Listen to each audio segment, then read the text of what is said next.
The Committee on Homeland Security and Public Safety will come to order. The clerk call the roll. Chair Guillen. Here. Vice Chair Johnson. Here.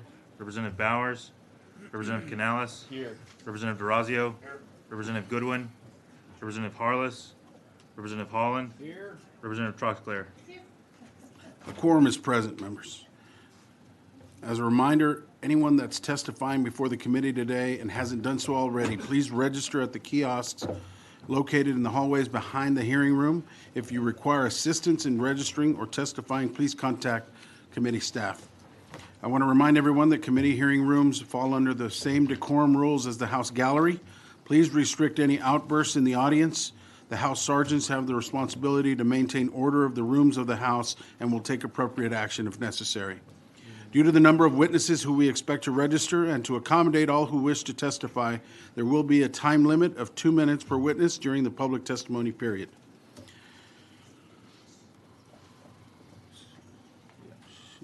That's one, two,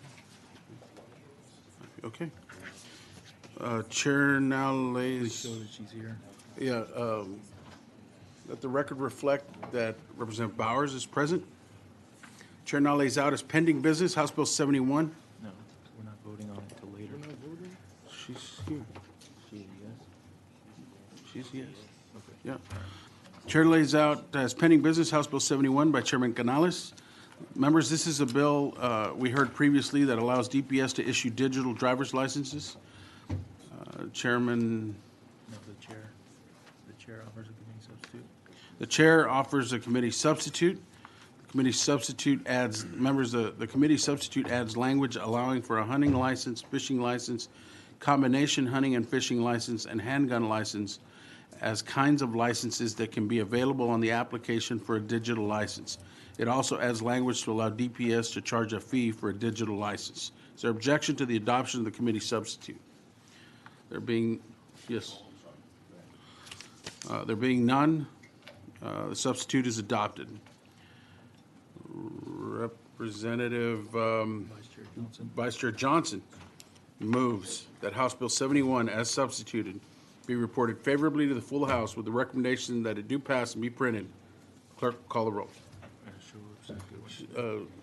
Let the record reflect that Representative Goodwin is present. Chair Guillen. Aye. Vice Chair Johnson. Aye.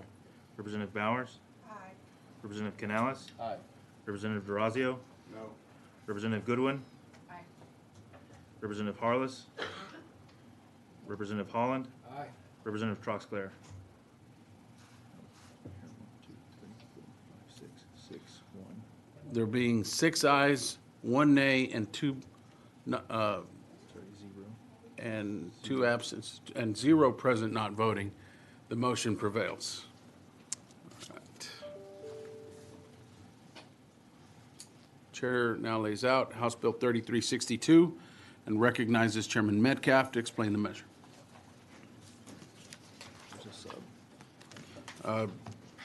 Representative Holland offers up committee substitute. Are there any objections? Chair hears none. Chairman Metcalf, you go ahead and explain your committee substitute, please. Thank you, Mr. Chairman, members. Appreciate you giving me this opportunity. As a father of 2 young children in our public school system and a husband to a former school teacher, I never want to look back and ask myself, what could I have done more as a legislator to help protect our loved ones? With over 5 million students in public schools throughout our great state, school safety has to be a priority. In May 2022, we witnessed one of the deadliest shootings in our nation's history right here in Texas. It took officers that were on the scene 77 minutes to breach the classroom that the shooter had barricaded himself, 19 children and 2 teachers in. What we saw was an absolute breakdown in training that police officers had that day.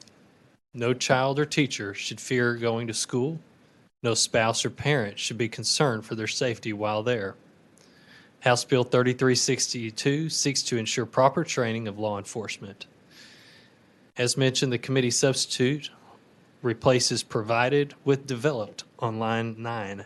changes language so that Advanced Law Enforcement Rapid Response Training Center is the only program that is used to add 16 hours of continuing education for police officers. Through the Advanced Law Enforcement Rapid Response Training Center, better known as ALERT, at the Texas State University, this bill establishes initial training and continuing education provisions for responding to an active shooter. The bill requires at least 16 hours of initial training for peace officers and requires continuing education requirements already established in code. While engaged in conversation with stakeholders, ALERT was noted as the national standard in law enforcement active shooter training, which is why we want to ensure that this type of training is only completed there. This bill is not meant to just check the box, members. It is meant to provide much-needed tools for law enforcement to neutralize threats as soon as they happen. Mr. Chairman, members, happy to answer any questions this time, and I do believe we do have a resource witness. Chairman Canales. Thank you, Chairman Metcalf, for not always being a statesman and working with members. But this is a great bill. I do have one issue that I think that may make it a better bill, but it is obviously your measure. Is it Section 2, lines 21 and the following page mandate that it happens, and correct me if I'm wrong, at the University's Texas State San Marcos? That's correct. So all I would say is that would probably be the gold standard, but as this progresses, there may be other facilities that meet that standard, and you will have locked us into one place.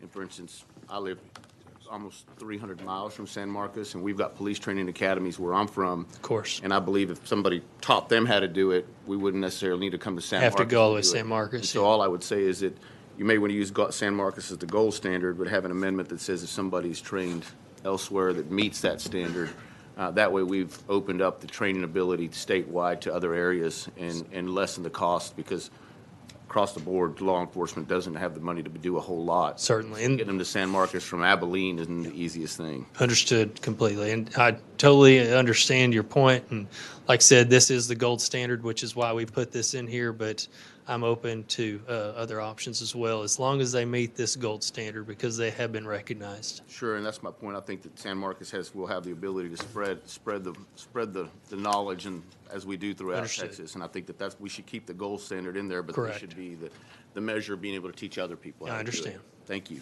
Thank you, Chairman. Members, any other questions of Vice Chair Johnson? Thank you, Mr. Chair. Chairman, in respect to your bill, and I like the bill, I think training is always important. But in this, will your training address some of the breakdown? I know you had mentioned Uvalde. Will it address the breakdown of hierarchy or who's in charge once one agency comes on board, who takes charge? I think because a lot of what I heard was based on miscommunication of whose site it actually was. I understand completely. Does your bill address that? Or will it address that? Is there something in there that would address So in an effort to preserve the soundness of this bill, I would hesitate to discuss that further, because there are other pending legislative matters before this body that address some of those concerns. But we also do have a resource witness that can help answer what specific training is done. But as far as this bill is concerned, it does not discuss who calls what when matters arise. This is strictly about training our law enforcement personnel to make the right steps. Right, okay. I don't want to confuse the bill or Understood. don't want to throw anything on it, but I do want to address I understand. the issue at hand. There are other legislative matters pending. Thank you. Chair recognizes. Members, any other questions? We'll call you back up. We've got a Thank you. couple witnesses. Thank you. Chair now calls J. Pete Blair.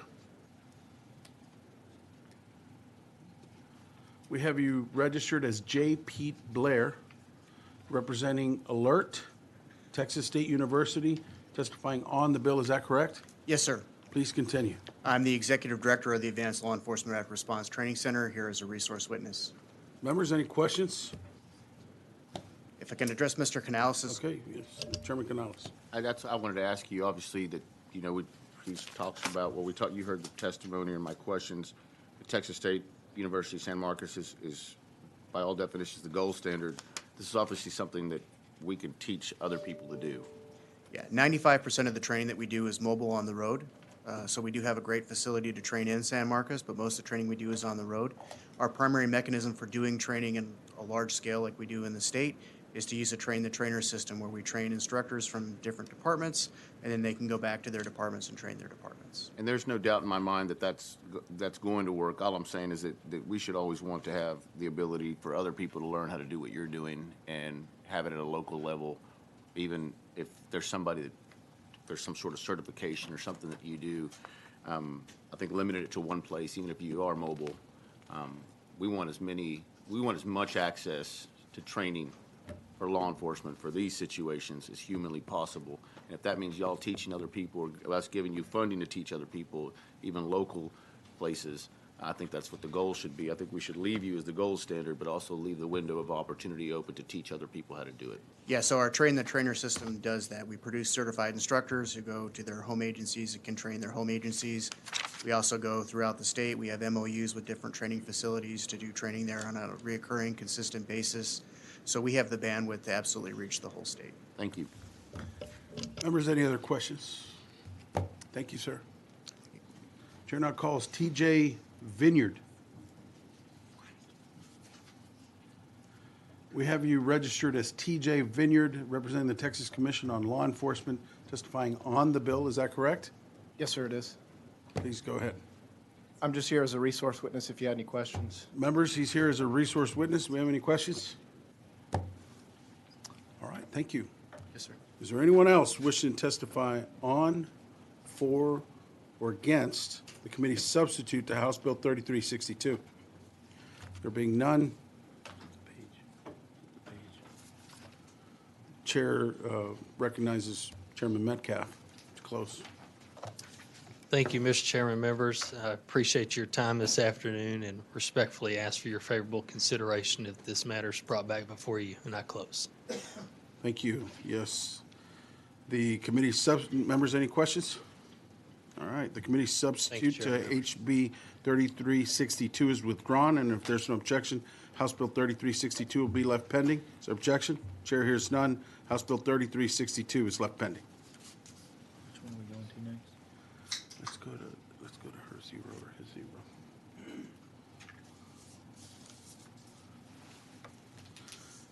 This is the zero. Chair now lays out House Bill 3451 and recognizes Chair Thompson to explain the measure. Mr. Chairman, may I present that bill from this position, please? Absolutely. Thank you so much. Mr. Chairman, this is, as you know, the ominous human trafficking bill of the Attorney General Task Force. And we all know that Human Trafficking Prevention Task Force is statutorily required to develop legislative recommendations that strengthen state and local efforts to prevent human trafficking, to prevent and assist human trafficking victims, to curb economic markets that facilitate trafficking and investigate and prosecute human trafficking offenders. This bill codifies unanimous legislative recommendations from the Attorney General's Office of Human Trafficking Task Force. It adds TEA and TxDOT as a member to the Human Trafficking Coordinating Council. It requires the task force to examine the link between trafficking and massage establishments. It adds protection for victims with disabilities. It flags driver's license of individuals convicted of human trafficking prosecution. It allows outcry witnesses in all human trafficking prosecution involving minors and expands the offense for when witnesses' outcry statements can be offered.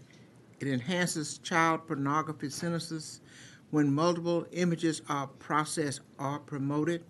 It adds child grooming protections. It increases penalties for traffickers that uses excessive force, and it improves the effectiveness of data collection efforts. Mr. Chairman, there are witnesses here from the Attorney General's office should this wonderful committee would like to hear from them.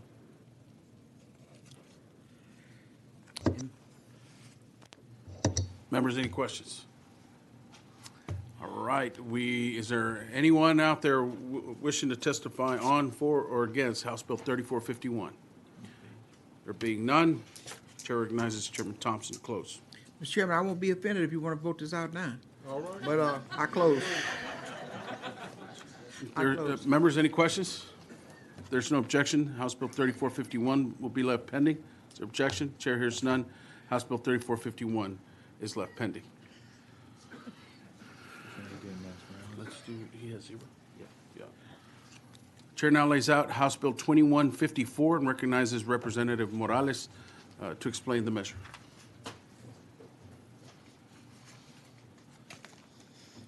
Thank you, Chairman Guillen and Vice Chair Johnson and members of the committee for allowing me to lay out HB 2154. 2154 aims to improve the physical fitness programs and standards and incentives for law enforcement officers within the Office of the Attorney General. This proposal seeks to modify the definition of law enforcement agency in Texas Government Code Section 614-171, relating to standards for certain law enforcement officers to include the OAG, enabling its law enforcement division to fully utilize Section 614.172. This basically would apply to approximately 200 of the actual several thousand employees at the Texas Office of the Attorney General's office. Section 614.172 establishes standards and programs related to physical fitness and requires each law enforcement agency to adopt a reward policy, providing incentives to officers who participate in the program and meet the established standards. Under the proposed policy, reward incentives would not exceed 4 days of administrative leave per year. The OAG has already implemented a physical readiness program requiring all peace officers to complete an annual physical readiness test. This program is designed to meet legislative mandates and to ensure the physical and emotional well-being of the commissioned peace officers while providing reasonable assurance that each employee can perform their law enforcement job functions. To further promote participation in this essential program, an incentive in the form of fitness performance leave has been developed. Officers are given the opportunity to earn up to 32 hours of fitness performance leave per fiscal year based on the performance of the annual physical readiness test. Due to the statutory cap on administrative leave, the Office of the Attorney General officers who achieve outstanding performance may not be eligible for rewards because they have already received the maximum amount of administrative leave for their PRT performance. Other agencies with commissioned peace officers can award fitness leave for PRT performance and admin leave for outstanding performance in other aspects of their job. This proposal would allow the OAG to do the same. In a nutshell, this proposed change would allow the OAG, like other state law enforcement agencies, to award fitness leave to commissioned officers for the performance on the PRT, on the physical readiness test. By including the OAG in the definition of law enforcement agency in Texas Government Code Section 614.171, their commissioned peace officers would fall under Section 614.172, which provides reward incentives in the form of administrative leave for up to 4 days per year. This proposal will not only promote physical fitness among officers, but also provide additional incentives for outstanding performance in other areas of their jobs, ultimately improving the overall performance and readiness of the agency. In turn, this allows the OAG commissioned peace officers to better serve and protect our state. The OAG has a resource witness available. I thank you for your time and consideration. I urge the members of this committee to support this proposal, and I reserve the right to close, Mr. Chair. Members, any questions? Is there anyone? Representative Durazio. Mr. Morales, thank you for bringing this forward. I was just doing some quick calculations here. At a 40-hour week, 52 weeks a year, that's 2,080 hours that an individual works. How many days of vacation per year does an individual in the Attorney General's office receive? My understanding that you have the opportunity to earn up to 32 hours of FPL per fiscal year. Now, that may be a question for the resource witness, and I can make that individual available. Okay, I'll just wait for him, and thank you. Yeah. Or anyone else wishing to testify on, for, or against House Bill 2154? There being none, Chair recognizes Representative Morales. We do have a resource witness, which I believe may address Representative Duracios. Tony, who was it? Let's see, bring up the register. Go ahead. Okay, Chair now calls Brent Dupree, Office of the Attorney General. We have you down as Brent Dupree, representing the Office of the Attorney General, testifying on the bill. Is that correct? That is correct. All right. Representative Durazio. Thank you, Mr. Chairman. Mr. Dupree, thank you for coming in and testifying before us today. Okay, I'm just doing some quick calculations. 40-hour work week, 5 days a week, that's 2,080 hours a year. Of those 2,080 hours per year, apart from the 32 hours that the representative is giving in incentives, 32 hours leaves, how many hours per year is given in vacation, sick leave, that sort of thing? So our peace officers earn sick leave and regular vacation hours as every other state employee does at the same rates that the other state employees do. I can certainly go back and find out exactly what those are to answer your question, provide that to you. This physical readiness testing would provide leave on top of that. Okay, so I thought this was for the Attorney General folks, that they wanted an additional 32 hours of It's for leave. the peace officers of the Attorney General's office. Okay, for the peace officers, okay. Okay, and so you don't know the vacation time that they get and any kind of other types of time off for whatever reason that they would get on this? I can certainly go back and get those totals for you. As I said, they earn vacation and the same days off that all state employees get, and I will most certainly get that to you. Okay, I would like to see that, because looking at 32 hours, that's basically a week. And so 52, so we're 51, so we have 51 weeks left of 1 week, which they would have to comply with this law. Right. And then plus the other benefits that we give them. Right. They're eligible to test once a year, so they'd be eligible to receive that up to 4 days per year as a reward for maintaining their physical fitness. On the monies that they pay these police officers, what is the graduated rate of increase per time off based on years of service? Could you restate that question? I'm not Okay, sure I understand. an officer that comes onto the force after 1 year, they get so much vacation, so much other time for whatever reason that they need it for. Okay. And then as they progress up, as they progress, then they get more vacation and more. Well, I don't even know what the term is. More time off for just whatever reason, per diem or for whatever reason. You're going to have to give me that information. Right. Yes, I'll have to provide that to you. They accrue leave, and are able to use that leave throughout the year, and their fitness performance leave would accrue, and they would have to use that as well in a different balance. Okay. All right. One of the things that brings this question up is when I see 32 hours, we're taking them out of the field for a week, and then when I see all the other stuff, we're taking them, we're diminishing what they need to be doing out there in the field, and then so it leaves our citizens or the people that they're protecting with less protection because of the amount of requirements that we're putting on them in order to do their job. And so that's why I want to see all the numbers. I want to see how much time are we actually going to pay them in order to do what they need to do, in order to learn the additional things that we want them to do. I appreciate you getting that for us, and I appreciate you testifying. Excellent. Thank you. Thank you. Members, any other questions? All right, thank you. Is there anyone else wishing to testify on, for, or against House Bill 2154? There being none, Chair recognizes Representative Morales of Maverick to close. Thank you, Mr. Chairman.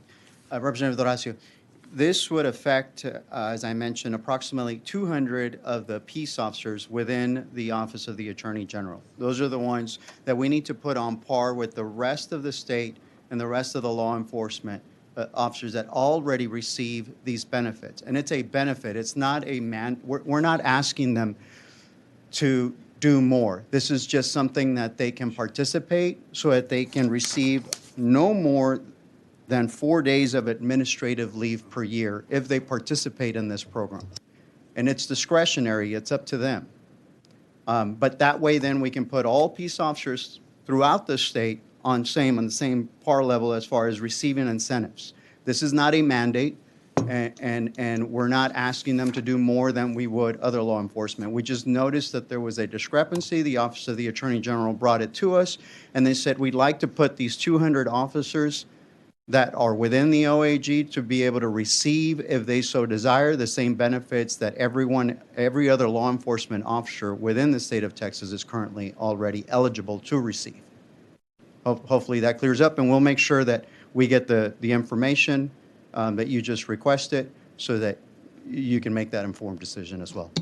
Okay, another question I have, since you brought that up, what is the difference between the OAG police force and the standard and the other police officers throughout the state? Under 614-171 and 614-172, the law enforcement officers within the Office of the Attorney General do not meet that definition. All we're asking under this bill is to expand the definition so that it would include the Office of the Attorney General peace officers, that it currently does not. Okay, I appreciate that. Thank you Thank very you. much. Those are very good questions. I appreciate them. We'll make sure that we get you the information. Members, any other The questions? rest of the members. Thank you, and I close with that, Mr. Chair. All right. There's no objection. House Bill 2154 will be left pending. Is there objection? Chair hears none. House Bill 2154 is left pending. May I be excused? Yes, sir. No.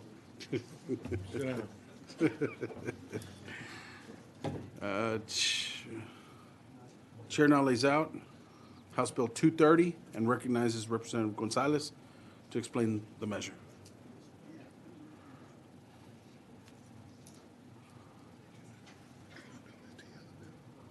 She has 14 minutes to that. It's gonna hold up a lot. Yes, please. All right. Thanks, Chairman. I have a little guest with me today who's learning about the legislative process, so Angelina's learning everything. Thank you for letting me lay out House Bill 230. As a reference for members who've been on this committee or have been in the legislature, this bill passed the House floor last session. So as you all know, and Representative Holland or Representative Jarvis Johnson can tell you, as chair of 145, I have worked vigilantly I've worked very hard to make sure that we are giving all of our agencies the tools that they need. However, DPS does have a tool, that's a Texas Gang database, that we want to be able to put some reasonable safeguards around. Members can get on the database, and there's sometimes when you get on the database, some very real implications to your life. So for example, if you're placed on the database, you're not notified that you're placed on the database, there's no appeal, you could be wrongly placed on the database. We want the database to exist because we do want there to be a gang database, but we also don't want to infringe on the rights of fellow Texans. We want there to be guardrails, and we want there to, and especially when they're placed there without their knowledge, so there are negative consequences that occur, trouble entering a secure facility, for example, when looking for a job, or even the ability to carry a firearm. So we're just asking that HB 230 would raise the standard for inclusion onto the database, and would provide reasonable due processes, and it would also require notice and clearer routes to appropriate removal. Again, we do want to support the work of our law enforcement agencies, but we just want there to be reasonable guardrails on this very important tool. And with that, I request the right to close. Members, any questions? We'll call you back up. Thank you, Chairman. Ready? Chair now calls Larry Yeager. We have, I'm for the bill. I don't have a whole lot to say. I'll leave it for our people. okay, come on up. We have you down as Larry Yeager, representing yourself in favor of the bill. Can you come to the mic and just say that that is right? Yeah. I favor the bill, HB 230. And Larry Yeager, representing yourself for the bill, right? Yes, sir. Thank you, sir. All right. Members, any questions? All right. Chair now calls Chris Ward. We have you registered as Chris Ward, representing yourself in favor of the bill. Is that correct? Unless you're mad at me, you can call me Christopher. But yes, all affirmative to those points. Please continue. Thank you so much. My name is Chris Ward. If you know me well, you call me Clutch. I invite all y'all to call me that. I do thank you for your time. I do want to go on record. Today's my anniversary. All right, congratulations. It's important to her for me to be here. Okay, so that being said, I'll get rid of the emotional bullshit stuff and carry on to why we're here. While traveling around, I'm the legislative liaison across all regions of the Texas Council of Clubs. I travel from El Paso to Lubbock to Beaumont, and I talk to bikers, motorcyclists about things that are affecting them. The gang database is one that has been rearing its ugly head. 4 members of my own motorcycle club have been found in the gang database. One of them rudely asked to leave Mexico when he was on a missions trip. Do not associate as any tier 2 gang. So the identifying markers that would be required to be entered into the gang database did not fit, okay? The problem with this is if you're in the gang database, you're what we call riding dirty, right? You could have a concealed carry permit. You could have gone through all of the background checks, but if you get pulled over, you are considered a gang member in possession of a firearm against you have no idea, okay? If you were to discuss this with an attorney and how much it costs for an individual who has been wrongly put on the gang database just to clear their name for that firearm charge is $8,000 to $10,000. There's been no due process to put someone who has no identifying markers in this gang database. And so I would implore you to consider the fact that as great state of Texas believes in due process and the equal rights of those afforded us by the U.S. and Texas Constitution, that you give them the right to be notified if they're in the gang database, to have a clear path off the gang database if not meant to be there. The fact that there are no discovery laws as part of the process to be challenge your inclusion into the gang database, much like any other challenge.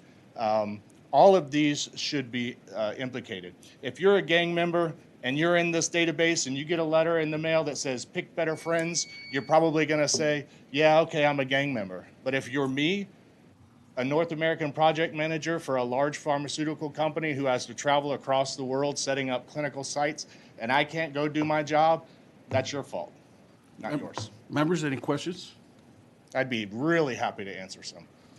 Thank you, sir. Thank you so much. Chair now calls Paul Landers.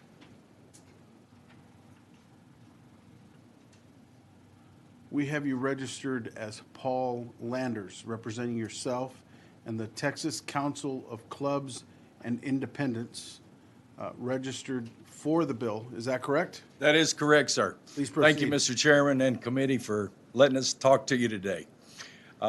Representative Gonzalez's bill covers so many things that we don't have time to discuss today.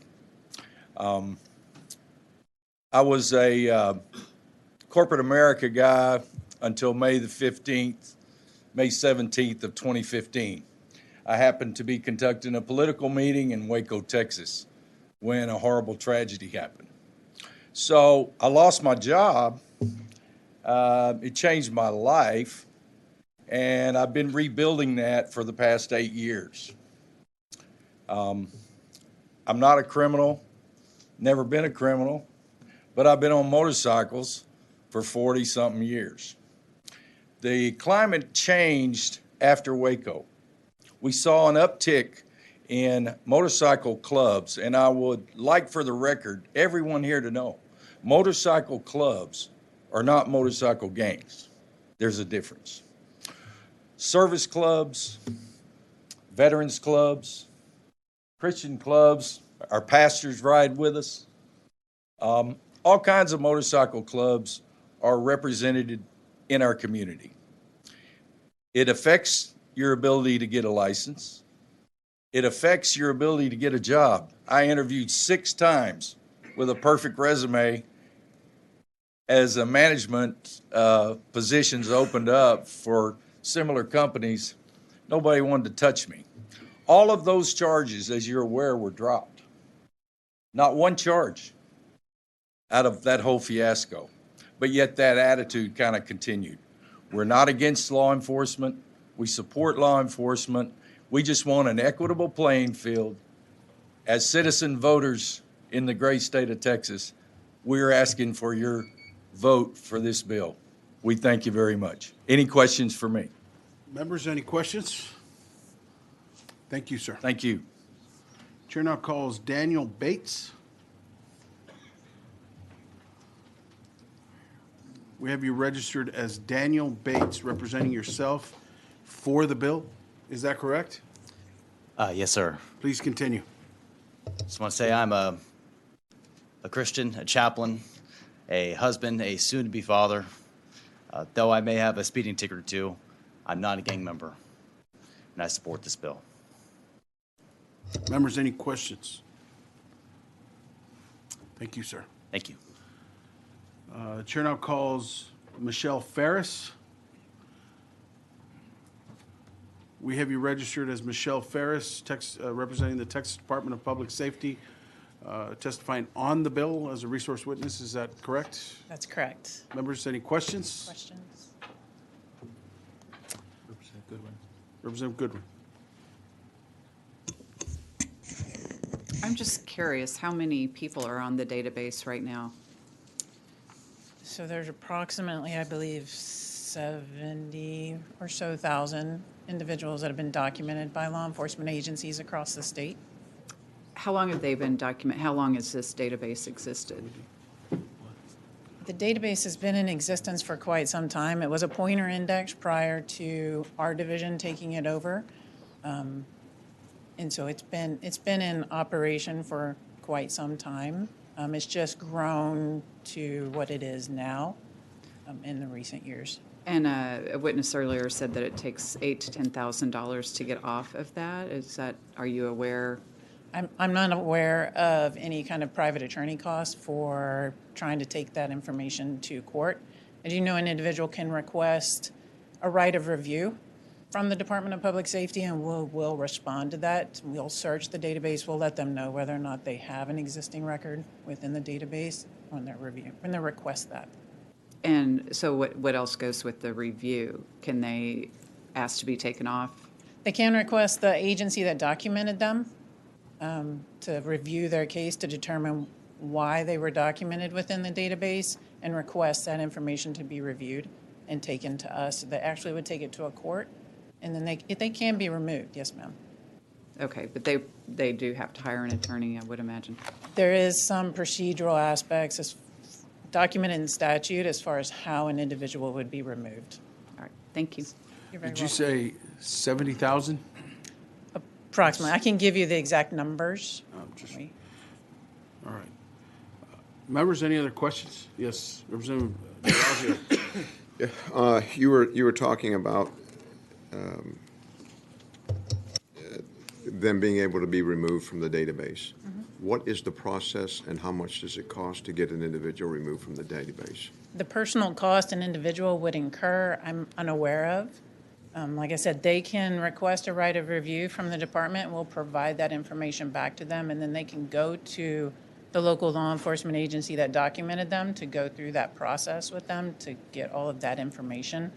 And then also, they have the opportunity to work with the court of law to... Okay, then, on the people that have been placed on this database, what is the criteria that the officer or whoever used to put them there? And are they aware that they are currently in this database?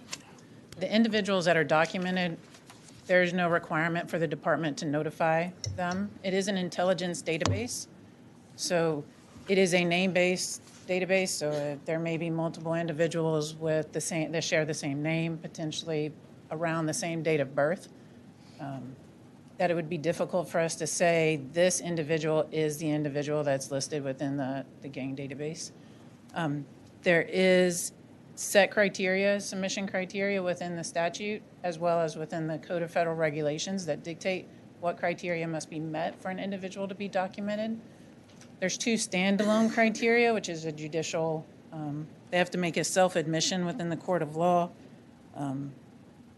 and that there's a finding by a judge that they're a criminal gang member based on what they're being adjudicated of. But then there's several other requirements, like where they frequent, their dress, their tattoos, but there's multiple criteria. It can't just be one. It's multiple criteria that must be met to say that's a criminal street gang member. Again, it can't be incidental.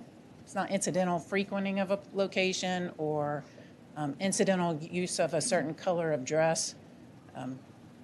It has to be documented. It has to be, like I said, has to be a component of an additional identifier, that criteria marker that would qualify them for inclusion. Is the information shared with any other agency, including the FBI or any federal agency? We do share the information as a pointer with the FBI. We do not share the full record. We share the information. So we share the information across the state with all of the other law enforcement agencies, so that they're aware of what, the officer is aware of what they're walking up to. So there's some level of situational awareness. But we do pass, like I said, a pointer record to say that Texas has a gang record associated to the name and the data, the demographic identifiers that have been submitted in a search. And then they'll have to come back to the state of Texas to ask for information. So an individual can be placed on this database that they're completely unaware that they are on the database. And there's no documentation or anything to let them know that they're on this database until they find out whenever they try to get a passport or try to do something for whatever reason they want to do it for. Right, so it's an intelligence database, and so there should be no incidental, like they shouldn't be just being made aware. It's not for use for passport purposes or anything of that nature, so they shouldn't be gaining access to knowledge that they're on some list based off of that. So it's an intelligence database. It's treated much like a known and suspected terrorist watch list.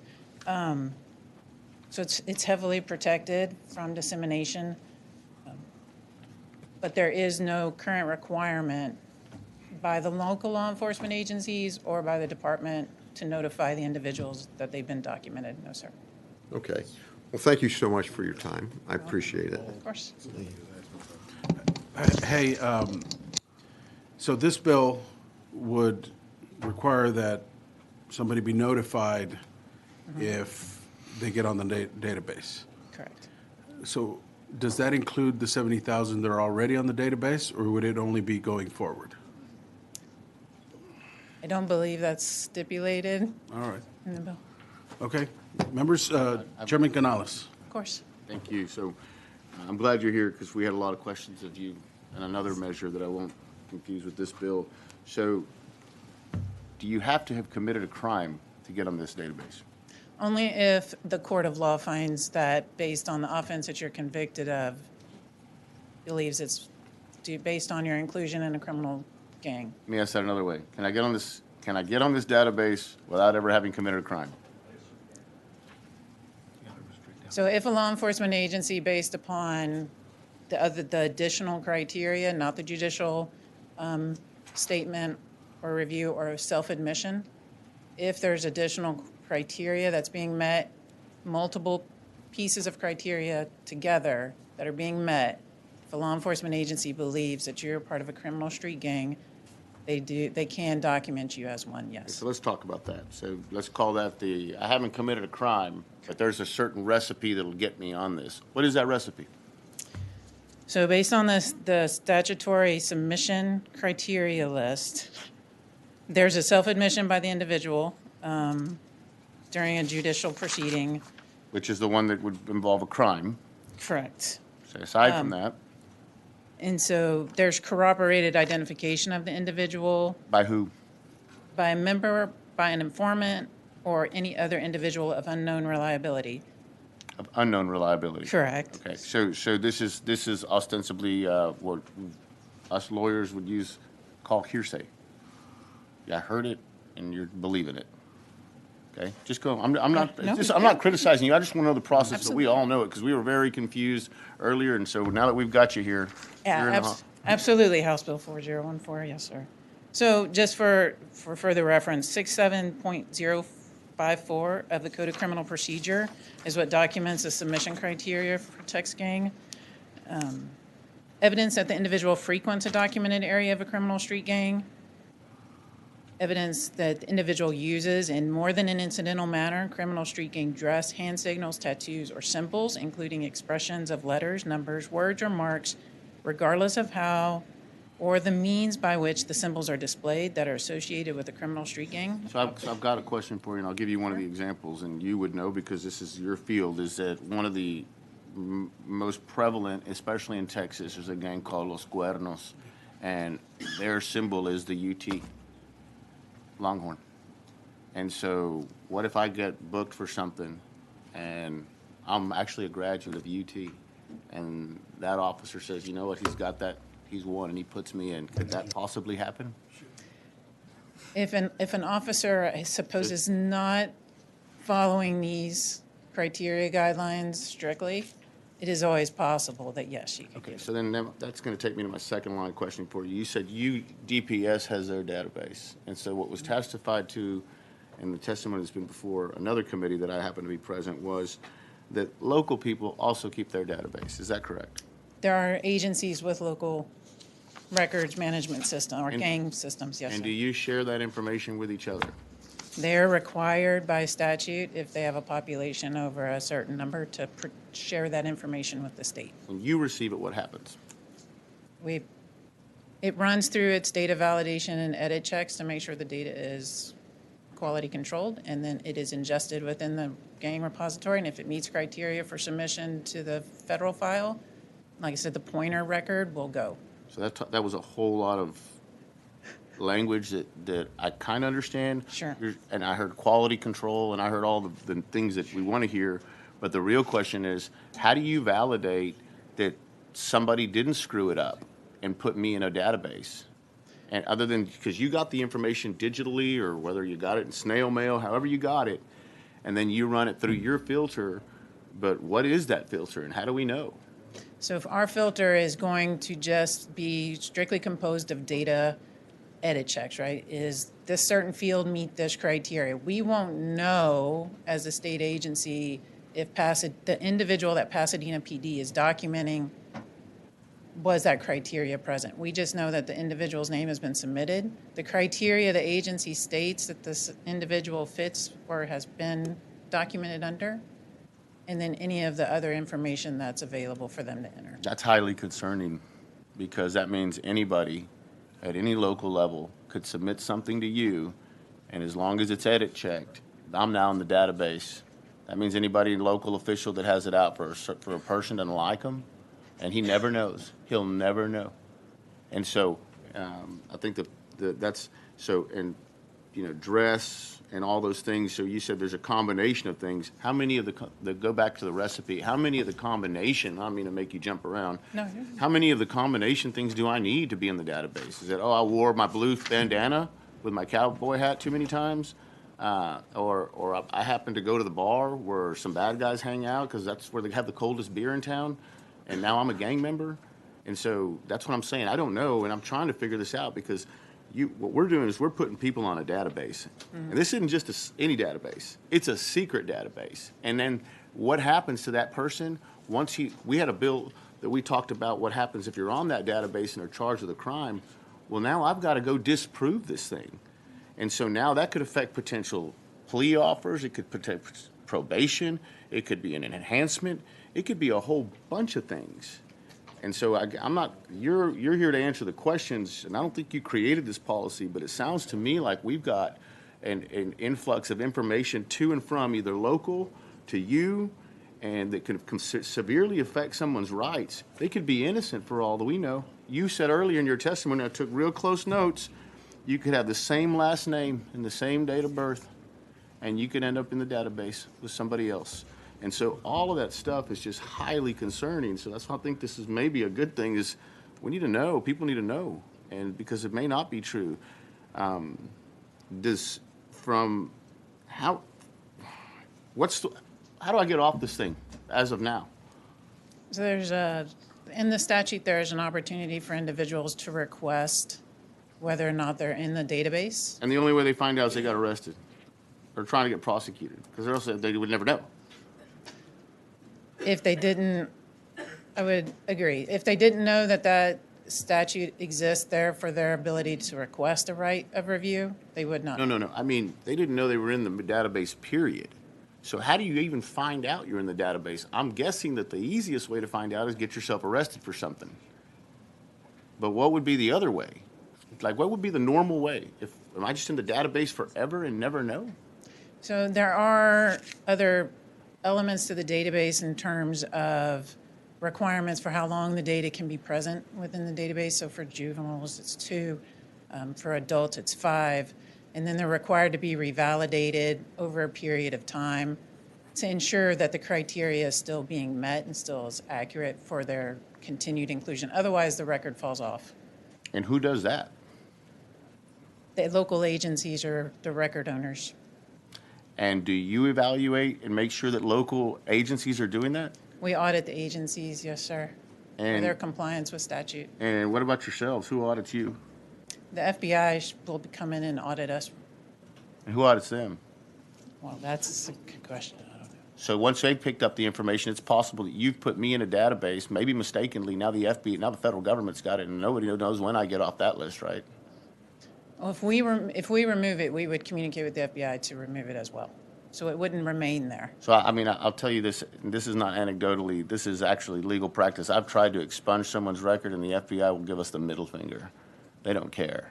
Okay. They don't care. And so what I would tell you is I think that they would probably, that you may think that they're removing it when you ask them, but I doubt that they are. They don't remove anybody from anything. So so that 5 year, you're saying an adult should be removed after 5 years. You're supposed to be auditing all local agencies. Do you have a complete department that does that? Yes, sir. Okay, and now, here's another really important question. So does everybody have their own little system of their gang database? Are they all different? You know, for instance, is Houston's exactly like the one Dallas has? Or are there subtle nuances? Did they create their own? Or did you give them the means and the wherewithal, the computer system to do that? So there's 5 agencies in the state of Texas that have their own gang repositories that they submit electronically in a batch format to the state of Texas, their gang data.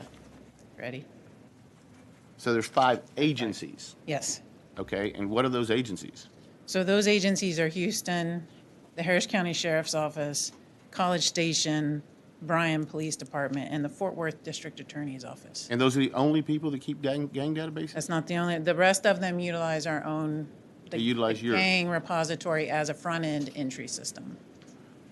Whoa, in our repository. Okay, now wait a minute. So you're telling me these guys have their own, and so then they send you their information, and you put it through your validation system, and if it all files out, however that formula works, which we don't know, then it goes in and I'm on the database. The other people have direct access to plug it in yours? Correct. And who checks that? So they would fall under the same criteria. So they're audited. Their data is validated based on, and they're subject to the same statutory requirements as those agencies that house their own data.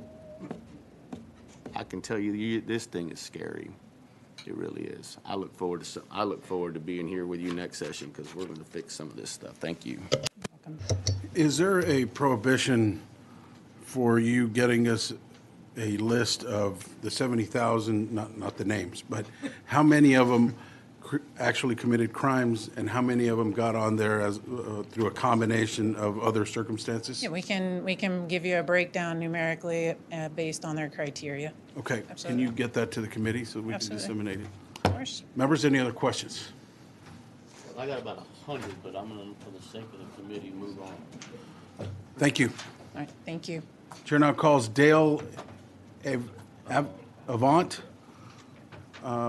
We have you down as Dale Avant, representing Texas DPS. As a resource witness on the bill, is that correct? Yes, Chairman, that's correct. I'm just here as a resource. Nothing to add? Members, any questions? Thank you. Okay. More so a comment. I would love for one of you guys to come visit with me offline and discuss with me, because I can tell you this, just listening to this, there's got to be stuff that we can do to make it better. Well, we're definitely available to committee members. I know you are. Y'all, DPS is always available, and y'all always, and I applaud y'all's work, and I'm love to be a partner with you. I just think that just listening to some of this, sounds like there needs to be some things that we need to do to protect the citizens of Texas. We'll forward to visiting with you. Thank you, sir. Chair now calls Mark Melson, Texas DPS.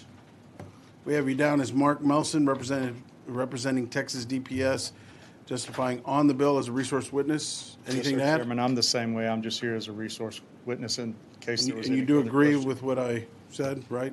I'm neutral, sir. Yes, sir. Members, any questions? Thank you, sir. Is there anyone else wishing to testify on, for, or against House Bill 230? There being none, Chair recognizes Representative Gonzalez to close. Thank you, Chairman. Chairman and committee members, I am always in support of law enforcement. You could see my work on the budget. I always try to support. I see so many of my friends in this room, but we do have a problem with the gang database that we have a responsibility to solve. So last session in the budget, we did do an audit, and I wish Terry was here to hear this. Of the people in the audit, 6,829 records were not validated within the last 5 years or did not include the information needed to determine whether the record was validated as per federal regulations. So thousands of Texans are wrongfully still on this database or were when we did this audit. Here's the problem. If you're on the database, you're not supposed to be carrying a gun. And then there's an additional penalty to that. But you don't know if you're on the database. So then if you get pulled over, you have a gun, and now you're in more trouble. You don't even know you were going to be in trouble. I want to really set up our Texans for success. I don't want them to get in trouble for things that they don't know that they're going to be in trouble for. I want the gang database to exist. I'm not asking for us to get rid of it. But I am saying we should have, this bill is asking for very simple things. Notification that you're on it so you can abide by the rules that we make. Ability to get off of it if you're wrongfully placed on it, and an audit. So we can make sure that the people who are on it don't get in trouble. It's a really simple bill. This bill has passed the House last session. I ask for your help. And I will lastly add that if Mary Gonzalez and Matt Schaefer are working together, he's my joint author. I think that's just a sign that we're doing good things. Hey, Yeah. It's not scary, it's amazing. Would the 70,000 be notified, or would it just be going forward? So this is only for going forward, but I think that's actually a good recommendation and happy to change it on the floor once you vote it out of committee with a favorable recommendation. Members, any other questions? Any other questions, members? Thank you. Thank you, Chairman. If there's no objection, House Bill 230 will be left pending. Is there objection? Chair hears none. House Bill 230 is left pending. Chair now lays out House Bill 3132 and recognizes Chairman Guerra to explain the measure. Representative Goodwin offers up a committee substitute. Is there objection? Chair hears none. Recognize Chairman Guerra to explain the measure. Thank you, Chairman, and members for allowing me to lay out House Bill 3132. I would like to give some background and context to this legislation. This idea was brought to me by a local official in my district, the Hidalgo County Health and Human Services CEO, Eddie Olivares. This is a simple bill with, I believe, a major impact for many people. It allows a person to opt out to a designation of their driver's license that indicates they are deaf or hard of hearing. In many instances, police officers do not know the American Sign Language, causing misunderstandings and confusion between both parties, as you can only imagine. A designation on a driver's license that a person is deaf or hard of hearing will give police officers crucial information about how to effectively communicate with that individual, especially in emergencies. The committee substitute for this bill is very simple revision of the language. It changes hearing impaired to hard of hearing to better reflect the wishes of the deaf community. The fiscal note surprised me. It really did. $6.5 million for programming changes. I'm working with the DPS to better understand that cost. That unbelievable cost. Members, I'm happy to answer any questions. I also want you to know that one witness flew in this morning from McAllen, Texas, when she learned the bill was up today, which should illustrate the importance of this bill and to that community. Mr. Chairman, I respectfully request the right to close. Members, any questions? Yes, Representative Goodwin. So Representative Guerra, on a driver's license currently, it has no indication, or it has an indication that you're trying to change? It has an indication that I'm trying to change so that it could be better understood. Okay. So it would be going from deaf to hearing impaired? That's correct, and that's pretty much the wishes of that community. Okay, all right, thank you. Members, any other questions?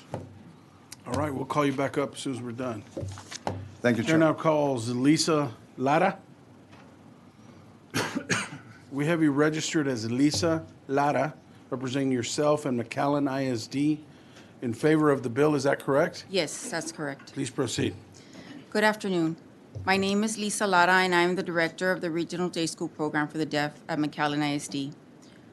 Our program is one of 53 in Texas, and I'm here today representing over 300 deaf and hard of hearing students in our program, as well as all other deaf and hard of hearing students and individuals in our state who would choose to select the optional deaf or hard of hearing identification on their driver's license or state ID.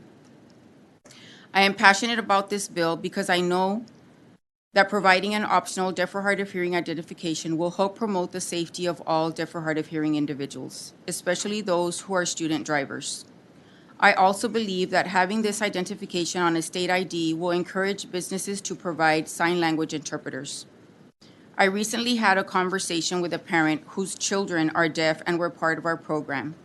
She expressed that having the option to include deaf and hard of hearing on her children's driver's license would mitigate confusion or anxiety when they are pulled over by an officer. This will ensure the officer knows that the deaf or hard of hearing individuals are not ignoring them, therefore allowing them to proceed with an alternative form of communication. She also mentioned that she believes having this identification on a state ID will bring more awareness and could assist in the process of requesting an interpreter.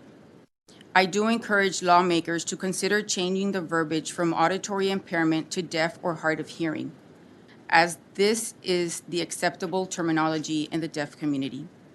Being here in front of you today has been an honor to speak on behalf of students in our program. As the proud director of McAllen ISD's Regional Day School Program for the Deaf, passing this bill will give myself and countless parents peace of mind as their children obtain their driver's license. Thank you. Members, any questions? Thank you, ma'am. Chair now calls Sherry Gibson. We have you registered as Sherry Gibson, representing the Texas Department of Public Safety, registered on the bill as a resource witness. Is that correct? That is correct. Members, any questions of the resource witness? Thank you. Is there anyone else wishing to testify on, for, or against the committee substitute to House Bill 3132? Okay, we've got some. Mr. Chairman, James Dickey. I did not register. I was in the process of trying to register. All right, well, we're going to have to get you registered. If there's anyone else who wishes to testify on, for, or against this bill or any other bill, please go to the back hall and to the kiosks and register, please. I can deliver and finish. That's okay. Well, just go ahead and do it.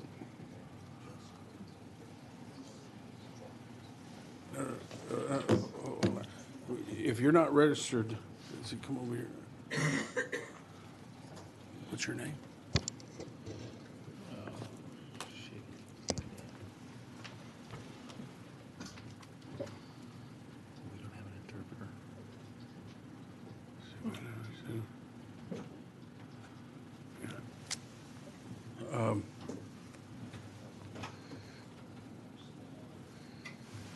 Is that your name? Yes. 1 minute. 1 minute. didn't notify us until after. All right. We will call you back up in a little bit. Do we have, She said she thinks she can interpret. She's not certified. okay. Well, you're all we got. So we'll call you up next. Chair now calls, do we have him up yet?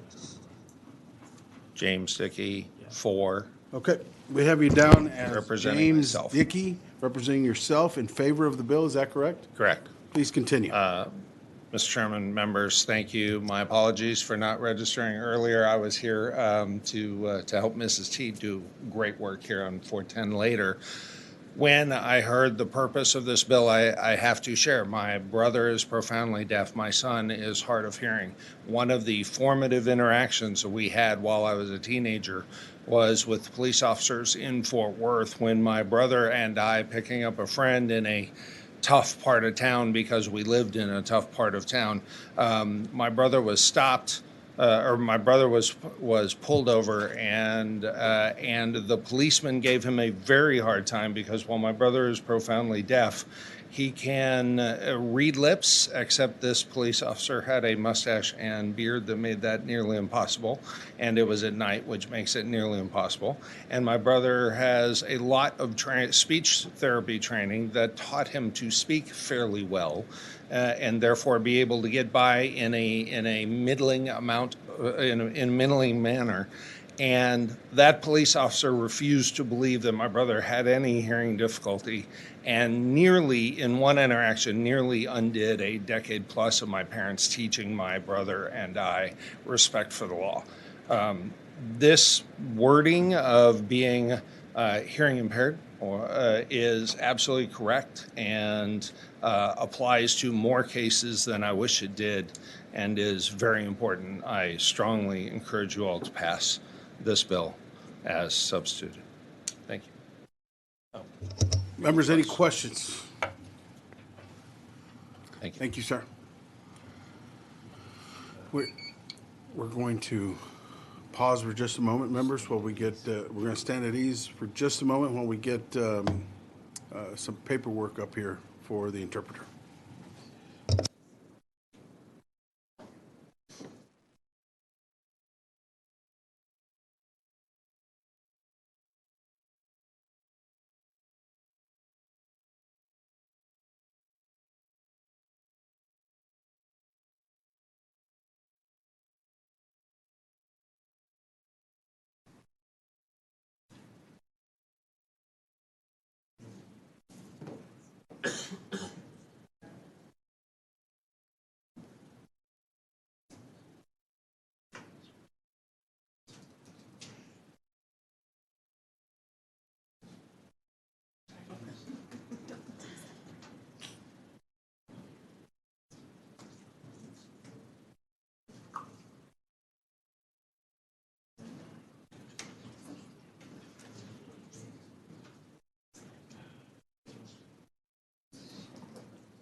Yeah, She over.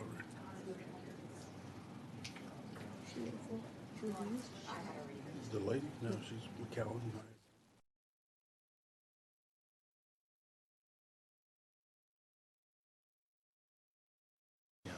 Committee come to order. Members, committee coming to order again. Chair now calls Aaron Mowell, representing yourself and the Texas School for the Deaf, testifying in favor of the bill. Is that correct? Okay. You're going to speak out loud. Yes, he's And- testifying in favor of the bill. Okay, yes. Please proceed. I'm from the Texas School for the Deaf from the Statewide Outreach Center, and we just want to show our support for House Bill 3132. Thank you. Thank you very much for your time. Members, any questions? Thank you. Yeah. Thank you. All right, appreciate you all being here. Members, is there anyone else wishing to testify on, for, or against the committee substitute to House Bill 3132? There being none, Chair recognizes Chairman Guerra to close.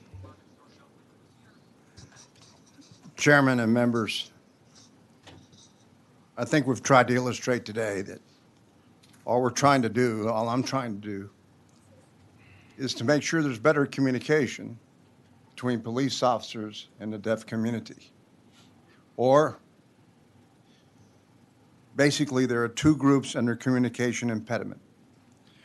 Group one are people with slower processing speeds, like someone with a brain injury. Group two are people who are deaf or hard of hearing. This bill would add specificity and specifically deaf of hard of hearing instead of communication impediment with a police officer.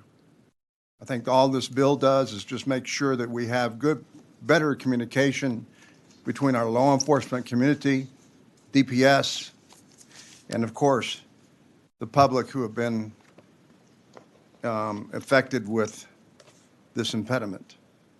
And with that, members, I close. Members, any questions? Thank you. Thank you. Committee substitute to House Bill 3132 is withdrawn, and if there's no objection, House Bill 3132 will be left pending. Is there objection? Chair hears none, and House Bill 3132 is left pending. Chair now lays out House Bill 4318 and recognizes Representative Wale to explain the measure. Thank you, Chair Guillen and members. Thank you for the opportunity to lay out House Bill 4318. House Bill 4318 would create a grant program for law enforcement agencies to receive funding for the development and implementation of a crime victim notification system. Government, community, and law enforcement leaders are evaluating practices to protect crime victims' rights and improve community engagement. Staffing shortages within law enforcement and support agencies have already led to difficulty responding to active crime and incident reports across several major Texas cities. It is also crucial that information about a victim's case is communicated to that individual promptly and accurately. Electronic notification systems for crime victims are an asset for both the general public and law enforcement. Automating the process for notification of all relevant information regarding a victim's case will give the victim information and resources at a faster rate.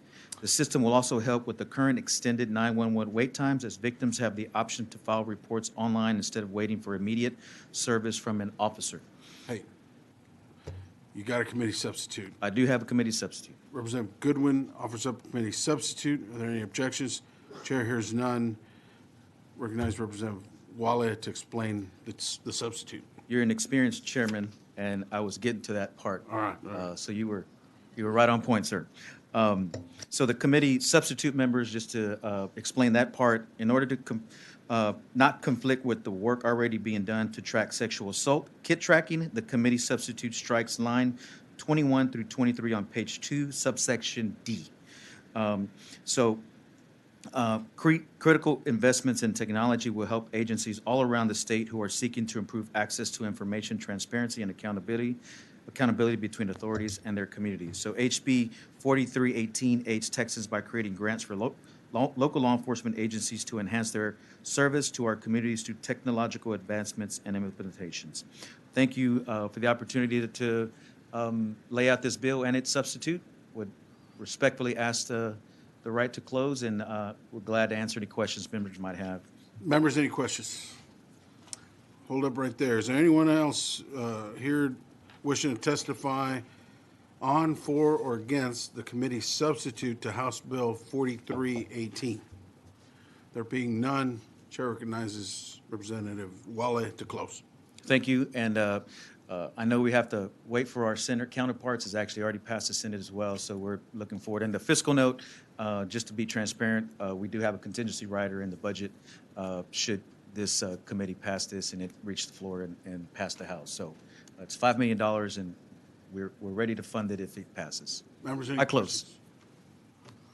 Thank you. Thank you, Chairman. The committee substitute to House Bill 4318 is withdrawn, and if there's no objection, House Bill 4318 will be left pending. Is there objection?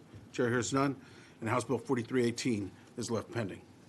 Chair now lays out House Bill 2670 and recognizes Representative Howard to explain the measure. Thank you, Mr. Chairman and members. House Bill 2670 is very simple. It would just extend the necessary and important work of the Sexual Assault Survivors Task Force, also called SASTF, into perpetuity. In addition, this bill aligns statutory membership of the SASTF by expressly including survivor representation and other key stakeholders, even though they are currently actively participating in SASTF activities. Finally, the legislation allows for travel reimbursements for citizen participants who are requested by the Office of the Governor to travel for SASTF convenings. I'm proud to bring this bill before your committee because I wholeheartedly believe in the work of the SASTF. Under their leadership, Texas has become a national leader in sexual assault policy reform. We are the only state with a group that not only includes stakeholders from across the spectrum of expertise, but prioritizes the needs and perspectives of survivors. The SASTF is one of the hardest working groups in the Texas government. In their first 2 years, they provided the legislature with 11 recommendations, which we as a body passed, met over 100 times, provided local organizations with dozens of recommendations, and laid the foundation for the future. Since last session, SASTF has grown in size to achieve its mission and meets regularly to ensure progress continues on all of its stated objectives, adding 4 new task force members, including 2 additional survivor members to ensure a comprehensive, holistic perspective and a stronger focus on survivors' voices, implementing 2 new subject matter expert working groups, and holding over 160 meetings, including quarterly meetings attended by SASTF members and monthly meetings of specialized working groups. In addition, they've proposed 12 policy recommendations for consideration this legislative session. SASTF members submitted over 1,000 comments and recommendations to the Texas Commission on Law Enforcement and the Texas Municipal Police Association for improvements in training for law enforcement officers. SASTF members submitted 50 comments and recommendations for improving the information sheets for survivors of sexual assault maintained by the Health and Human Services Commission. Task force working groups completed major projects, including the creation of a trauma-informed rubric, a safety planning framework, a law enforcement investigative protocol, a sexual assault evidence kit pilot project, and a survivor's rights guide. In consultation with the steering committee and the SASTF, the University of Texas at Austin's Institute on Domestic Violence and Sexual Assault completed part 2 of its research into resources available to sexual assault survivors, which included interviews with 70 survivors and family members of survivors, and a comprehensive statewide sexual assault survivors resource directory, which is now available on the governor's website. Their invaluable contribution to the future of our state goes without saying. I hope you will all join me in supporting their great work by voting in favor of House Bill 2670 with the recommendation that it be sent to local consent, which I'll gladly say again at the end. But at this time, I will answer any questions. I'm sorry I maybe took a long time laying that out, but I wanted you to see the extensive work that this group has done. We are a leader in the nation. Texas is the only one doing this, and it's because of putting the SASTF in place by this body. So I am very appreciative of the support that you've given in the past, and I ask for its extension. Members, answer any questions. Any questions? All Reserve right, the right we'll to call you close. right back up. Thank you. Chair now calls Rose Luna. We have you registered as Rose Luna, representing the Texas Association Against Sexual Assault, testifying in favor of the bill. Is that correct? Yes, sir. Please proceed. Okay.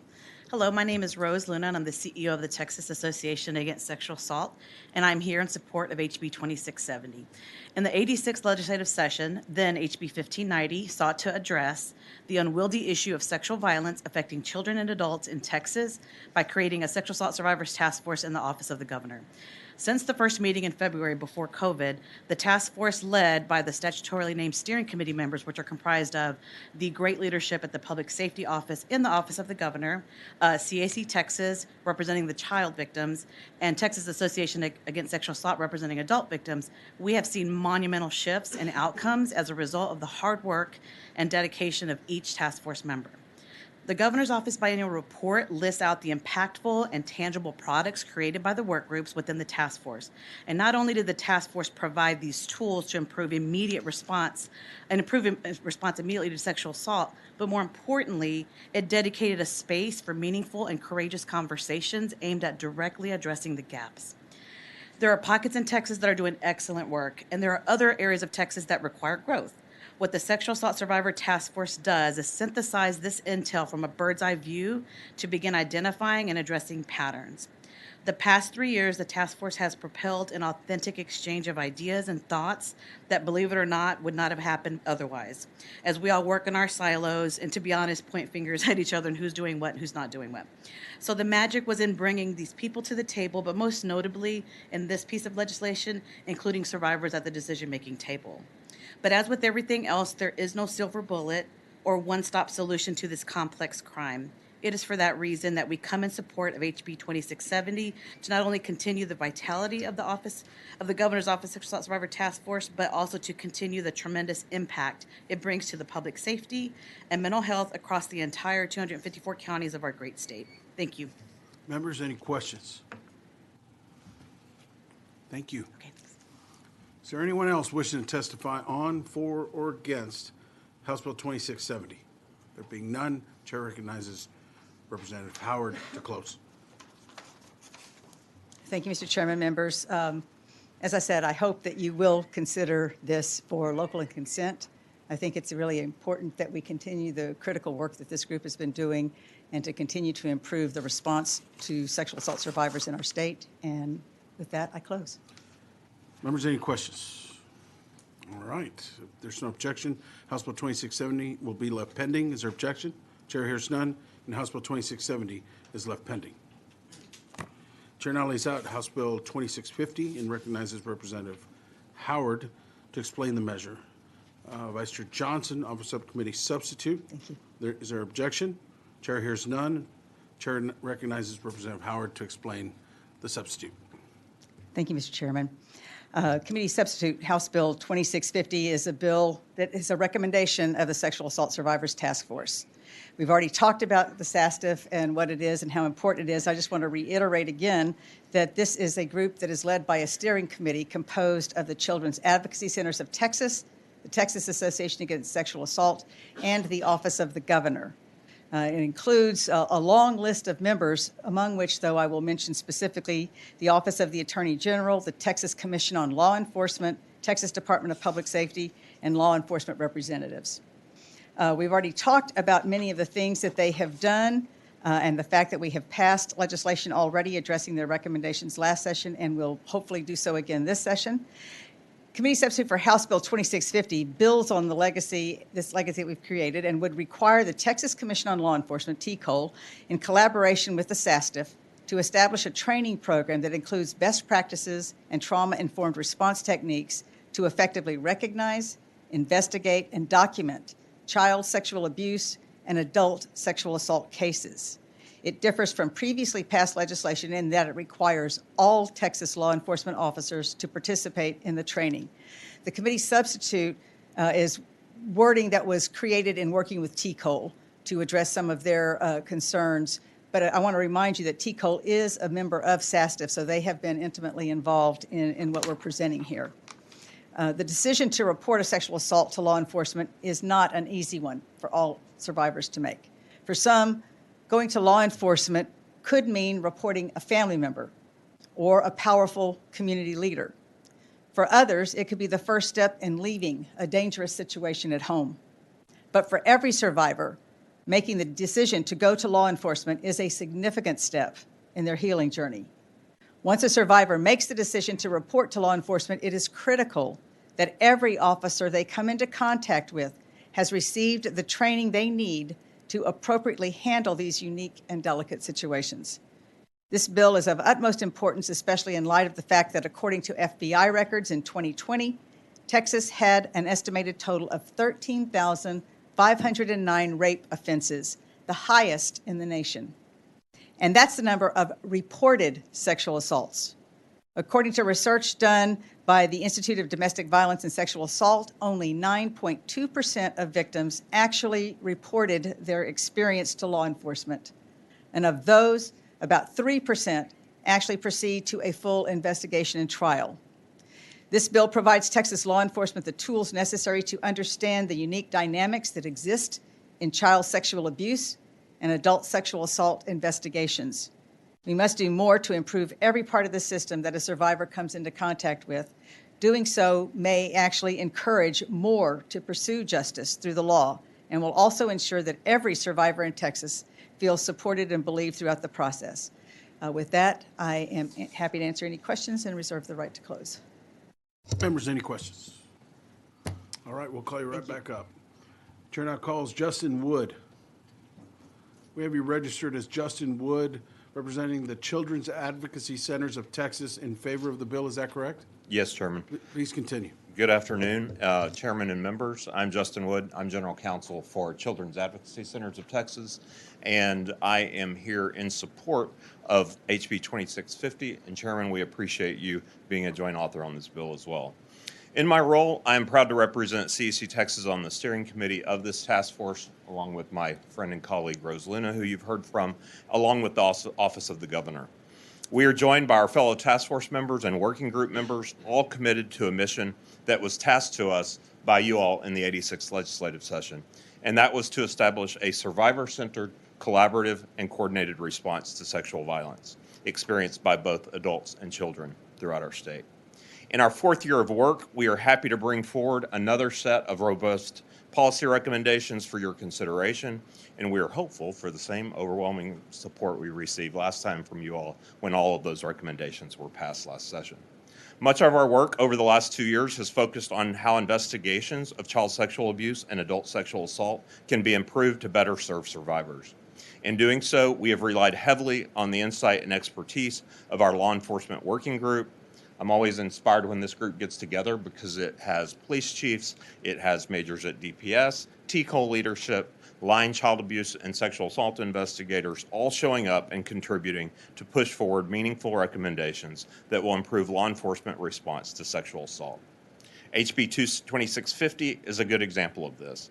The bill recognizes that handling cases or investigations involving child sexual abuse and adult sexual assault are unique, complex, and require specialized training to ensure that victims and survivors receive trauma-informed care and attention. HB 2650 mandates that TCOL, in collaboration with the task force, create a minimum of 8 hours of training curriculum intended for certain Texas law enforcement. This is going to cover basic peace officer as they go through that initial training when they get onto the workforce, and those existing as well. We coordinated with TCOL throughout the drafting of this proposed legislation to ensure the training mandates in 2650 can be absorbed and implemented by the agency. To that end, the committee substitute before you today for consideration incorporates those minor changes to the filed bill on the request of TCOL. I will wrap up by saying that I am hopeful for your support of 2650 and continue to and honored to do the work, and will answer any questions. Members, any questions? Thank you, sir. Thank you. Chair now calls Michael Sweeney. We have you registered as Michael Sweeney, representing Texas Association Against Sexual Assault in favor of the bill. Is that correct? Yes, sir, it is. Please continue. Thank you. Thank you for giving me this opportunity to testify in support of Bill 2650. My name is Michael Sweeney. I'm the criminal justice analyst with Texas Association Against Sexual Assault, also known as TASA. Personally, I'm a 30-year retired police veteran. I'm a graduate of the FBI National Academy Session 233 and retired as Chief of Detectives. I've traveled the great state of Texas since 2013 on behalf of TASA with primary responsibilities of training law enforcement on sexual assault. And they are hungry for the knowledge that they're given. They're hungry for the training that we've been giving them. The eye doesn't see what the mind doesn't know, right? And if we don't educate and train in the neurobiology of trauma, the victimology of the survivors of sexual assault, it opens their mind and sees, and they see, better ways to conduct these investigations, whether it's trauma-informed interviewing, whether it's behavior analysis in sexual predators. All these give them insight into doing a much better investigation and supporting the survivors, which if we don't support them, we lose them in the process. And it's important that as soon as possible, we understand their trauma, and we can put them on a road to recovery as well as the investigation. And our goal is to further that process, to get them into the prosecution, to get them into our criminal justice courts. Members, any questions? Thank you, sir. Thank you. Chair now calls Cullen Grissom. We have you registered as Cullen Grissom, representing the Texas Commission on Law Enforcement, testifying on the bill as a resource witness. Yes, sir, that's that correct? Cullen Grissom, Deputy Chief with T-Cole.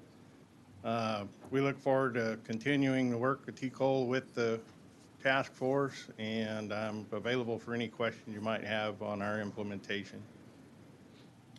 Members, any questions? Thank you, sir. Thank you. Is there anyone else wishing to testify on, for, or against committee substitute to House Bill 2650? There being none, Chair recognizes Representative Howard to close.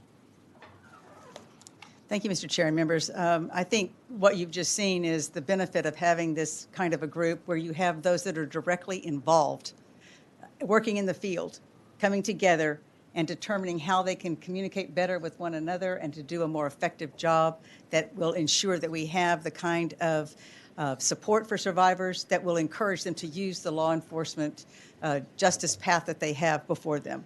So I appreciate your favorable consideration of this, and I'll be happy to answer any other questions. Otherwise, I can close. Members, any questions? Thank you. Thank you. The committee substitute to House Bill 2650 is withdrawn. And if there's no objection, House Bill 2650 will be left pending. Is there objection? Chair hears none, and House Bill 2650 is left pending. Chair now lays out House Bill 3368 and recognizes Representative Dean to explain the measure.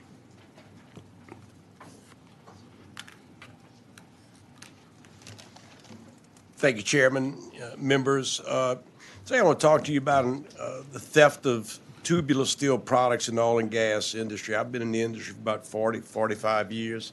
Oil field theft is a major problem in our industry. None so much as tubular steel these days because of supply chain shortages, the geopolitical situation with China, et cetera. Oil field tubular products for both drilling and production have been severely hampered. HB 3368 would add this particular item to the existing list of regulated metals like copper, catalytic converters, highway, guardrails, etc. This would help law enforcement. Like today, we have Lieutenant Rick Dixon here from Ector County, who can tell us a lot about what goes on with the stealing of these particular products. I'd be happy to answer any questions regarding the bill. Members, any questions? All right, we'll call you back up in a little bit. Thank you. Chair now calls Rick Dixon. We have you registered as Rick Dixon, representing Ector County Sheriff's Office, in favor of the bill. Is that correct? That's correct, sir. Please continue. Thank you, Mr. Chairman and members, for allowing me to be here to speak today. My sheriff was very enthused about me coming here today, as oil field theft is my primary duty to investigate. Directly, tubular products have no way of being tracked. such as copper, aluminum, stainless steel, such as that. There's no way to track the sale and movement of tubular products. So I'm here to answer any questions y'all might have today. Members, any questions? Thank you, sir. Thank you very much. Chair now calls Joseph Schneider. We have you registered as Joseph Schneider, representing yourself, testifying on the bill. Is that correct? Yes, sir. Please proceed. Good afternoon, Chairman Guillen and members of the committee. Thank you for allowing me to testify on House Bill 3368. I am speaking on behalf as myself as president of Holmes Road Recycling Company and as a member of the Recycling Council of Texas Trade Association. Okay, we have you registered as Joseph Schneider, representing yourself, testifying on the bill. Do you want to be shown representing somebody else other than yourself? In addition to yourself? Yes, sir. Okay, and who is this? I'm the president of Holmes Road Recycling Company, which is a scrap metal recycling facility. So you want to be shown representing Holmes Road Recycling Company? Inc. Yes, sir. Holmes Road Recycling Company, Inc. Yes, sir. Okay.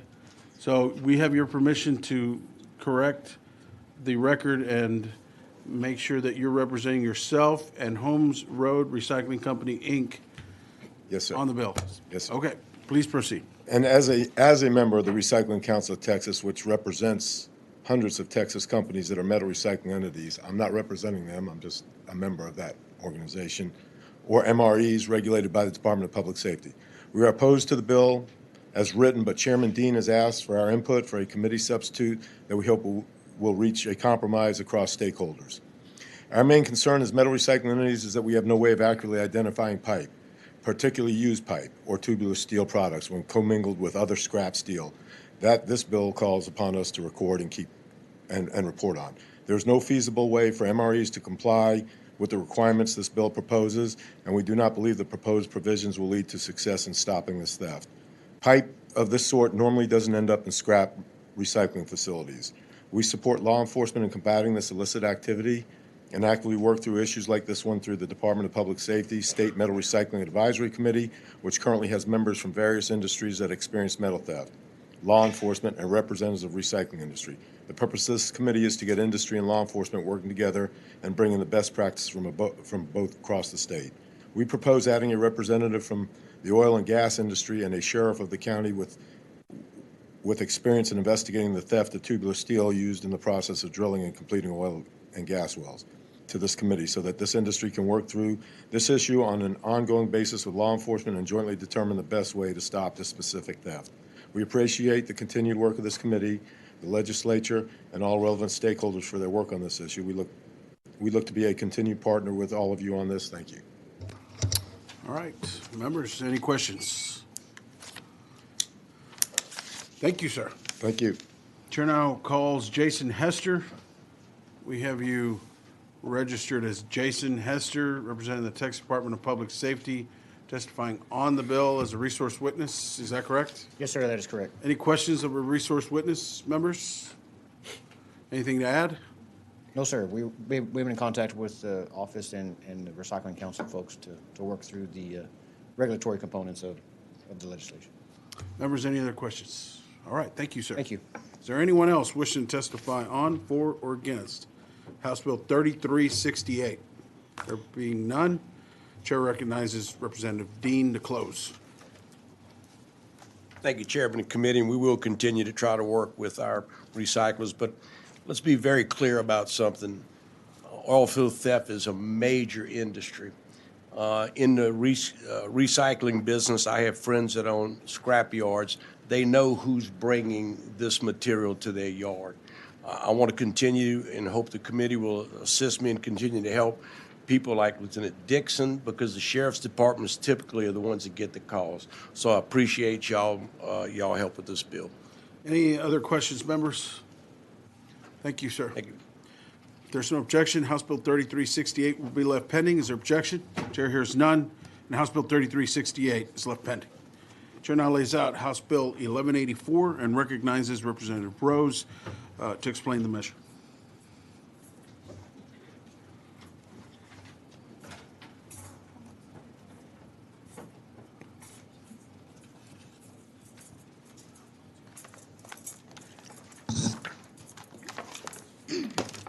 Thank you, Mr. Chairman. Excuse me.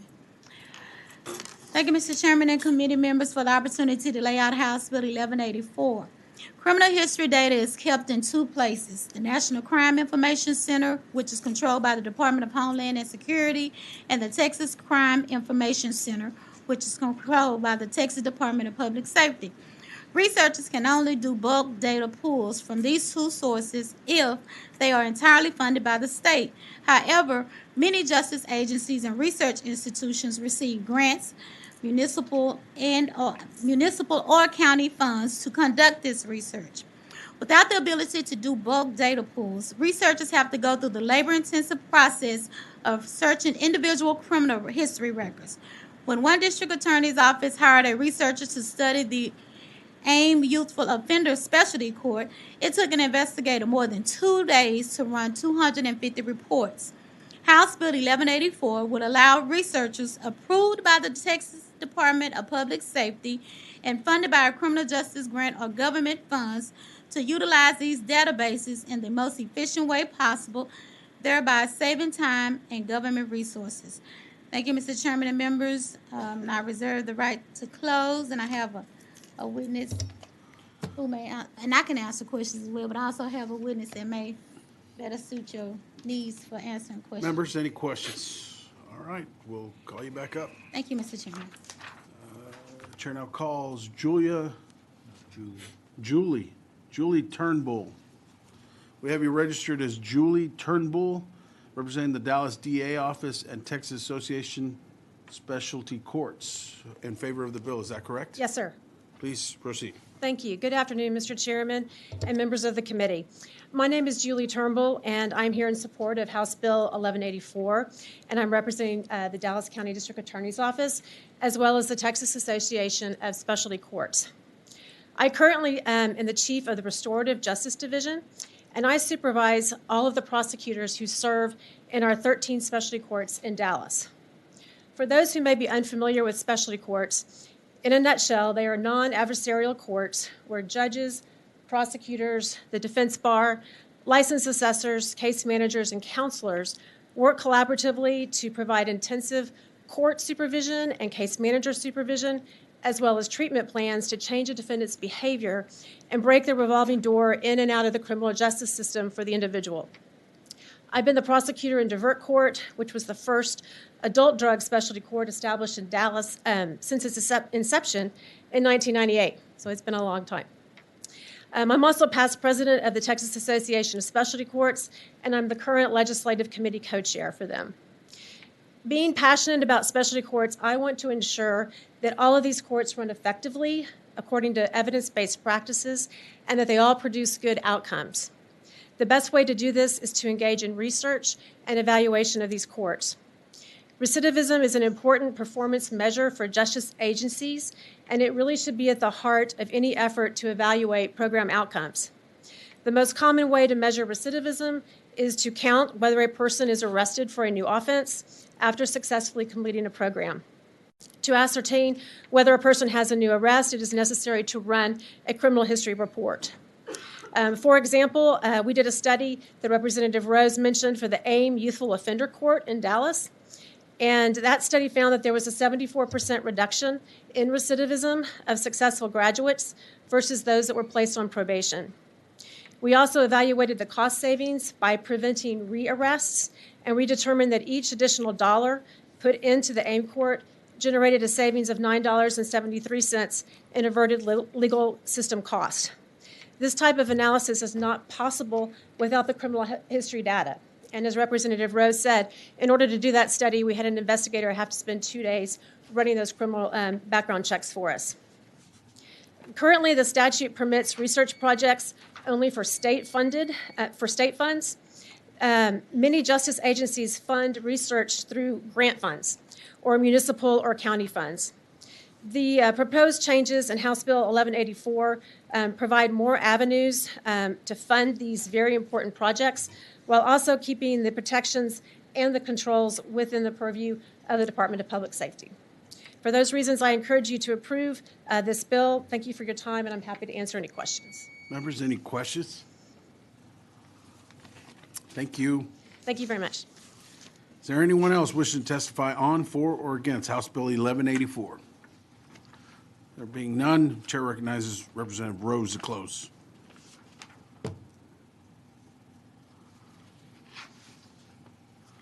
Thank you, Mr. Chairman. This is a simple but very important bill that would allow criminal history research to be done in the most efficient way possible.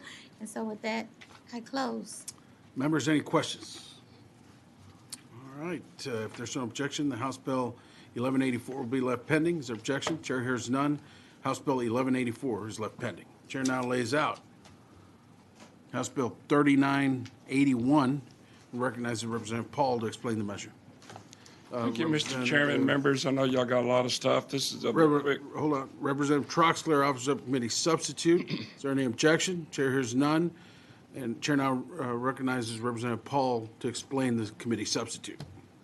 Thank you, Mr. Chairman. I know y'all are busy and got a lot of stuff. I'll be quick.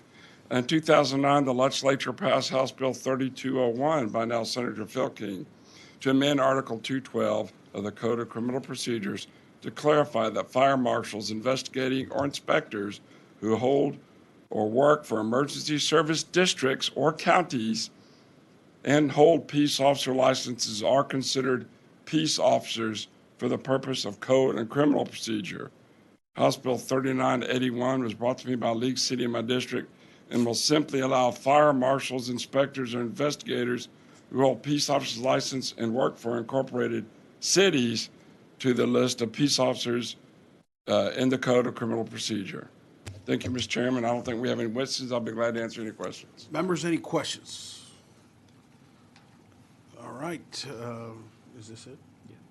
Is there anyone else wishing to testify on, for, or against the committee substitute to House Bill 3981? There being none, Chair recognizes Representative. Thanks for y'all's consideration, and I close. All right, members, any questions? All right.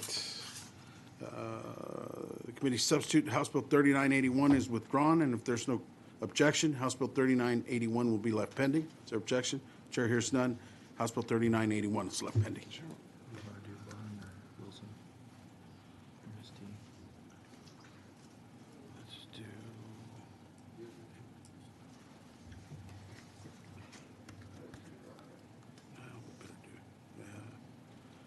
Okay, the chair now lays,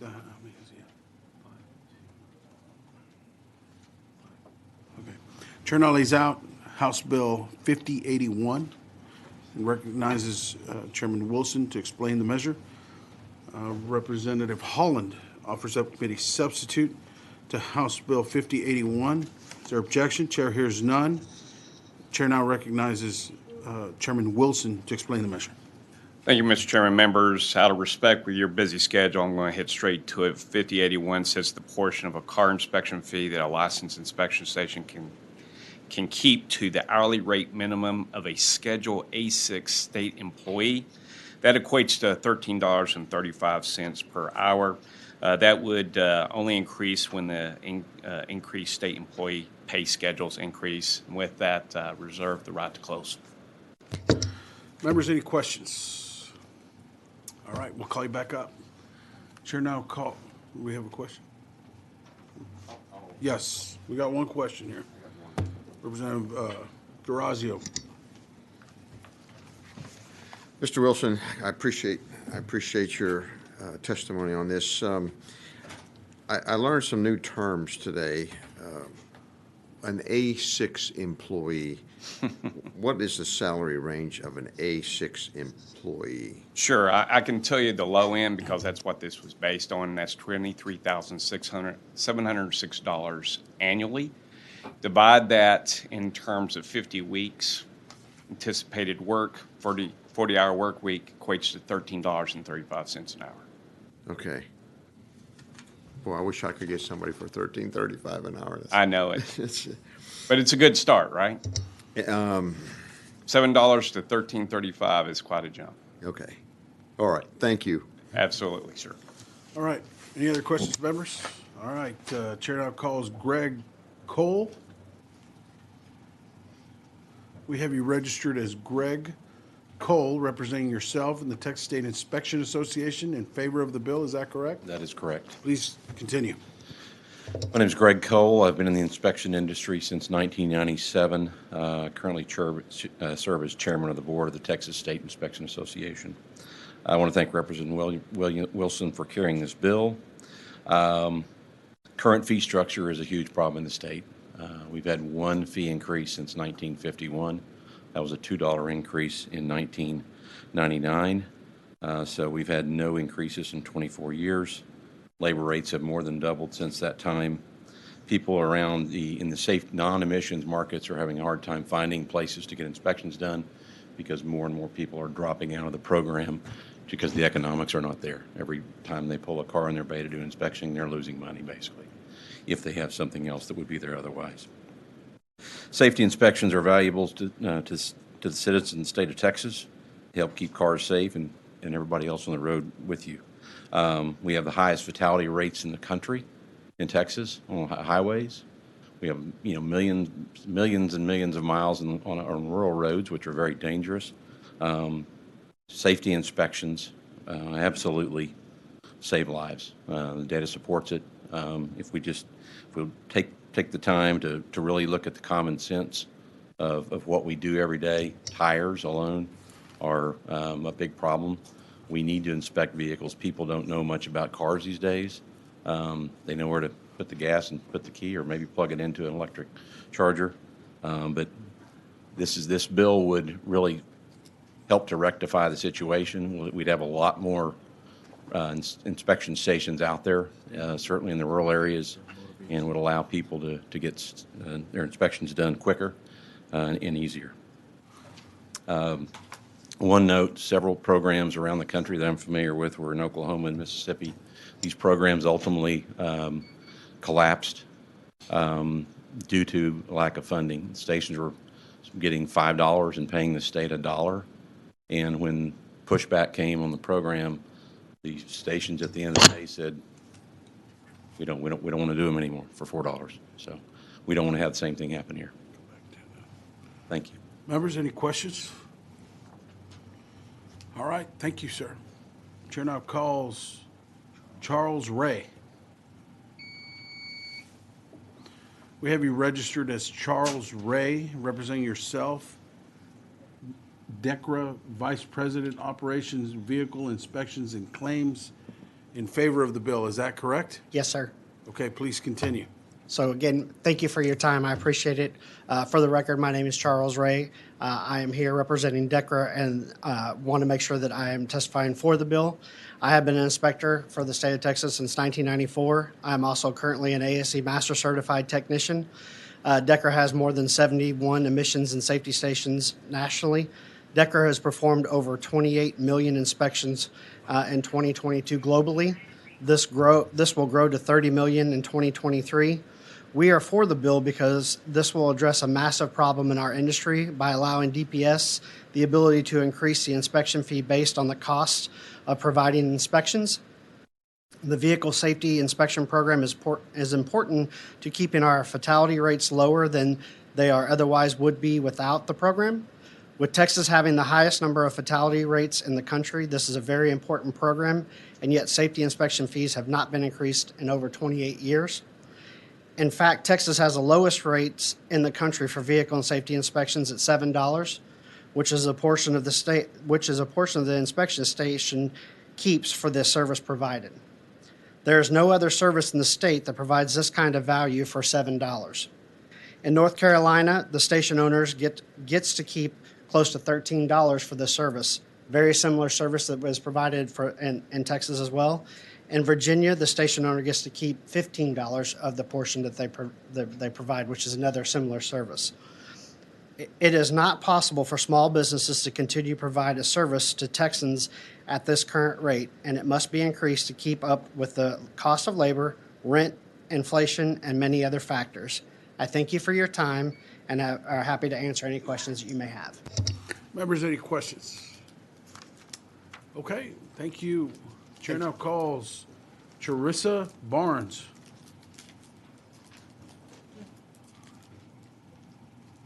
We have you registered as Charissa Barnes, representing yourself and the official inspection station. in favor of the bill. Is that correct? That's correct, Chairman. Please continue. For the record, my name is pronounced Carissa. Carissa. H is a little tricky. Okay. Yes, so Silent thank you, H. Chairman. Thank you, Chairman and members. My name is Carissa Barnes. I've been in the vehicle inspection industry for well over 30 years. I'm a second-generation inspection station owner. My father started the company, and I started owning my own inspection stations at the age of 19. I can talk very specifically from an angle in the safety inspection counties. We just do safety inspection. We don't do emissions testing like the larger cities. And I will say that, in fact, we have not seen a price increase that was retained by the stations since 1999. It's been a long time. Many things have changed. One of the things I would like to speak about is what has happened in the safety counties, which is the Department of Public Safety many years ago had a lot of administrative costs, and those costs have been pushed onto the inspection stations with no additional funding to account for that. That has been something that we have struggled with, and it has led to people not wanting to perform state inspections and for motorists to struggle sometimes to find a place where they can get their vehicle inspected.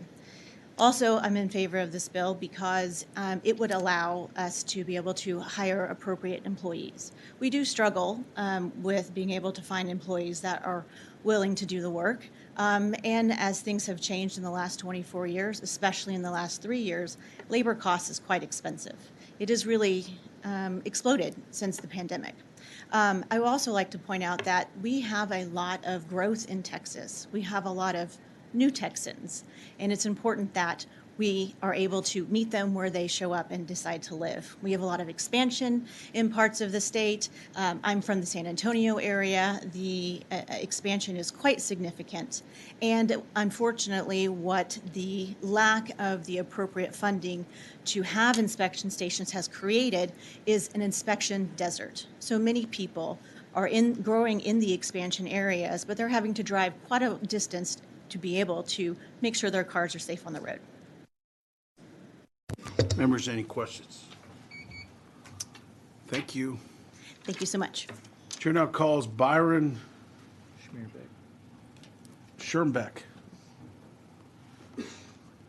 We have you registered as Byron Schirmbeck, representing yourself in the Texas Campaign for Liberty against the bill. Is that correct? Yes, sir, Mr. Chairman. Please continue. Thank you. Byron Schirmbeck, Texas Campaign for Liberty. We're a 501c4 group. We work on several liberty issues. This one has a couple of issues that are concerning. The first would be that typically these kind of fees or taxes or however you want to call it are set by the legislature. Farming it out to DPS with what looks like little to no control over it from the legislature seems problematic. You know, if that's going to happen, there should at least be some sort of rails for them to comply with. But preferably, our members would prefer to see something like Senator Hall's bill that would actually do away with the safety inspections. The data actually shows that these are unnecessary, and Texas is one of the very few states that actually still does safety inspections. What we're finding is it creates an undue burden on some folks. They're not really catching things that would be a safety issue, and it's essentially just another revenue thing. So if it does continue, I would hope that the legislature would be involved more with setting the fee instead of farming it out to the DPS. Thank you. Members, any questions? Thank you, sir. Is there anyone else wishing to test? No. We've got, Chair now calls Jason Hester. We have you down as Jason Hester, representing the Texas Department of Public Safety, as a resource witness on the bill. Is that correct? Yes, sir, that is correct. There's a resource. Anything to add? If you have any questions. Members, any questions? Yes, Representative Garazio. Can you give us the history of why the DPS is doing inspections and not the Department of Motor Vehicles? For a number of years, the enforcement arm of those vehicles, as far as regulating the inspectors themselves, was done by the law enforcement agency. And so that was set by the legislature years ago to the Department of Public Safety and the Texas Highway Patrol Division, and that is where it has stayed. It is no longer in the Highway Patrol Division. It is in the Regulatory Services Division now within the Department of Public Safety. What's the difference between the regulatory We're division? predominantly, the Regulatory Services Division handles everything that is occupational licensing that the Department of Public Safety does. The Highway Patrol Division is your traditional, your black and white Texas troopers that are out working patrol. Wouldn't it be more efficient to give it to the Department of Motor Vehicles? I mean, that's what they deal with, license, cars, trucks, titles, all that stuff. That is certainly within the purview of the legislature, sir. I can't speak to where you would deem it to be appropriate. We'll follow with whatever is done. We do share our information once the inspection is completed. It is uploaded to the state database so that when motorists go to renew their registration, that it checks that automatically.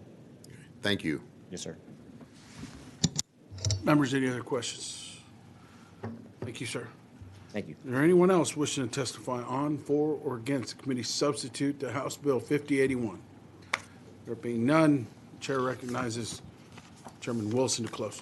Thank you, sir. Members, just to answer a couple of questions. The A6 schedule, rails and limits is $23,706 to $33,221.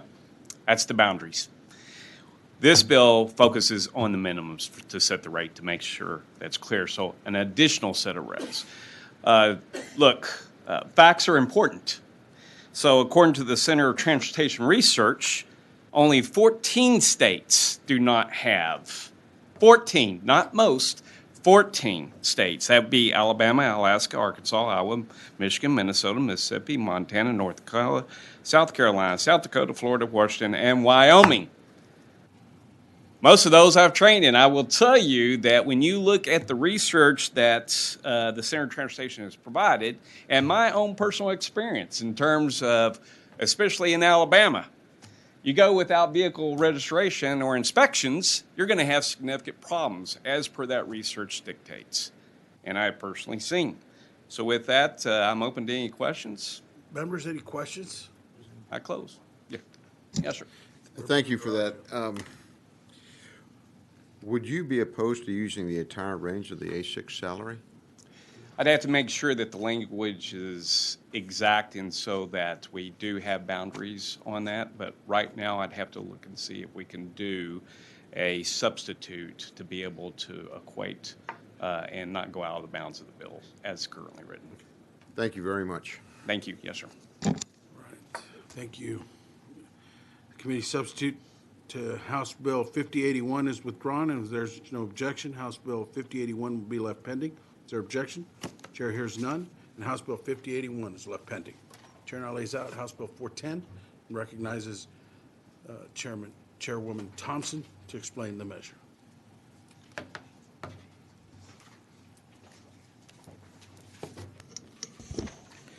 Thank you, Mr. Chairman.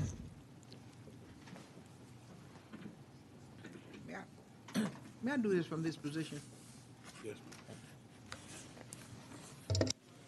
Mr. Chairman, this bill is a bipartisan piece of legislation that this body has worked on over a course of many sessions, and it is definitely, in my opinion, long overdue to be passed. People are routinely arrested for a wide range of fine-only offenses, traffic offenses. This bill would prohibit arrest for Class C misdemeanor traffic violation. It would also direct Texas Southern University, whose scholars not only have lived experiences but have done valuable research in this area, to create model policies in collaboration with law enforcement stakeholders for issuing citations for Class C traffic violations. This bill allows law enforcement agencies to adopt a model policy published by the university. It does not have to be the model policy published by the university, but law enforcement agencies must adopt a written policy. This is a heavily negotiated bill with law enforcement, and the bill filed this session is the result of those negotiations. Mr. Chairman, you might recall that this bill has passed this committee last session by 7-4, and it passed the House overwhelmingly by 113-18 last session. I have a few witnesses, Mr. Chairman, but if there are any questions of this great committee of me, I'm here available to answer those questions. Members, any questions? All right. May I have the right to close, Mr. Chairman? Absolutely. Thank you, sir. Chair now calls James Dickey. We have you registered as James Dickey, representing yourself in favor of the bill. Is that correct? That is correct. Please continue. 9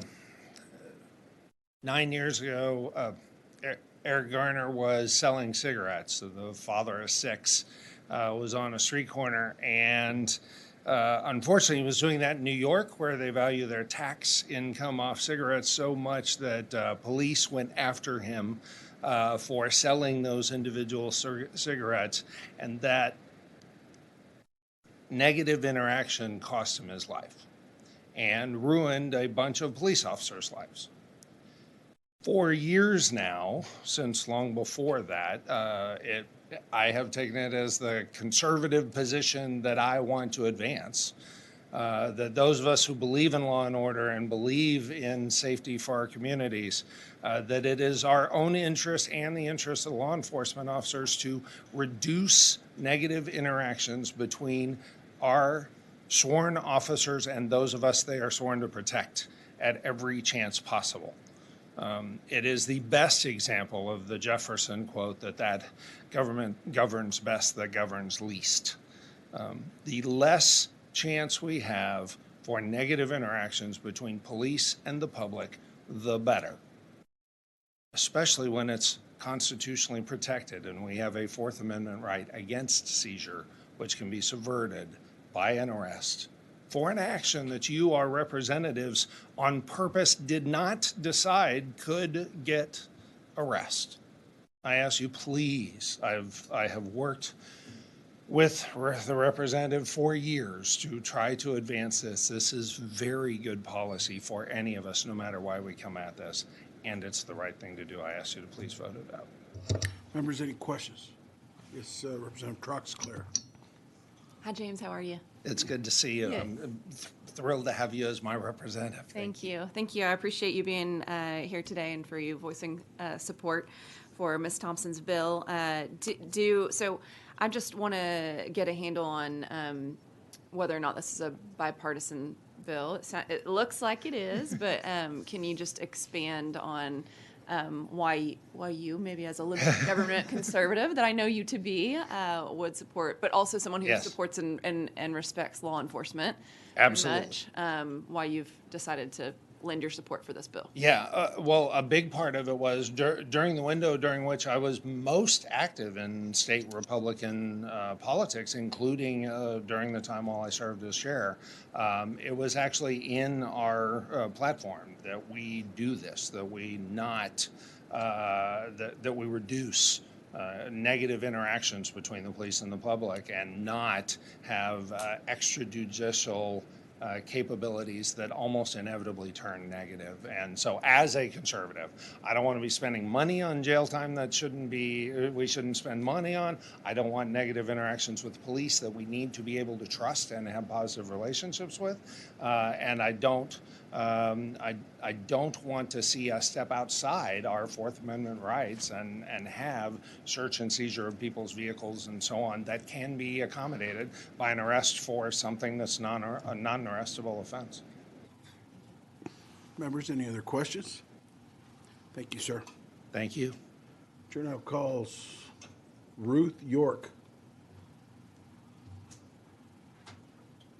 Ruth York. We have her down as Ruth York, representing herself and the Tea Party Patriots of Eastland County and the Texas Family Defense Co. in favor of the bill, but we're going to switch her to did not testify. The chair now calls Sarah Mae Jennings. Sarah Mae Jennings. We have Sarah Mae Jennings down representing herself and the Texas Fair Defense Project in favor of the bill, but we're going to switch her to did not testify. Chair now calls Byron Schirmbeck. We have you registered as Byron Schirmbeck, representing yourself and the Texas Campaign for Liberty in favor of the bill. Is that correct? Yes, sir, Mr. Chairman. Please continue. Thank you. I don't think I could do a better job than Chairman Dickey did. I think all you have to look at is, I know there's been some concern that I've heard from some representatives and some other groups that perhaps this could be an anti-police thing and that police officers are concerned. I've been testifying before on those contentious bills, and the one thing that we saw was a room full of police officers in uniform to testify. I'm not seeing that today. We're also seeing record bipartisanship. Not only did you just have a former chairman of the Republican Party of Texas testify in favor of the bill, one of the co-authors is Representative Kane, my representative, and he's usually rated as the #1 conservative member of the House. And Representative Thompson is an icon of the Texas Democrat Party by any standards. So we have a bipartisan. You meant the whole body? Yes, sir. The whole legislative body? Yes, sir. I would not take issue with that. This is a bipartisan criminal justice reform. With everything that's going on in the world, and especially with the divisive and corrosive national politics, something like this that can make a positive outcome, that has people from all different views working together, is something that should get to the floor for a vote. I think if nothing else, it shows that we can work together, that we can get things done that actually make a difference in people's lives. And the bill itself it's very simple.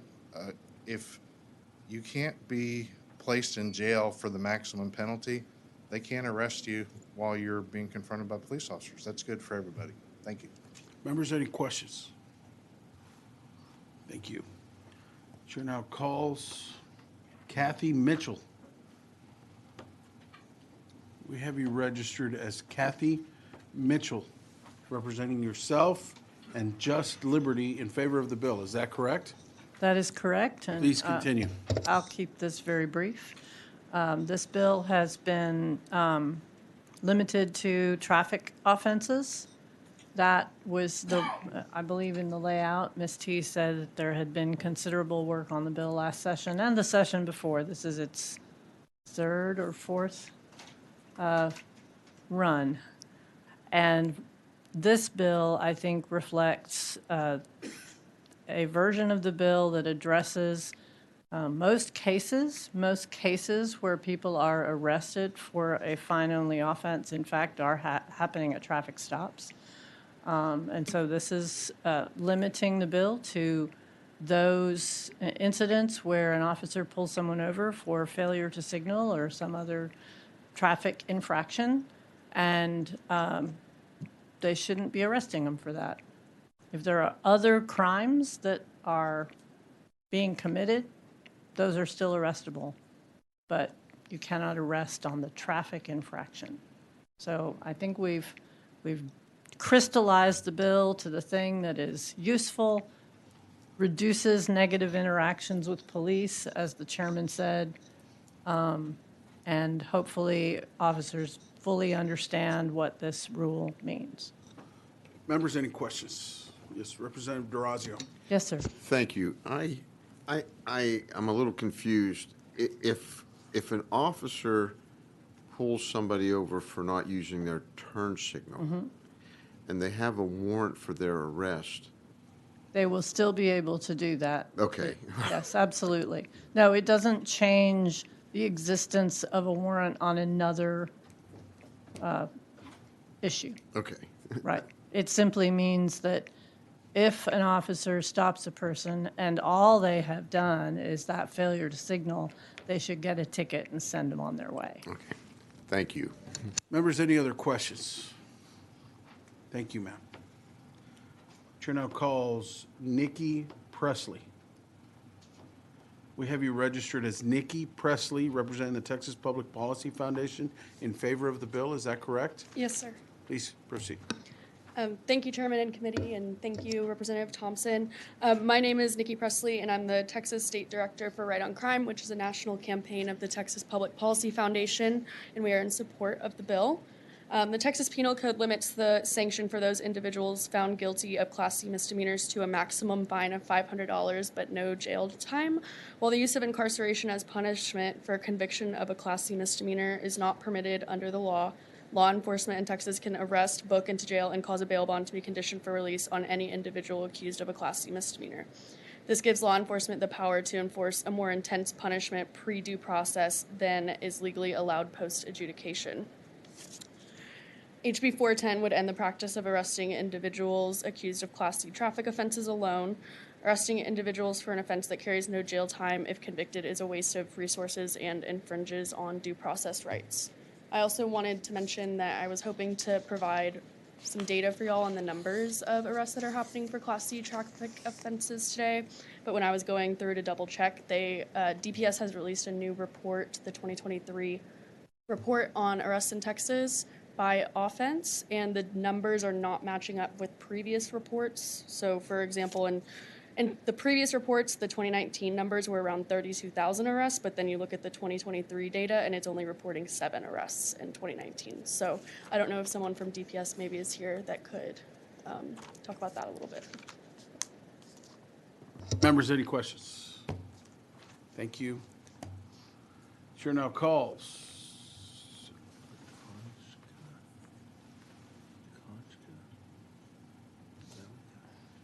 Akanksha Balakai. We have you down as Akanksha Balakai, representing Texas Appleseed, in favor of the bill. Is that correct? Akanksha Balakai, but thank you. Yes, that's correct. That was pretty close. Yeah, it was very close. Please proceed. Very close. Anytime I hear a pause, I know it's probably my turn. So thank you to the committee for having me. As said, my name is Akanksha Balakai, and I'm a criminal justice policy analyst with Texas Appleseed. We're an organization dedicated to fighting unjust laws and supporting policies that are data-driven, safe, and efficient. Today, I'm here to testify in support of this bill, and I'll make it brief since I believe a lot of folks have already covered what I'm going to say, but I'm going to hone in on the model policy bit here. So Texas Appleseed, for a number of years, as you might tell by the stack that I just handed the clerk, has conducted extensive research and data analysis on cite and release policies across our state, culminating in the release of a report last year. But we also conducted a survey to determine whether or not these law enforcement agencies that we talked to have an explicit cite and release policy for their departments, and if so, which offenses apply. Of the agencies that replied to this survey, over half, about 61%, reported having no cite and release policy in place. About 28% reported yes to having a policy, and the remainder of responding agencies indicated deferring to state law or officer discretion when making decisions to arrest on a citation-eligible charge. Of the agencies that responded yes to having a cite and release policy for their department, only 67 agencies claimed to have a policy that addresses all citation-eligible misdemeanors.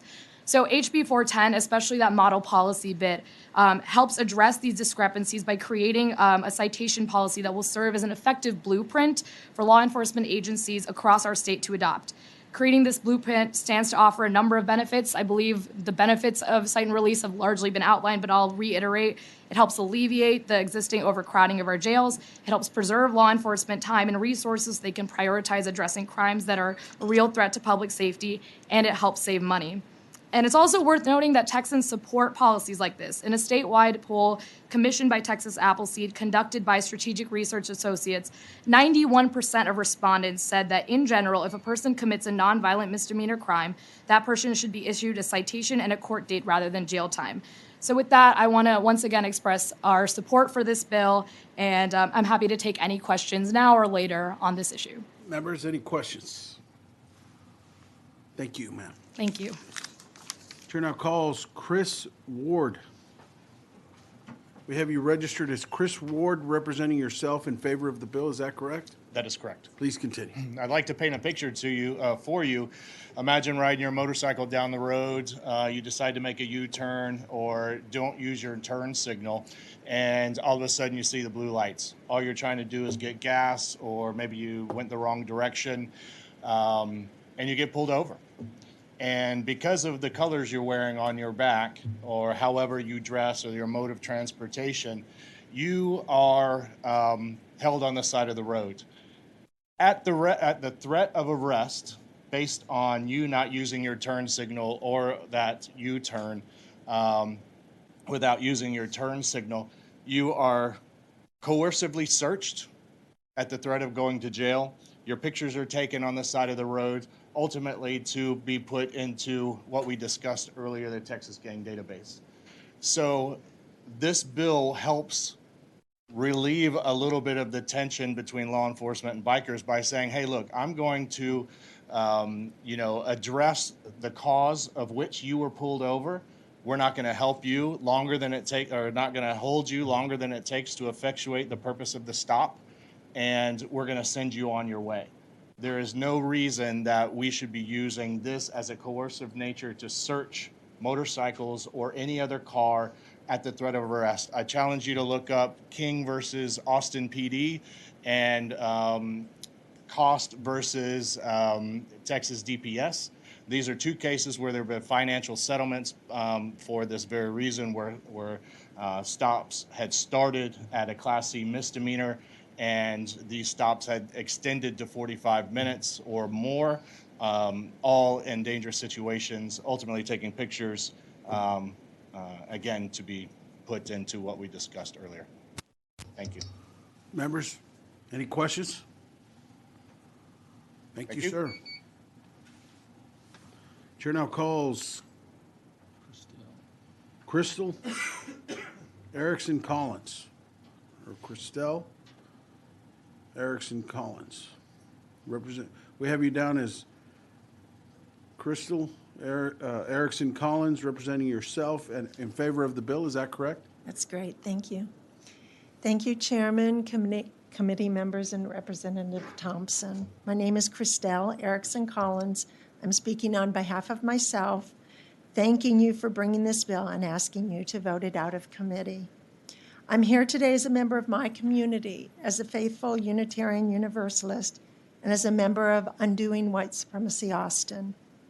I'm here as a human who cares deeply for the lives and freedom of all people, including the lives of police officers. In my family, we have several members who devoted their lives to law enforcement.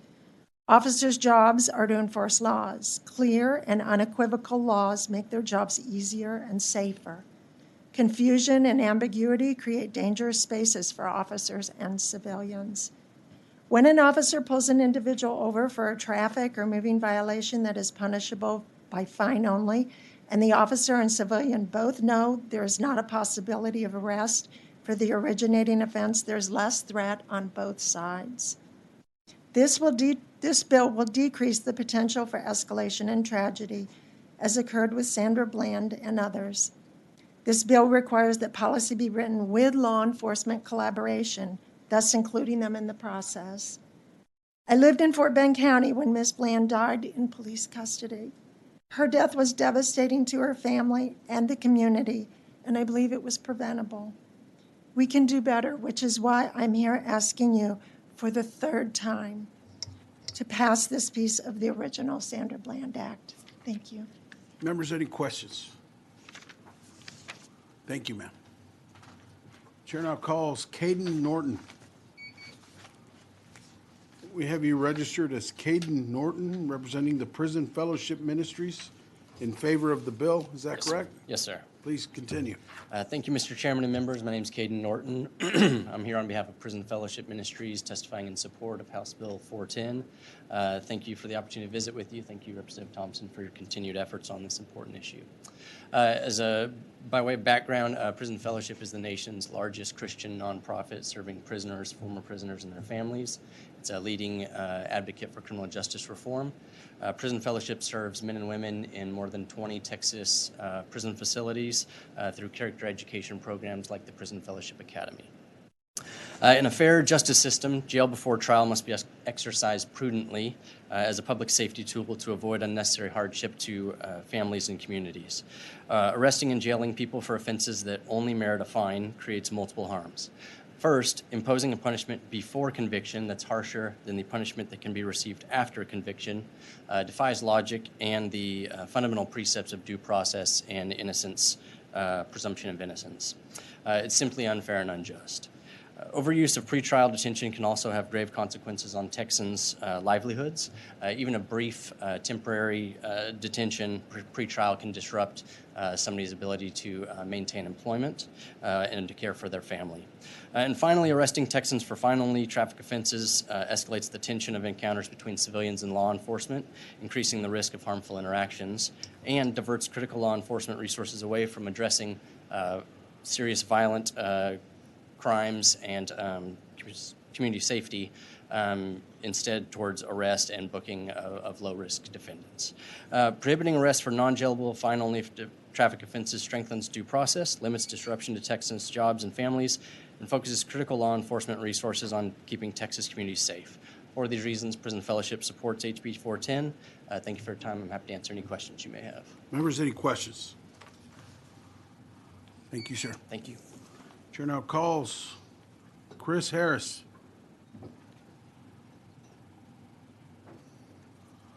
We have you registered as Chris Harris, representing yourself and Austin Justice Coalition in favor of the bill. Is that correct? That is correct. Thank you, Chair. Continue. Yeah, thank you, Chair, fellow members. I really don't have anything to add beyond what the previous speakers have said. Just thank you so much to you, Ms. T, for bringing this bill. Sandra Bland still speaks. Thank you so much. Members, any questions? Thank you. Chair now calls Chris Howie. Or Howe. We have you registered as Chris Howe, representing yourself in favor of the bill. Is that correct? That's Please continue. My name is Chris Howe. I'm speaking on behalf of myself and in favor of HB 410. Chairman Guillen, committee members, on March 2nd, 2010, I was placed under arrest and jailed because I did something that each of you on the dais have done a few times yourself. I stood outside a polling location on election day, outside the 100-foot marker, and held a sign for my candidate. I did so with several others, along with the wife of then State Representative Kelly Hancock, and held a sign for candidate of my choice. But on that day, a peace officer came up to all of us who were electioneering and informed us that we were violating a municipal ordinance that prohibited the holding of political signs on public property. On that election day, the other people who were with me in the parking lot of a polling location outside the 100-foot marker put their signs down. I refused because I believe that I had a God-given, constitutionally protected right. The officer contacted the city attorney, and after several hours of me continuing to hold my sign, the chief of police came out and gave me one last chance to put it down. I told him that he should do what he thought he should do, but that I would continue to exercise my speech in support of the candidate of my choice. He then directed an officer to place me under arrest and take me to the municipal jail. I spent 5 hours in that jail. During that time, I could hear the jailer receiving hundreds of calls from people asking about me and why I was being held. I knew I had several friends sitting in the lobby of that police station, not more than 200 feet away. I knew I had an attorney running around the county, getting judges to sign habeas writs. Because I had been so politically active, I knew that I had a community of support there for me. But those 5 hours cemented my belief that liberty is not just an intellectual exercise, it is life and death. It is upholding rights or the demise of rights. The charges against me were dismissed by the municipal court judge, the same judge that under state statute could not have sentenced me to jail time if I had been found guilty. On my behalf, Liberty Institute filed a civil case against the city.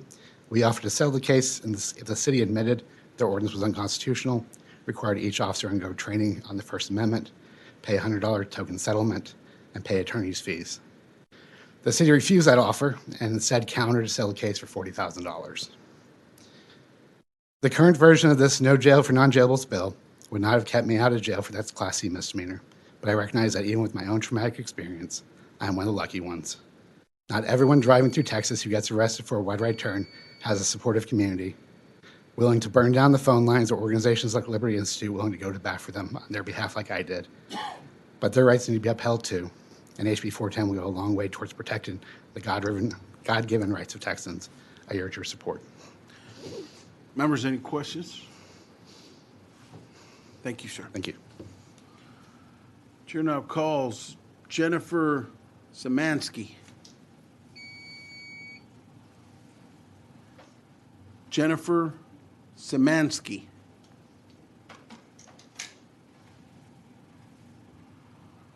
Okay, we have her registered as Jennifer Szymanski, representing the Combined Law Enforcement Associations of Texas, testifying against the bill, but we're going to move her to did not testify. Okay, well, there's some indication that she's on her way.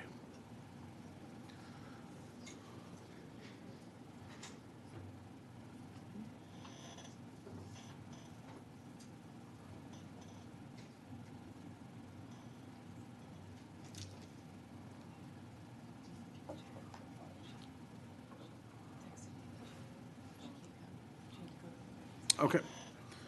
Okay. We're switching her to did not testify. Chair now calls Chris Jones. Chris Jones. We have him registered as Chris Jones, representing the Combined Law Enforcement Associations of Texas, CLEAT, testifying against the bill. But we're going to switch him to did not testify. Is there anyone else wishing to testify on, for, or against House Bill 410? Yes, sorry. My name Okay. is Sarah Mae Jennings. I had registered to testify in support of the bill. Would it be all right if I shared my testimony at Absolutely. this time? Absolutely. Let's look you up real quick. Hold on. I was the first called. I was next door. Sorry. Oh, okay. So we called you. Yes. I see. All right. Sorry about that. Sarah Mae, it's okay. So we've got you down as Sarah Mae Jennings, Yes. representing yourself and the Texas Fair Defense Project in favor of the bill. We had called you up before. Yes. We switched you to did not testify. We're going to switch you back to did. Thank you. I Go ahead. appreciate Is it. that all correct? Yes, thank you so much. Go ahead. I appreciate it. Thank you, members. My name is Sarah Mae Jennings. I'm the interim co-executive director and policy director at the Texas Fair Defense Project. We're a nonprofit organization that fights the criminalization of poverty in Texas. And I'm here today to express our strong support for House Bill 410, which would create a model cite and release policy for law enforcement agencies to follow throughout Texas. TFDP and our pro bono attorneys represent clients on Class C misdemeanor level cases that are punishable by fine only. Despite this, arrest is still used even when the allegation in question is a Class C misdemeanor. I currently represent somebody who has been jailed multiple times on Class C allegations only. Any time spent in jail is a serious disruption of an individual's life, risking the loss of employment or even the loss of one's own children. Without standardized cite and release practices, jurisdictions vary greatly in their usage of citations, as opposed to jail time when it comes to fine-only misdemeanors. Creating this policy will have a positive impact on all parties involved. For law enforcement agencies, this means fewer people crowding jails, a lower administrative burden when it comes to booking, and fewer costs incurred for Texas taxpayers overall. For individuals facing a citation allegation, this means lower risk of future or increased criminal activity as a result of incarceration, which is more likely even if they are held in jail for a short period of time. By establishing a model policy, agencies will be able to adopt a thorough cite and release policy that meets requirements with ease. Standardizing this policy is a necessary step for individuals to avoid unnecessary jail time for fine-only misdemeanors. Thank you for your favorable consideration of this legislation. Members, any questions? Thank you, ma'am. Thank you very much. Is there anyone else wishing to testify on, for, or against House Bill 410? There being none, the chair recognizes Chair Thompson to close. Mr. Chairman, members, I can go on for another 5 or 10 minutes, but I'm going to say thank you and I close. Members, any questions? All right, if there's no objection, House Bill 410 will be left pending. Is there objection? Chair hears none. House Bill 410 is left pending. All right. Chair now lays out House Bill 3729, recognizes Chair Bonin to explain the measure. Thank you, Mr. Chairman and members. After the Santa Fe school shooting, many of the kin of those who were killed or seriously injured requested to view the evidence in order to gain closure. However, under current law, a voluntary disclosure of evidence to the next of kin would require the evidence to be disclosed to the public. In addition to that, I would share with you that approaching 5 years since this incident, there has been no trial because the defendant has been deemed not competent to stand trial. So family members and the victims have not had any opportunity to have access or information that would have otherwise been revealed in a public trial. So House Bill 3729 seeks to resolve this issue by authorizing a prosecutor to permit certain family members, such as a parent or a spouse, to view certain evidence, namely a medical examiner's report and video evidence, without subjecting the evidence to the required public disclosure. Importantly, a prosecutor maintains discretion in permitting a person to view the evidence. House Bill 3729 prohibits a person permitted to view the evidence from duplicating, recording, or otherwise memorializing the information. Additionally, a prosecutor may require a person to sign a confidentiality agreement prior to viewing.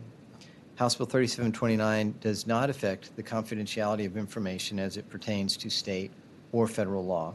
It also does not affect currently established procedures for obtaining or using medical examiner reports or video evidence of a crime. I'm happy to answer any questions, and in the absence of questions, I respectfully ask for the right to close. Members, any questions? All right, we'll call you back up. Chair now calls Kevin Petroff. We have you registered as Kevin Petroff, representing Galveston County Criminal DA for the bill. That is correct, Mr. Chairman. Thank you, Mr. Chairman, members of the committee. I represent the office that you're going to hear some complaints and frustrations about from the families that are going to be before you today, and that is understandable.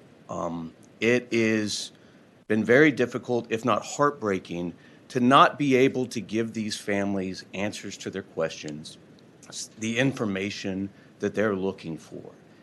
And the reason that we can't do that really goes to the source of the problem that this bill seeks to solve.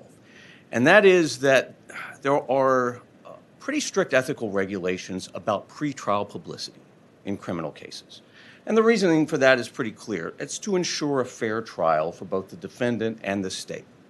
And so anything that could be made public could end up influencing potential jurors and make it very difficult to get a fair jury if they've already heard most of the evidence and made up their mind. So the rules are very restrictive in that. The way that Texas differs from them, several other states, though, is that if we were to give certain information to family members of victims that were killed, if we were to show them certain documents or videos, under Texas law, that all becomes public record, which means that we could not refuse any request to give that to media sources, television, newspapers, and the like. And that then goes back towards potentially affecting a fair trial and a fair jury panel. What this bill from Chairman Bonin does is to create a small exception to certain types of evidence in cases in which families have a deceased victim in a criminal case, that we can share some of that information with them, that we can answer some of those questions without being concerned about all of that information suddenly being public.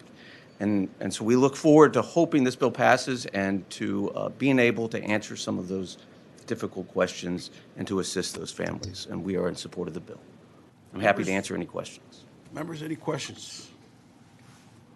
Okay, thank you. Thank you. Chair now calls Allison Steele. We have you registered as Allison Steele, representing yourself in favor of the bill. Is that correct? That is correct, Mr. Chairman. My name is Allison Steele. I am the mother of 19-year-old murder victim Kaylee Mandotti. I am representing myself and I am testifying in support of this bill.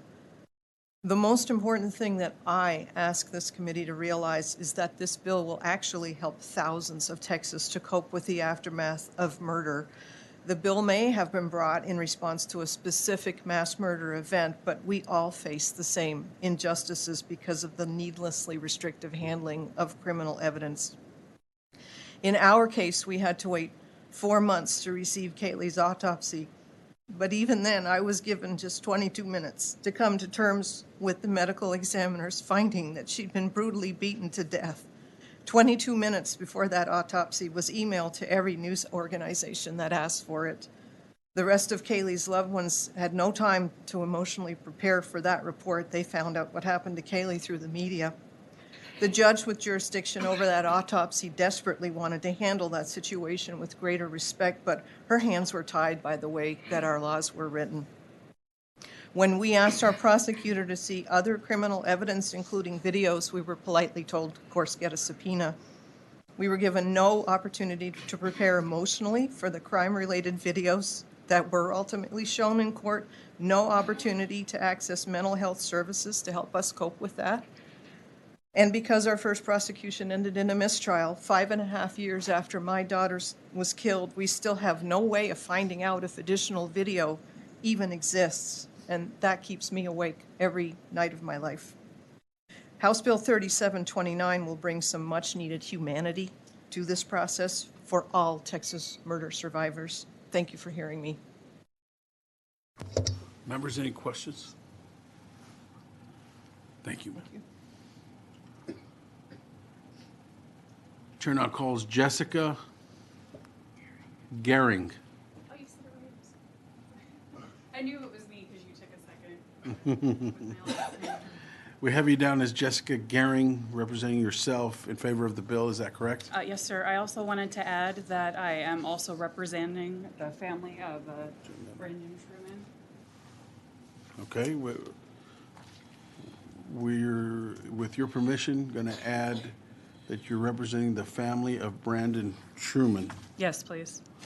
Okay, so we have you down as Jessica Gehring, representing yourself and the family of Brandon Truman in favor of the bill. Is that correct? Yes, sir. Please proceed. Thank you. As you said, my name is Jessica Gehring, and I am here in favor of the bill. I unfortunately know what it's like. My fiance was murdered in 2019, Austin Utley, and it took 128 days for us to get his autopsy, and 128 days of not knowing what he went through. When we found out he was brutally stabbed to death, we had no idea if he was aware, if he suffered, if he passed away quickly, and these were things that we thought about every second of every day. His mom knows every mark on his body. And I'm also representing the family of Brandon Truman. Brandon was murdered in October of 2021. He was shot, stripped naked, and set on fire. His mother, Jen, asks herself every night, was he alive when he was set on fire, what he went through?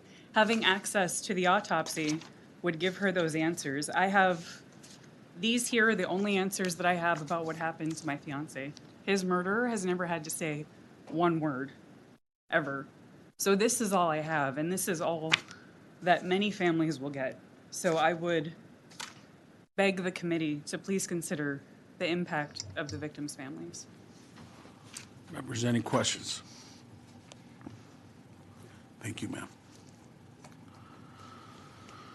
Chair now calls Rhonda Hart. We have you registered as Rhonda Hart, representing yourself in favor of the bill. Is that correct? That's correct. Please continue. My name is Rhonda Hart, and I'm the mom of Kimberly Vaughn. Before I get to my big ask, let me tell you about Kimberly's birth. She was a planned pregnancy, and my due date was August 10th, 2003. Kimberly was born August 12 at 10:38 a.m. Kim was born at Kaiser Permanente Hospital in San Diego. Kim weighed 9 pounds, 4 ounces, and I had her naturally. It was a tough labor. Thankfully, we did well under the medical care and we were discharged. I remember everything about that birth, and Kimberly continued to thrive through her childhood. On May 18th, a gunman entered Kimberly's classroom at Santa Fe High School and shot Kimberly to death. Eventually, I wanted to know how Kim died. I called my funeral director because he had prepared for cremation. He said I should write to the Galveston County Medical Examiner, so I did. Ken Paxton sent me a letter that said I wasn't allowed to have that information because it was an ongoing investigation. I reached out to Jack Rohde to ask if he could help, and sadly he did not, and his stance has remained that way for 3 years. It is not fair to me to keep prolonging this trauma. Every step of this battle has involved inhumane treatment for me and my fellow surviving parents. I work diligently to get past the PTSD from the shooting. I go to therapy. I've done EMDR. I take daily medication. Hearing about the shooter's lack of mental stability sends me into a panic, and I regress. I have to call my therapist. I have to take my medication early. I have to limit my intake of the news. I have to sit with my dog and control my breathing.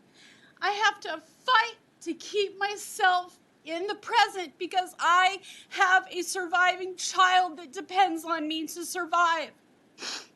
My ask is that you all support 3729. I know most of you are parents because I looked it up.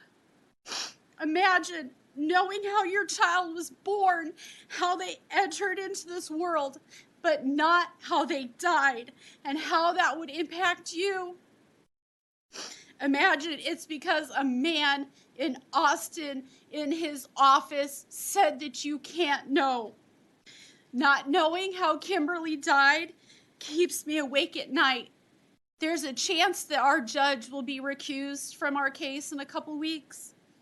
And my only hope to gain any information is through this House bill, and I desperately need your support. Thank you.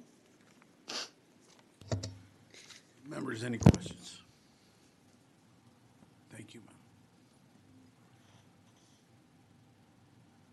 Chair now calls Gail McLeod. We have you registered as Gail McLeod, representing yourself in favor of the bill. Is that correct? That's correct. Please proceed. My son is and was Kyle McLeod. He was murdered on May 18th, and I'm just in favor of this bill. I don't have much to say because I'll probably just start bawling my head off, but I want to know how he died. I want to know what happened to him in those last minutes of his life. I do know a little bit because he was texting my daughter at the time that he was shot, and I just want to know everything that happened after we heard no more word from him.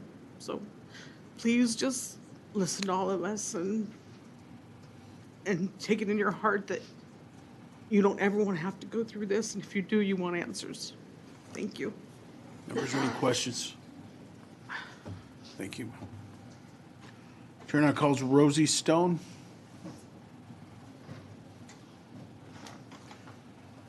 We have you registered as Rosie Stone, representing yourself in favor of the bill. Is that correct? Yes, that's correct. Please continue. My son's name is Chris Stone. He was murdered May the 18th, 2018 at the Santa Fe school mass shooting in Texas.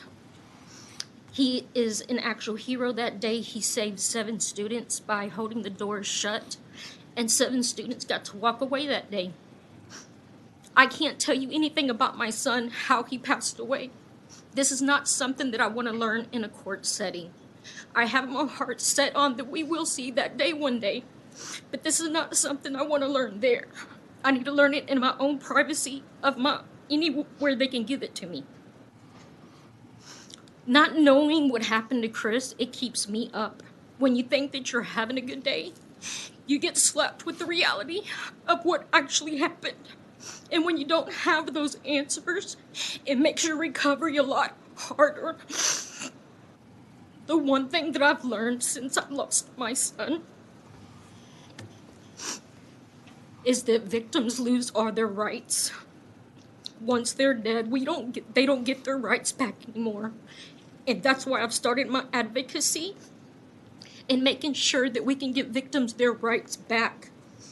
The minute I lost Chris, I lost all my rights as a parent. And I'm a real good mom.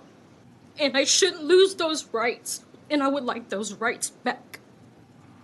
I hope that y'all can do the least bare minimum by giving us that peace and let us move on and trying to close that chapter in our life and trying to find a way so we can live on with our life, but not living with the unknown. I ask for your vote for this, for it to pass. Members, any questions? Thank you, ma'am. We thank each of you for being here and for your testimony. Is there anyone else wishing to testify on, for, or against House Bill 3729? There being none, Chair recognizes Chair Bonin to close. Well, thank you, Mr. Chairman and members, and we truly appreciate your time this afternoon and your consideration. This is obviously a very, very difficult problem that we hope to be able to address. And should any of you or anyone that we haven't heard from today have any concerns, I really look forward to working together to try to overcome them so that we can address this issue. And with that, I close. Members, any questions? If there's no objection, House Bill 3729 will be left pending. Is there objection? Chair hears none. The House Bill 3729 is left pending.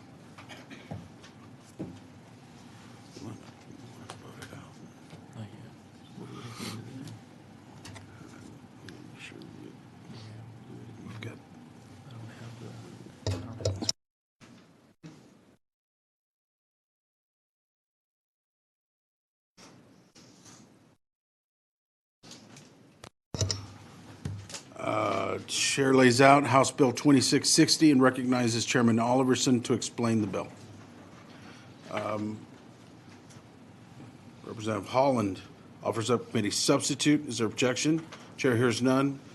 Chairman Oliverson is recognized to explain the measure. Thank you, Chairman Guillen and committee members. It's an honor to be with you today. House Bill 2660 essentially deals with a very small, kind of circumscribed issue that has tremendous significance, and that is when a law enforcement agency takes a report of a missing person, it would require that they must electronically submit notice to any municipal or county law enforcement agency within 200 miles regarding that person.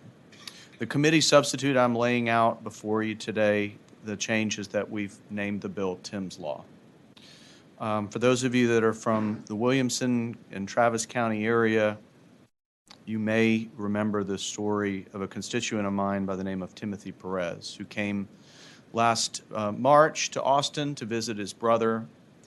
Something happened in Tim's life. We don't know exactly what. We know that his car was found abandoned near Round Rock. We know that his parents reported him missing to the Austin Police Department. We know that 3 days later, he was last seen alive by the Round Rock Police Department at a church where he didn't provide identification, appeared to be, in no imminent distress and was not posing a threat, so they just told him to move along, not realizing that he was a missing person. The next time anyone heard or saw of Tim Perez, it was a badly decomposed skeleton in a field in Williamson County, surrounded, as I was told by the sheriff in Williamson County, by what he described as many rattlesnake dens. He had to be identified from his dental records. We don't know what happened to Tim, but it's a tragic story that illustrates a very unfortunate circumstance where sometimes a missing person report is taken, and unfortunately it takes too long for that report to be communicated to surrounding law enforcement. Had Round Rock PD been aware that Tim had been reported missing to Austin PD 72 hours earlier, I'm quite sure that Tim would still be alive today. He was an aspiring young musician, very talented, had graduated from Baylor University with a scholarship and a degree in music, and his life was cut short for reasons that we'll never understand. By the time he was found, there wasn't enough. The decomposition was so severe that it was impossible for them to decide on a cause of death. So we'll never know what happened to Tim. But this is a simple measure, members, that would allow us to prevent future tragedies like this from occurring in the future. I'd like to reserve my right to close, but I'm happy to take any questions that you have. Members, any questions? Okay, we'll call you right back up. We don't have anybody testifying. Oh. All right, is there anyone else wishing to testify on, for, or against the committee substitute to House Bill 2660? There being none, Chair recognizes Chairman Oliverson to close. Thank you, Mr. Chairman and committee members. I appreciate the chance to lay this out before you. This is really important to me and to the family of the Perez family, and I think that you can obviously see how something as simple as just communicating with surrounding law enforcement could have saved somebody's life. And maybe Tim would still be with us today. I'd ask for your favorable consideration. Members, any questions? Thank you. Thank you. The committee substitute to House Bill 2660 is withdrawn, and if there's no objection, House Bill 2660 will be left pending. Is there objection? Chair hears none, and House Bill 2660 is left pending.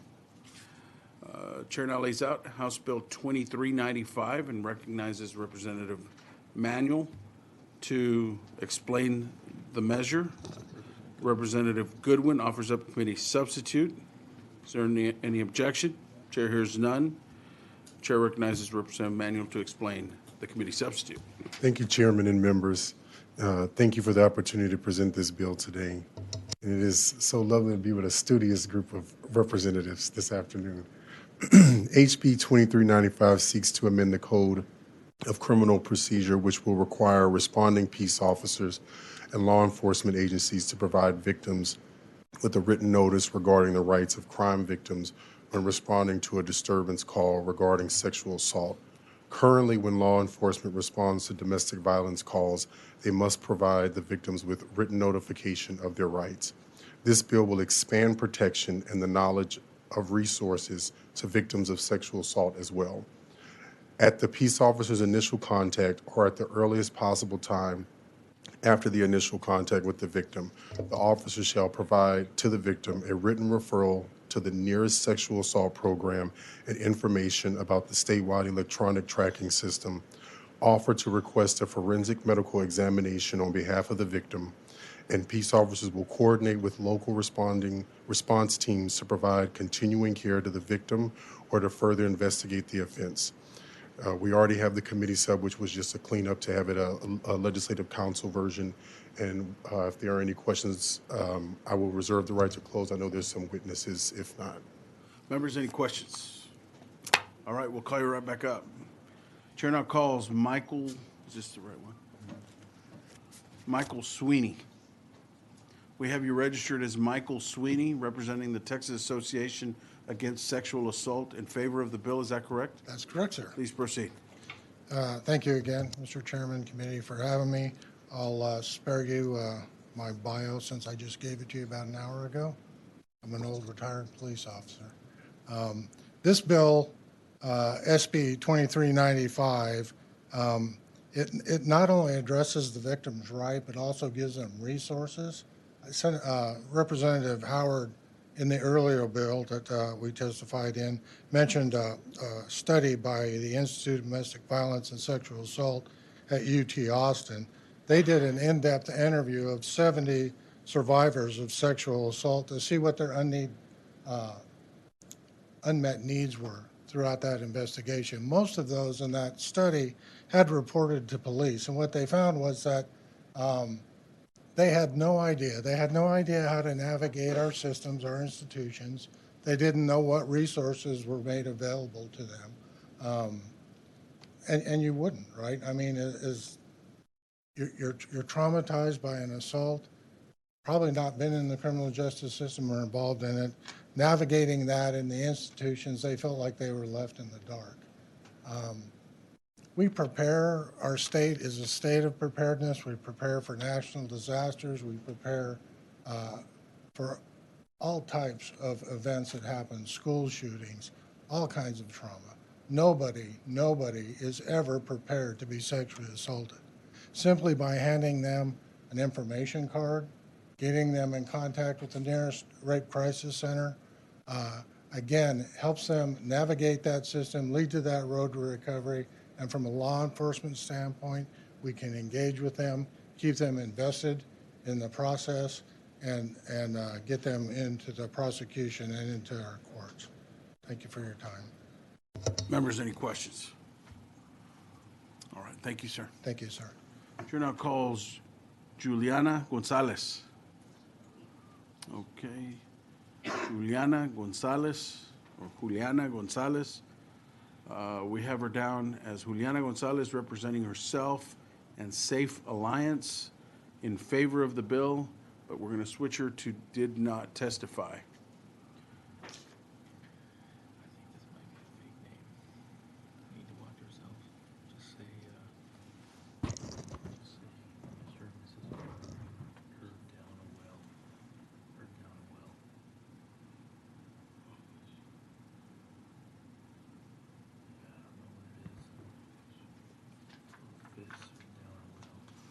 Okay, chair now calls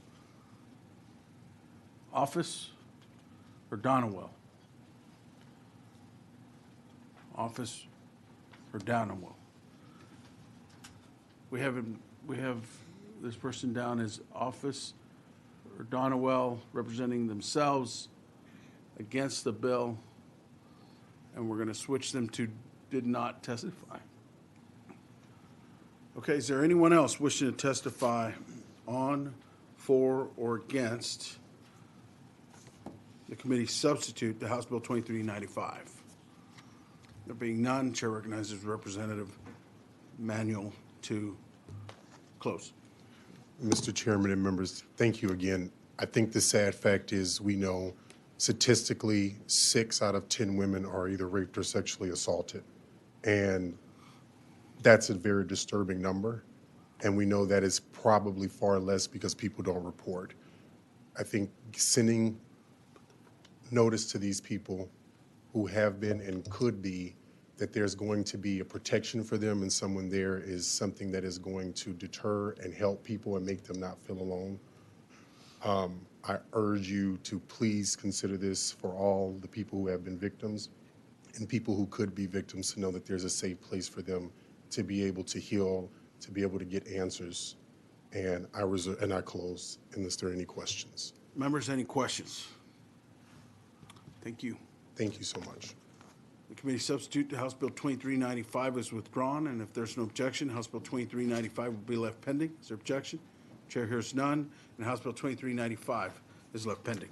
Chair now lays out House Bill 3014 and recognizes Representative Harris of Williamson to explain the measure.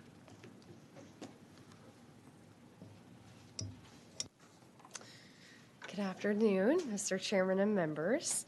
I have a very simple bill for you today. HB 3014 seeks to exempt electric vehicles from the current requirement to check the emission and exhaust systems on all vehicles in the Vehicle Inspection Program. Currently, the Transportation Code does not allow for all electric vehicles to pass the safety inspection because of the emission and exhaust systems test requirements listed in statute, even though they do not have an exhaust system. DPS is currently allowing these vehicles to pass inspection by policy, but this change is needed as more electric vehicles are being utilized in the market. HB 3014 will eliminate the need to have exhaust systems checked, as well as fuel tank caps, since electric vehicles do not have these systems. And with that, we have a resource witness, Assistant Chief Jason Hester, to answer any questions you may have. And I'm willing to answer any, and I also reserve my right to close. Members, any questions? Yes, Representative Harris, so basically this is just a loophole of some sort? Yes. I mean, the electric vehicles don't have those items on them, so, so if somebody goes in to get their Tesla or electric, whatever, what does the person do right now? Right now, DPS will pass them based on an internal policy, and they still are required to check all of these things. I mean, they're not there, so they check them, and they check them off, and it passes due to an internal policy, but statute requires them to go through this entire list that doesn't really apply to them. Would the inspection be different for an electric vehicle than, It would be in that they're not going to check the exhaust system, they're not going to check the exhaust emission system, fuel tank cap, or emissions control equipment. same form though? Not Yes, two different forms? same exact process. It just takes these few things out of it. Okay, but this in no way would ever not require an inspection of an electric vehicle? Never, no sir. Just Nope. those items? Yeah, just those very specific items. Thank you for clarifying that. Yes, sir. Members, any other questions? All right, we'll call you right back up. Thanks. Chair calls Carissa Barnes. We have you registered as Carissa Barnes, representing yourself and official inspection station for the bill. Is that correct? That's correct. Please continue. Thank you, Chairman. Thank you, members. Yes, this is a very clean bill. It is cleaning up some language that probably should have been done quite a bit ago. As you may find out, that there's quite a bit of language that we need to clean up, not only in statute, but in the administrative code that governs vehicle safety inspections. So I am testifying in favor of it, and I'll answer any questions if I can. Members, any questions? All right, thank you. Thank you. Chair now calls Fran Rhodes.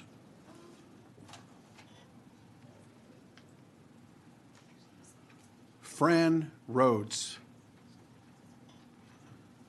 We have her registered as Fran Rhodes, representing herself in Texas and True Texas Project against the bill, but we will be switching her to did not testify. All right. Chair now calls Jason Hester. We have you registered as Jason Hester, representing the Texas Department of Public Safety on the bill as a resource witness. Any questions for the resource witness, members? Anything to add? Representative Hall, we would make the changes in the system to where the safety-only components would remain and the inspection report would look the same for the motors. But we would make those changes if this bill was passed. Okay. Any other questions, members? Thank you. Sir. Yes, sir. Is there anyone else wishing to testify on, for, or against House Bill 3014? There being none, Chair recognizes Representative Harris of Williamson to close. Williamson. Thank you, Mr. Chairman and members. I'd appreciate the committee's favorable consideration and would request this bill to be sent to the local and consent calendar. And I close. Members, any questions? All right. If there's no objection, House Bill 3014 will be left pending. Is there objection? Chair hears none. House Bill 3014 is left pending.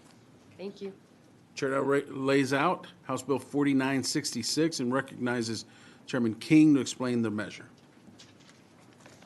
Thank you, Mr. Chairman, members, for the opportunity to lay out House Bill 4966. Representative Holland offers up committee substitute. Are there objections? Chair hears none. Chair recognizes Chairman King to explain the committee substitute. Thank you, Mr. Chairman.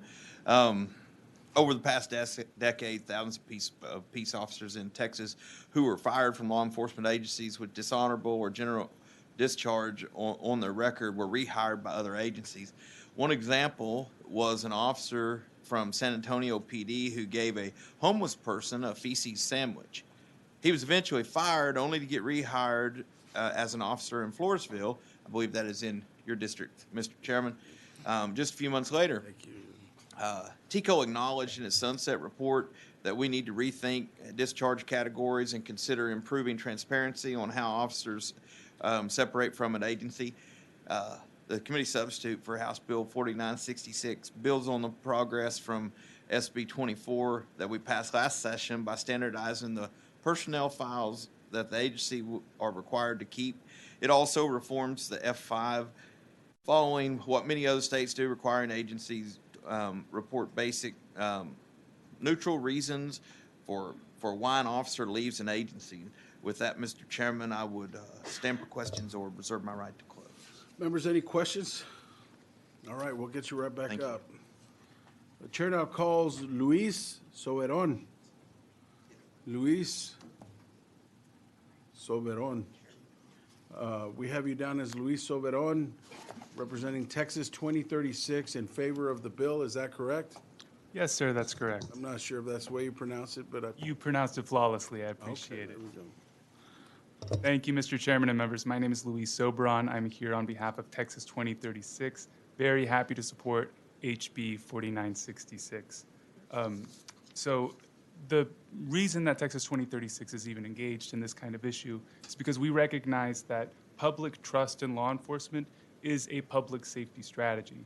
In other words, the confidence that members of the public all across Texas have in their local law enforcement is key to keeping them safe.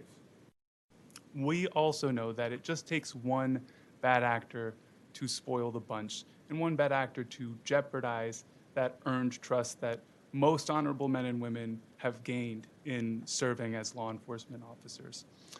One of the things that Chairman King mentioned in his layout is that over the past decade, thousands of officers who were fired with a general or dishonorable discharge were subsequently rehired at another law enforcement agency. That comes from reporting that we did last year. We published a 100-page report looking at this and other data questions at TCOL, and let me tell you, it was difficult to figure this stuff out because currently there is no good transparency, no real systemic data collection on wandering officers. We have research from Florida showing that officers who get fired and subsequently rehired are more likely to engage in misconduct again, more likely to elicit complaints from the public. That's only 3% of the officer population in Florida, but has an outsized role, an outsized impact in the confidence that people have in the men and women that serve them. As you also heard Chairman King say, this is a bill that is going to replace our F5 system with neutral, basic reasons for separation as opposed to the loaded honorable, general, dishonorable categories and standardized personnel files across all 2,700 agencies we have in Texas. I'm happy to answer any questions about that 100-page report, and I appreciate your time. Members, any questions? Yes, Representative Goodwin. Thank you. Thank you. So it sounds like y'all did a lot of research with that 100-page report, and you said that it was hard to find how many police officers we have that are leaving one force and going to another, but what did you come up with? Were you able to find some of those numbers? Can you provide some of the data that you found and put in that report? Absolutely. So one of the things that should have been handed out to members on the committee on the reverse of this one-pager is some of that data that we were able to find. Part of the challenge is that currently there are confidentiality rules about what box is checked on the F5 form. But working collaboratively with TCOL, I saw some of them here today. They were really helpful in working through some of those challenges to produce these aggregate numbers. We were able to see that it was about 1,400 dishonorably discharged peace officers that found new work over the past decade. If you look at the general discharge, that is officers who left because of a performance problem or a disciplinary investigation. That number's over 6,000 or 7,000. I'll get back to you about that. In any event, it's a big number. And when trying to figure out how we could kind of characterize where are these officers going, largely they are going to agencies that are smaller in the more sparsely populated parts of the state. It's agencies that may not have the resources for a robust applicant pool, but again, part of the challenge of our current system is that our dishonorable discharges, under the law as it's currently written, that is for any officer that is fired for insubordination, untruthfulness, or criminal misconduct. So if you look, for example, let's take Coffee City, Texas, which is on that chart. I don't think Coffee City is represented on the dais, so I can safely discuss. Of those officers who are rehired, I can't distinguish between the officer who left because a chief had a bone to pick and fired him for insubordinate backtalk versus the officer who was fired for serious criminal misconduct and later got a job. So our current reporting system is not working very well. It's shrouded in confidentiality, and it makes it hard for us to, much less replicate the study from Florida, but draw real good policy solutions surrounding what to do. So that's one of the things I think this bill really represents is a step forward, modeling what a lot of states do in how they report officer separations, neutral, simple categories for how they leave and a little bit more transparency in what the nature of that separation was. Thank you. Members, any other questions? All right. Thank you. Thank you, sir. Chair now calls Chris Jones. We have you registered as Chris Jones, representing Combined Law Enforcement Associations of Texas, CLEAT, against the bill. Please, is that correct? That's correct, Mr. Chairman. Please continue. Well, my mom told me if you can't say anything nice, don't say anything at all. So I want to start out by saying there is parts of the bill that we like, specifically the personnel file information that Chairman King has in his bill. Our biggest issue is due process. We have a lot of agencies in this state that don't have due process. They're at employment at will. And a problem that we see is that officers find themselves crossways with the boss, and they are fired, and the boss puts whatever they want to put on the separation report. And we've been able to previously, under the way it works now, is to appeal those cases through SOA. And so there is a big process going around with TCOL sunset, and I think one of the things that has not been a consensus reached on is how to handle these separation reports. And so our concern is if you're going to have a method where something can be negatively said for the reason that the officer leaves, then there needs to be some way for that officer to clear his name in a name clearing hearing or due process through SOA. And that's it. I'll be happy to answer any more questions.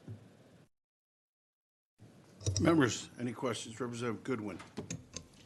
So we just heard from Texas 2036 that over the last decade, there have been 1,400 police officers rehired after being discharged. And I'm just curious if you think the problem is getting better or worse or about the same as it's always been.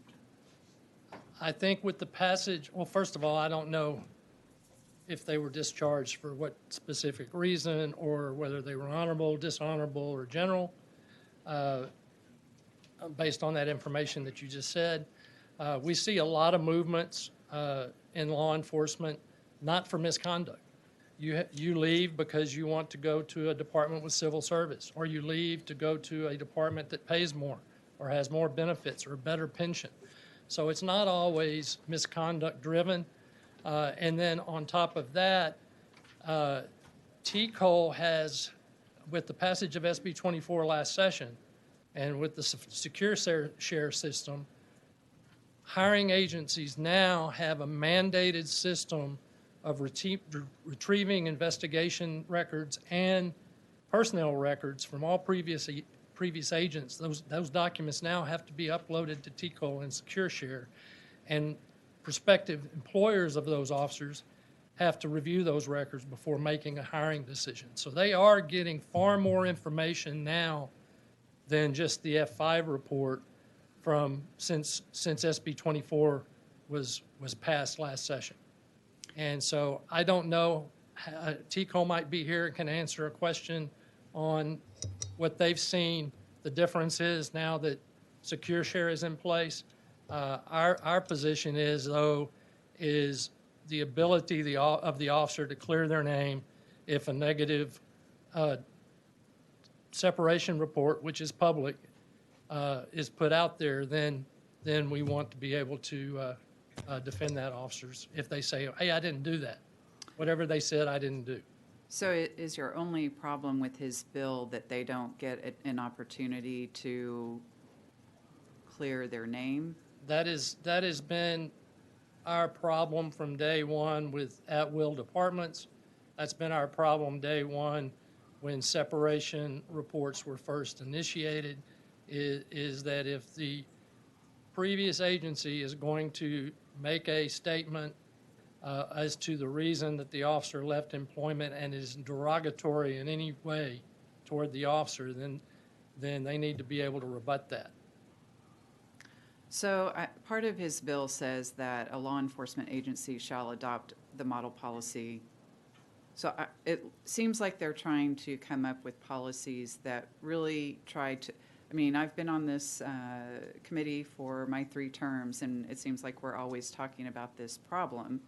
And that's why my first question, do you feel like it's getting better? And because you're opposed to the bill, I just want to know what part of it you don't like and how we can solve the problem. I oppose the removal of the SOAS process from the separation report.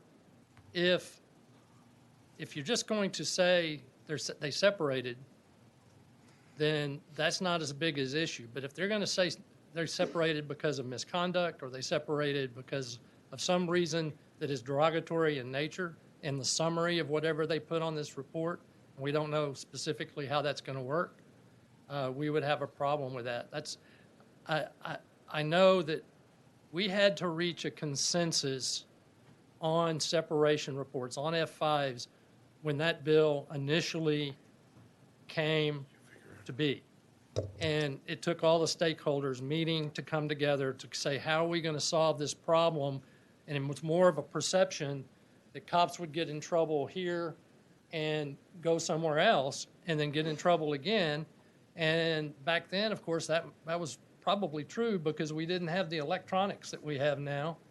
And the bigger issue is, I think, Secure Share is going to solve a lot of that ability of a prospective employer to see all of the history of that officer's personnel record with regards to misconduct investigations.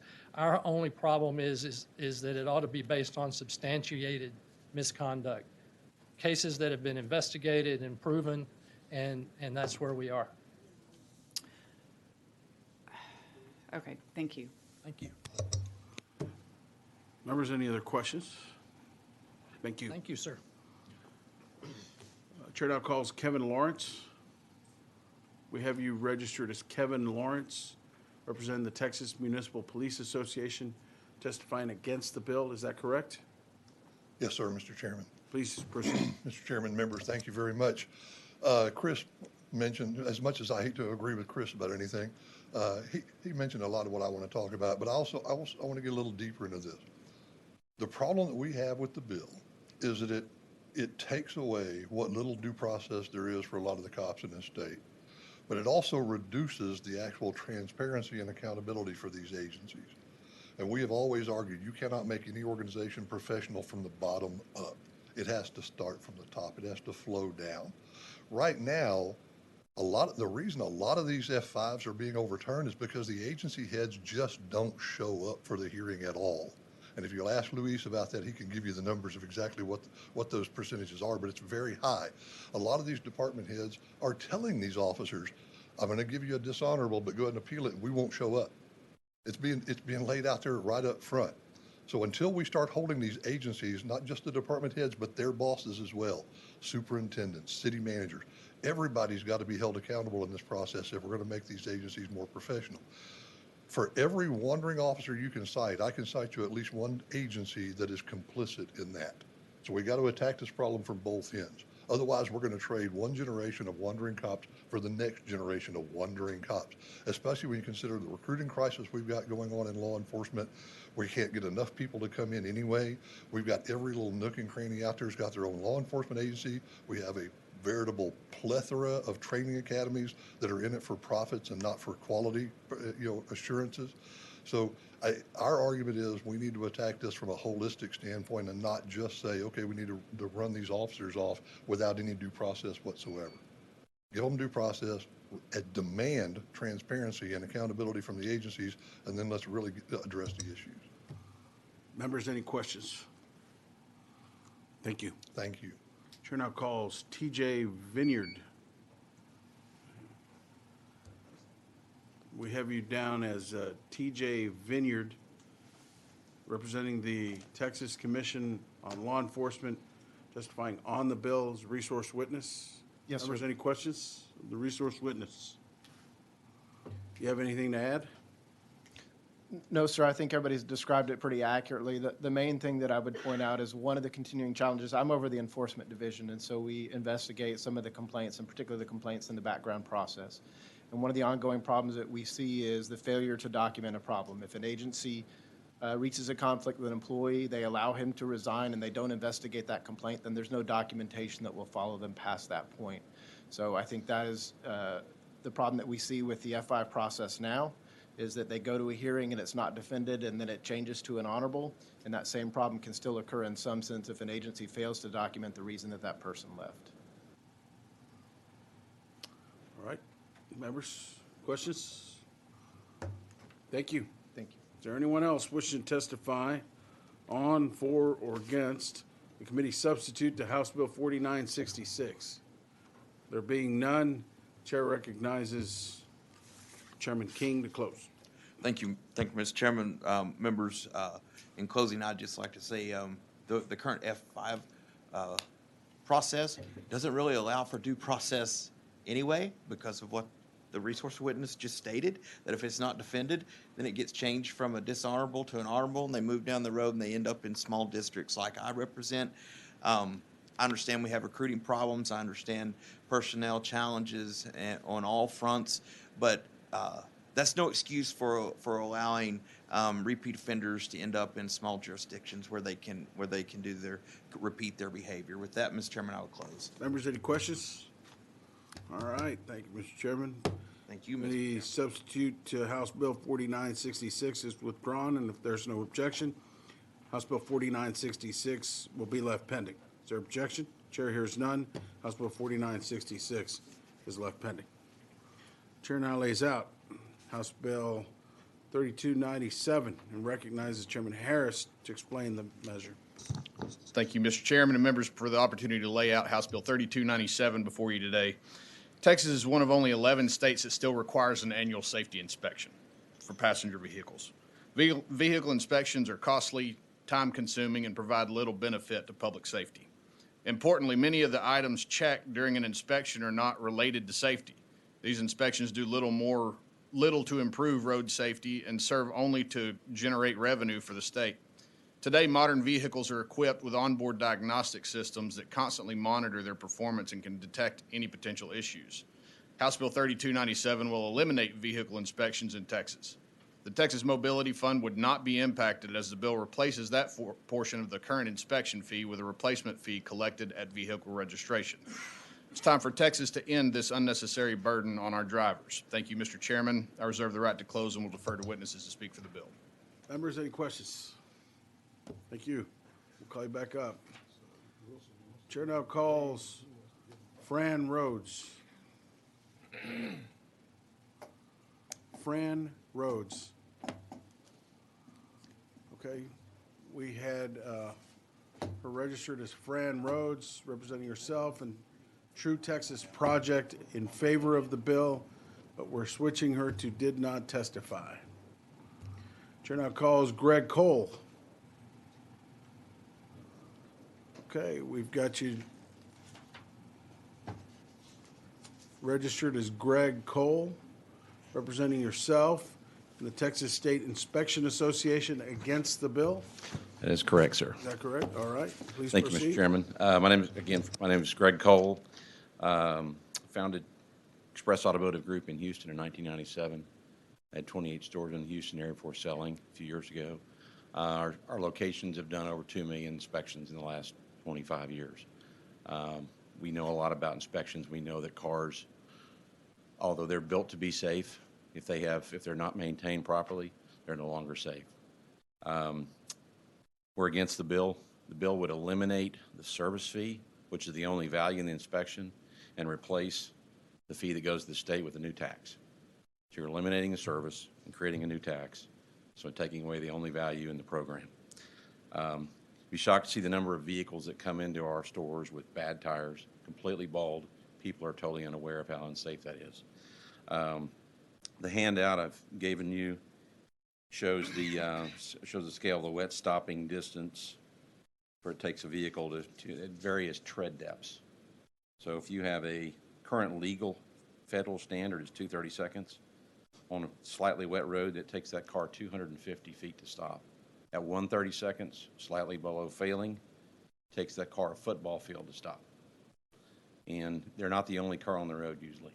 So significant danger. I've also included the executive summary from the 2012 NHTSA tire-related factors in pre-crash phase study, which found the likelihood of being involved in a crash increased exponentially as tread depth decreased. The current federal minimum, 230 seconds, vehicle safety is dangerously compromised. Outside of the protecting public safety on the roadways, there are a number of components. Safety inspection are very important. Record annual mileage, which helps Texas law enforcement to catch odometer fraud. We inspect a window tint, which protects our law enforcement so they can see inside the vehicle when they're up. In closing, no such thing as a safe car with bad tires. And if somebody's failure to maintain their car only affected them, that'd be personal choice. But when they don't maintain that car and it affects everybody else's safety on the roadway, that's a public safety issue. Thank you. Please explain the new tax part that you mentioned. Well, so previously to 2 steps to 1 sticker, we collected $14.50 at the station, but we paid $7.50 to the state for the sticker. And we separated that, and the state gets their fee now. It's collected at time of registration. So what this bill would do is eliminate the $7 that the station collects, but still collect the fee for the state. So it's not a new fee. It's not a new fee, but they're remains keeping the non-service portion. Gotcha.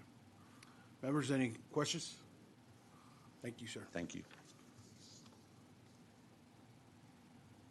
Chair now calls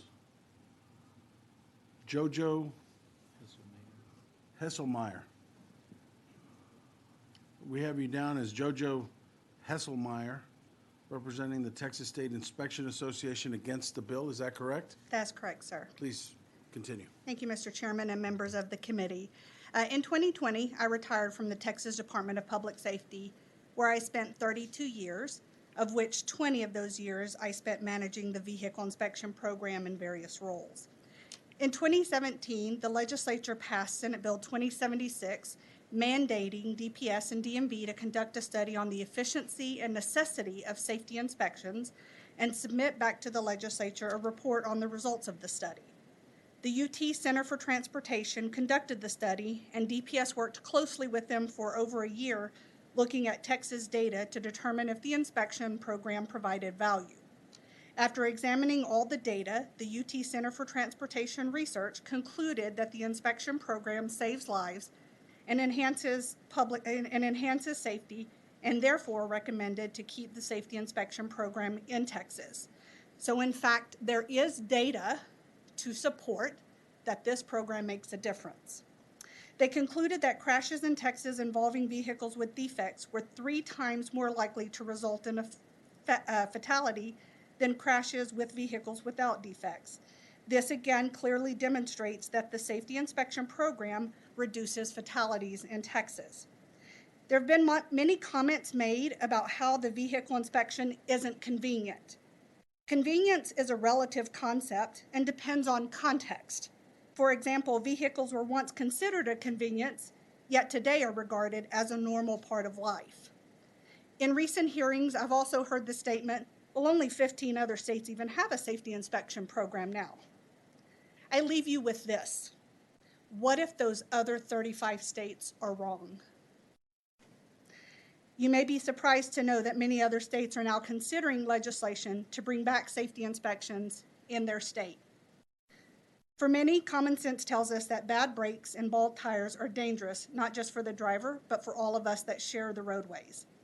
3 of my immediate family members were in law enforcement, so law enforcement and public safety is in my blood, and I've spent the better part of my entire adult life trying to save lives and enhance public safety, and this is why I'm here today. I'd be happy to answer any questions that you have. Do you have statistics that in those states, those 35 states, accidents are higher than in states that do have inspections or anything like that? We can certainly look for that data. I'll tell you what's tough is you're not going to find something that doesn't exist, right? So if people are not studying this, which has really been the hard thing, I mean, that's why you guys mandated it in 2017. because it's tough. Everybody wants to fight with data. And a lot of times you can find data that'll support or be against something, just depends on how you want to do it. But this was a true study looking at Texas data to try to figure out the correlation. And there's many factors, but no, I think that's kind of the problem with inspections. And that's why it's easy for states to get rid of them, because it's hard to find that specific data. I can't find the family of a fatality member that's a direct correlation to an inspection item. I can't. And a lot of that is when law enforcement's working accidents on the side of the road, their main objective is to find the reason for that fatality, the main causative factor. They're not getting down to the level of, oh gosh, maybe it was this safety item or that safety item. I mean, and maybe occasionally they do, but by and large, that's not captured. So it's hard to find very direct correlations. But UT's done a study.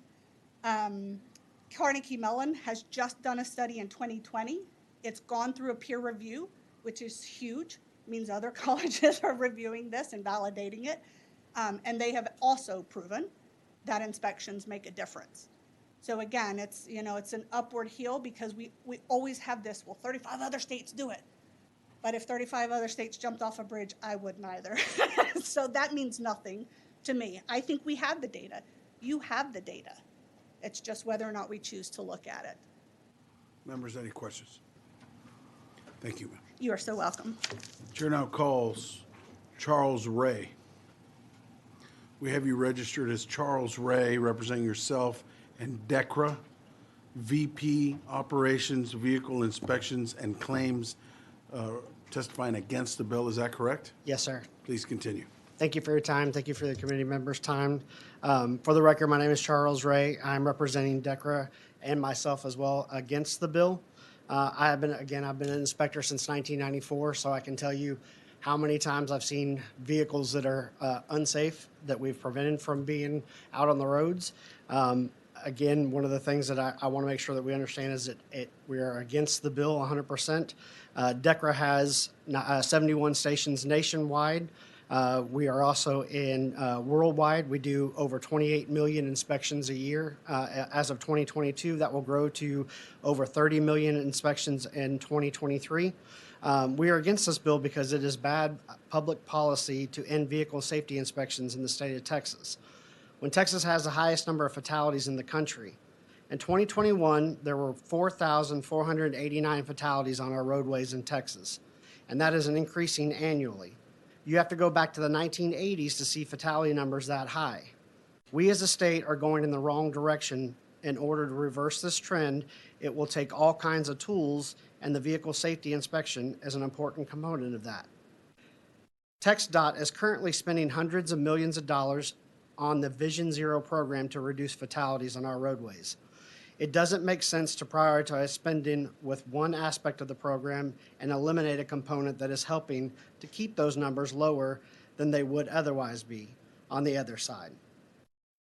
All the data shows that vehicle safety inspections do save lives. Every study that has been done and conducted on this issue, except for one, shows that safety inspections do make a difference in reducing fatalities and crashes. Other issues with this bill is citizens in the metro areas, which is over 51% of the population, would still have to get an inspection every year, as emissions inspections are federally mandated in non-attainment areas. That means that over half the state will still have to go get their inspection every year. But under this bill, the registration fee will be increased by $7.50 without ensuring that the car is safe or the cars next to them on the road are safe as well. Because of the huge population growth in Texas, we are unable to meet federal air quality standards, and more areas will be added to the emissions inspection program. Just recently, San Antonio was determined to be a non-attainment, which means an additional 1.6 million vehicles will have the emissions inspection starting in 2026. As Texas continues to grow, we will see the emissions inspections program grow as well, which means that this bill does nothing except increase those citizens' registration fee by $7.50. With that, I will close and take any questions that you have. Members, any questions? All right, thank you. Thank you. Chair now calls Carissa Barnes. We have you registered as Carissa Barnes, representing yourself and official inspection station against the bill. Is that correct? That's correct, Chairman. Please continue. Thank you so much. I will move fairly quickly. Like I said, our business is vehicle inspections and have been for almost 40 years. We've done over 3 million vehicle safety inspections. We're a safety company. We know a thing or two about inspections. What I want to talk today is a little bit about there is a lot of growth in Texas. In San Antonio, in fact, as what Chuck just said, we're going to be doing emissions testing here in the next, about 3 years. We need to make sure that those folks joining us here in Texas, their cars are safe.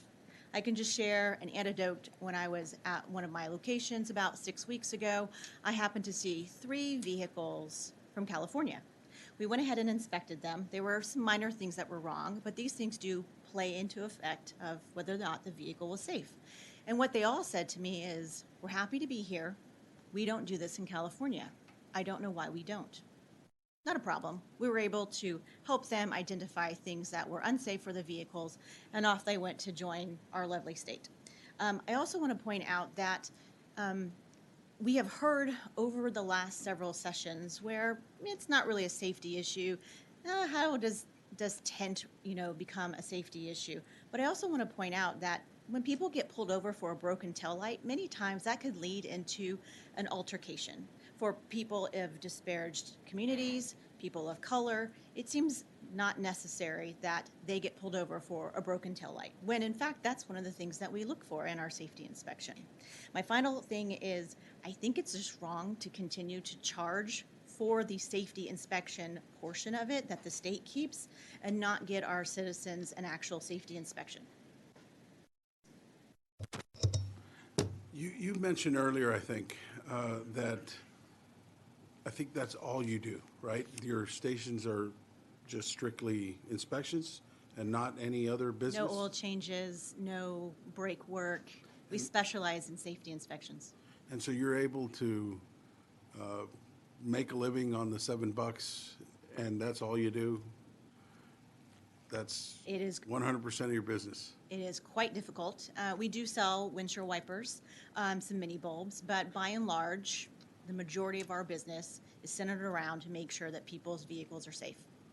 And I know you're probably a part of the association. I failed to bring this up, but I just am curious as to how many of these licensed operators in the state are like you, where this is all you do, and then how many do that as a side gig, as part of the business.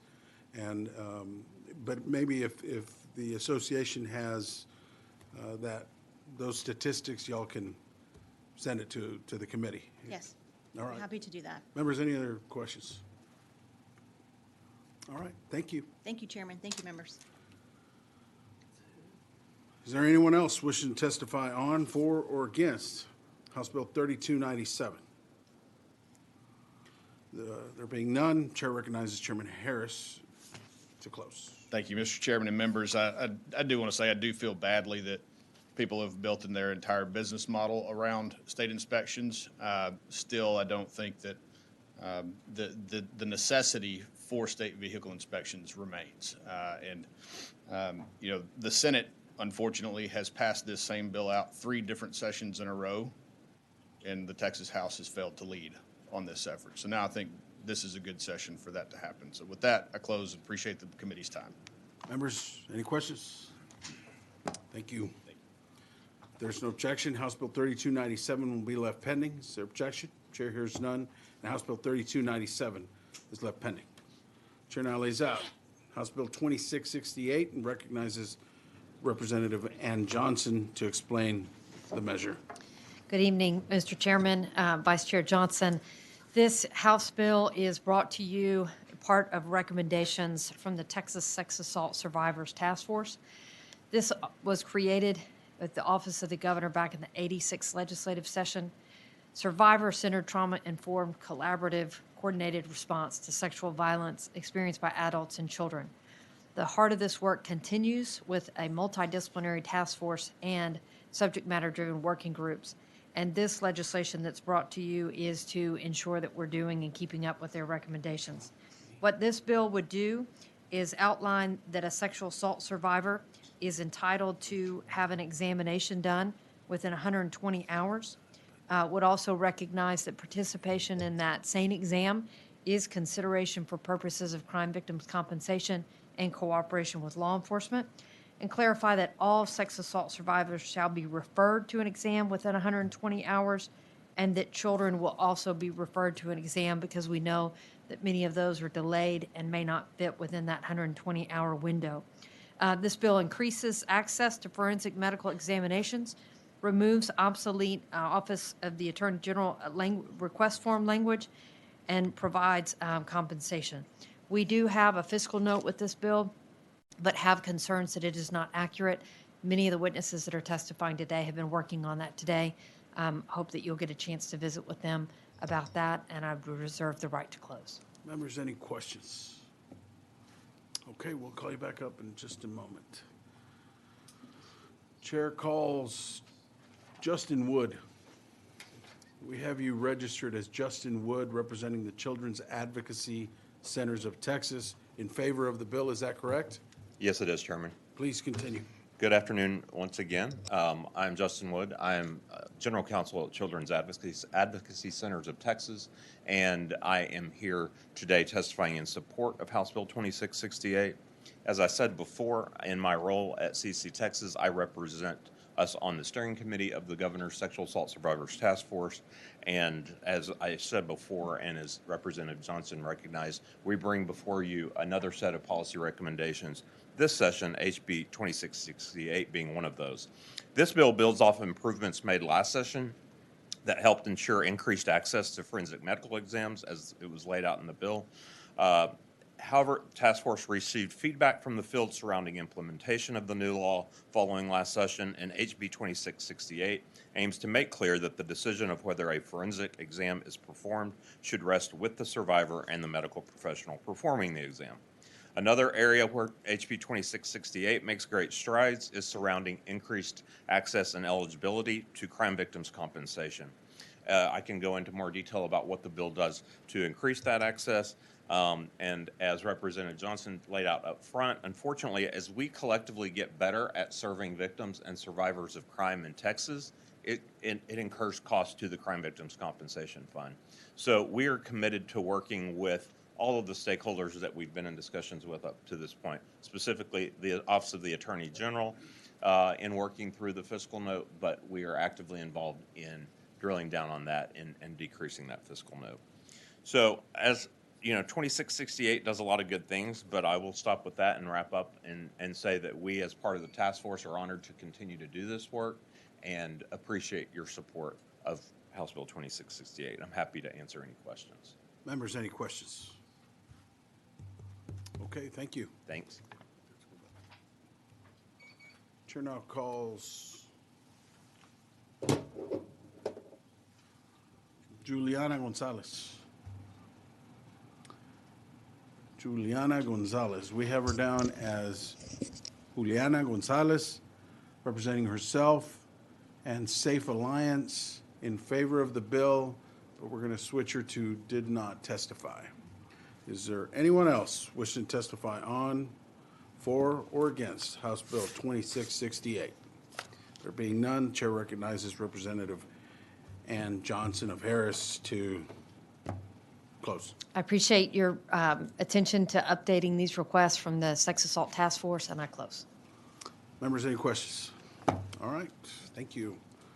If there's no objection, House Bill 2668 will be left pending. Is there objection? Chair hears none, and House Bill 2668 is left pending. Chair now lays out 2297. House Bill 2297 and recognizes Representative Holland to explain the measure. Thank you, Chairman Guillen. Members of the committee, TCOL employs a total of 21 peace officers who, along with civilian staff, are responsible for the oversight and regulation of 115,000 licensees and 2,800 law enforcement agencies across the state. House Bill 2297 seeks to compensate TCOL peace officers at a rate consistent with their peers at other state agencies by moving their pay classification into Schedule C. designed for commissioned law enforcement positions. TCOL is not seeking to be added into the LECOS Supplemental Retirement Fund. With that, I'll reserve my right to close. Members, any questions? All right, we've got somebody here. Chair calls John Beecham. We have you down as John Beecham of the Texas Commission on Law Enforcement, testifying on the bill as a resource witness. That's Is that correct, Chairman Guillen. That's correct. All right, anything to add? Just briefly, HB 2297 aids the recruitment and retention of TCO's 21 law enforcement officers by aligning their pay with other Texas State Police with similar experience, expertise, and regulatory scope. Thank you very much, Representative Holland. Thank you. Members, any questions of the witness? All right, thank you. Thank you. Is there anyone else wishing to testify on, for, or against House Bill 2297? There being none, Chair recognizes Representative Holland to close. Thank you, Chairman. I might add that during our sunset review of TCOL, we found that some of their pay scale was inconsistent with the rest of law enforcement in the state of Texas, and we wanted to make sure that we brought them up to that so that we could, be consistent and help retain highly qualified staff, recruit highly qualified staff, and make sure that our law enforcement in the state of Texas is top of the line, as we expect it to be. Without a close. Members, any questions? All right. If there's no objection, House Bill 2297 will be left pending. Is there objection? Chair hears none. House Bill 2297 is left pending. You want to do 73 or 79? 79 first? Chair now lays out House Bill 4879 and recognizes Representative Holland to explain the measure. Thank you, Chairman Guillen, members of the committee. With the passage of DPS Sunset Bill in 2015, which was HB 11, the state adopted a goal to transition from the previous Crime Statistics System, SRS, to the NIBRS, National Incident-Based Reporting System, with a goal of completing that transition by 2019. House Bill 4879 establishes NIBRS as the default reporting system for the state and tasks the department with establishing rules to complete the transition and implement that system. With that, I reserve my right to close. Members, any questions? All right. Chair calls Michelle Ferris. We have you down as Michelle Ferris of the Texas Department of Public Safety, testifying on the bill as a resource witness. Anything to add? Nothing to add, just any questions. Members, questions? Thank you. Thank you. Is there anyone else that wishes to testify on, for, or against House Bill 4879? If not, Chair recognizes Representative Holland to close. Thank you, Chairman. This enhanced analytic ability is the real gem of the new system. With the NIBRS fully implemented, the state will be able to analyze local data to a degree that has never been before possible, recognize trends in time and location, trends and types of offenses committed, and will be able to deploy law enforcement with more precision more than ever before. With that, I close. Any questions, members? All right. If there's no objection, House Bill 4879 will be left pending. Is there objection? Chair hears none. House Bill 4879 is left pending. Chair now lays out House Bill 4873 and recognizes Representative Holland to explain the measure. Thank you, Chairman Guillen, and members. Again, the Texas Commission on Law Enforcement, or TCOL, according to its mission statement, serves to establish and enforce standards to ensure that the people of Texas are served by highly trained and ethical law enforcement, corrections, and telecommunications personnel. However, TCOL does not currently have a set of minimum professional conduct standards for law enforcement officers. This was also another finding of the Sunset Review.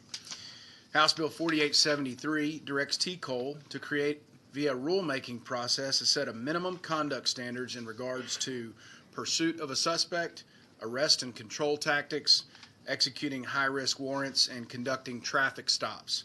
The bill also directs TCOL to create a record of every officer license that the Commission revokes in the National Decertification Index. Finally, the bill also establishes that an applicant may not be issued a peace officer license if their license was revoked or suspended in another state. Most departments have conduct standards independent to that department, but this bill ensures that there's a common statewide Texas baseline for all TCOL licenses. It's notable in the state of Texas that the following licensees have a set of professional standards of conduct: architects, engineers, real estate agents, security guards, doctors, lawyers, plumbers, land surveyors, nurses, dentists, pharmacists, and more. Law enforcement does not. Additionally, in the we talked about sunset already. House Bill 4873 ensures that TCOL can be effective and efficient in its regulation of law enforcement in this state. Thank you, and I reserve my right to close. Members, any questions? All right, we've got a few people here. Yes, we do. Chair now calls Chris Jones. Chris Jones.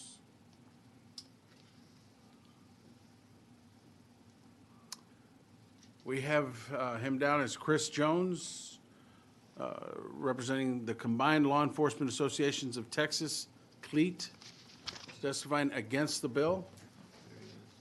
Is that correct? Y'all are doing fine work today. Chris Jones with CLEAT, testifying against the bill. Again, our main support, and I did meet with Representative Hollins today and expressed that our biggest concern is due process with setting up standards of conduct without spelling out a due process system that officers have to challenge the revocation. We have some issues with that.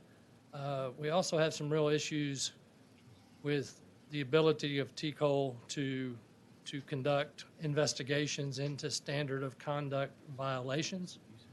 And so with that, I'm not going to take any more of your time. I don't want to, it's been a long day, so I'll answer some questions. Members, any questions? I do. Mr. Jones, I do appreciate you stopping by today to talk about the bill. It's my experience that in state government, the oversight agency which issues the license is the one that conducts investigations across the board in the state of Texas. If you are in opposition to TCOL conducting investigations, who do you suppose should conduct investigations? Well, it's always been the local agencies and the local district attorneys to investigate misconduct. TCOL has never been a board to investigate misconduct unless it was directly tied to training violations, like an officer not meeting his required training or falsifying an application with regards to being licensed. So their focus has always been on licensing and training.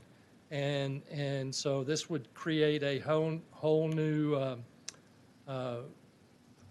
mission for them to not only investigate those issues, but also to investigate allegations of a standard of violation. Sure. Seems to me like due process is probably your biggest hang-up on every bill that you testify on. Or do you have some things you can bring to us to work on to make the bill stronger? Certainly. Certainly can do that. Okay. Last question for you. Do you believe that law enforcement officers in the state of Texas should operate by having across-the-board state of or professional conduct? Yes, they should.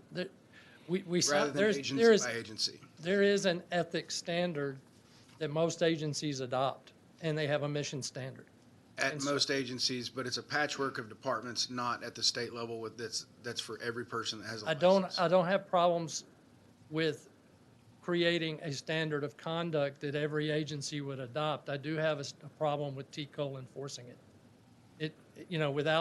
Without specifically without due process, but I don't know that unless you're going to give, because I worked internal affairs in Houston for 4 years, and the number of complaints that we've got, the Houston Internal Affairs Division plus each division had their own internal affairs sergeant.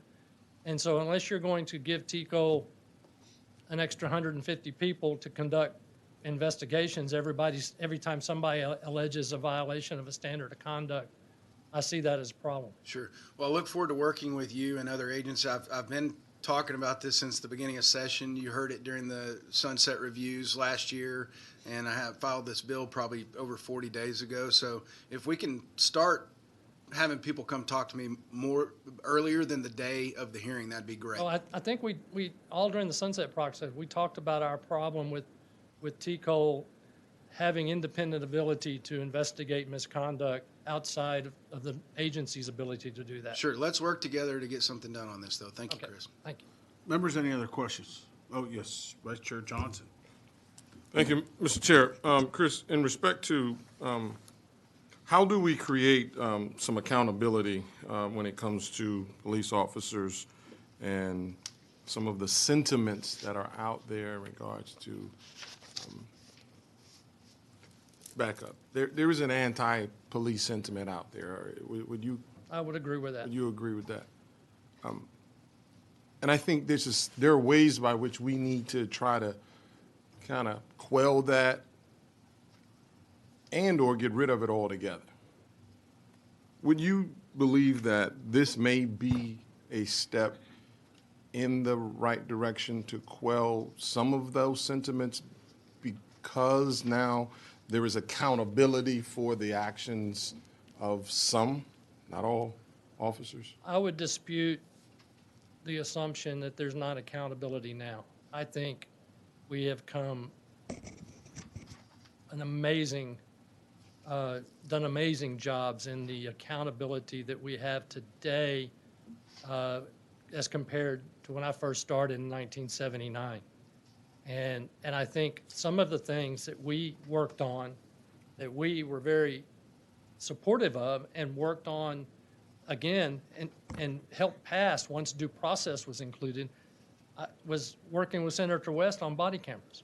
And I can't tell you, I mean, that has revolutionized the transparency into the job that we do as more and more agencies institute body cameras and those become part of the job that we do. It is absolutely given more to the transparency and accountability of the job we do. We are already held accountable by local DAs. We're held accountable by Department of Internal Affairs investigations to make an assessment that there is not accountability. I don't believe it because I see officers charged, convicted in Texas, you know, cases out of Fort Worth, other cases around the state. And so I believe we have more accountability than ever before. Where do you think the sentiment comes from then? I think there is a pervasive use of social media to put out a narrative that, here's the thought. You're always, as long as officers are doing this job, we're human beings. So there are going to be mistakes. Officers are going to do wrong things. And when those one-offs, I call them, occur, they get put on social media, and that permeates the belief that every officer does that. When we know that's not the case, because we conduct millions of officer interactions in this country every year.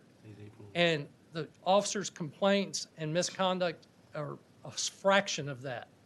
So I dispel the rumor that there is a problem with officer misconduct, and we have worked diligently to make that better with body cameras and other things that we've supported in the past. We supported last year the duty to intervene. We supported the duty to render aid.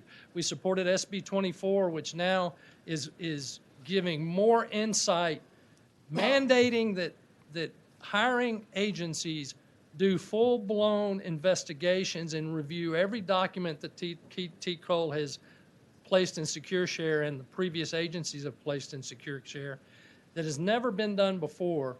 And I think you're going to see far better officers hired because of that. You're going to see accountability when they make mistakes because they're not going to be hired in future agencies. I'm sorry, I missed it. You're going to see better officers being hired when? I think you're going to see that better officers are hired because you're not going to hire people who have records that are now visible in T. Cole's investigatory process. Okay. This is new. This is a brand new. SB 24 passed last session. I was just talking to T. Cole. They do not know yet, but there's not enough data yet to see how much benefit that it's going to be. But they do know that there are two things that didn't exist before that's crucial. A hiring agency or a separating agency, an agency where somebody is leaving, has to provide the documentation to TCOL so they can load it to Secure Share.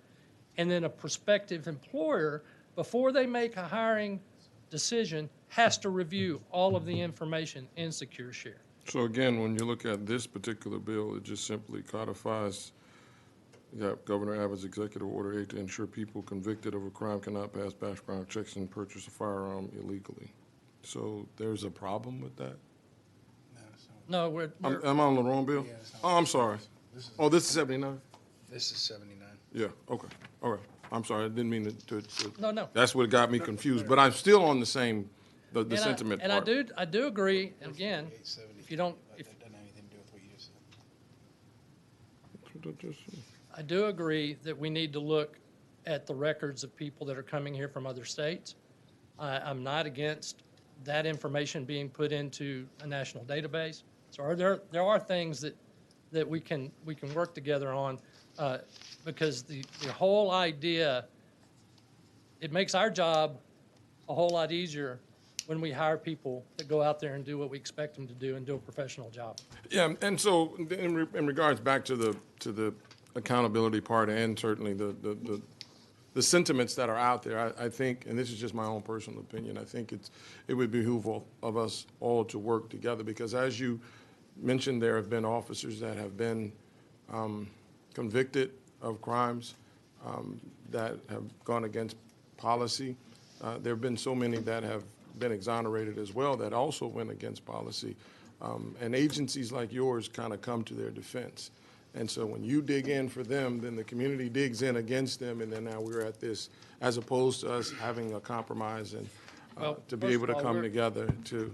We're not an agency. I understand that. We're a union. I understand that. And our job is to represent our members. Even though your members are wrong. And I think that is the problem, is the sentiment comes up. So I just want to make sure that, when you look at bills like this, that we don't take away the added level of accountability. So I was just asking. Defense lawyers represent guilty clients every day. That's part of due process in this country. Is that not correct? Yeah, and defense lawyers are considered what? In the eyesight of the American public, or the victims.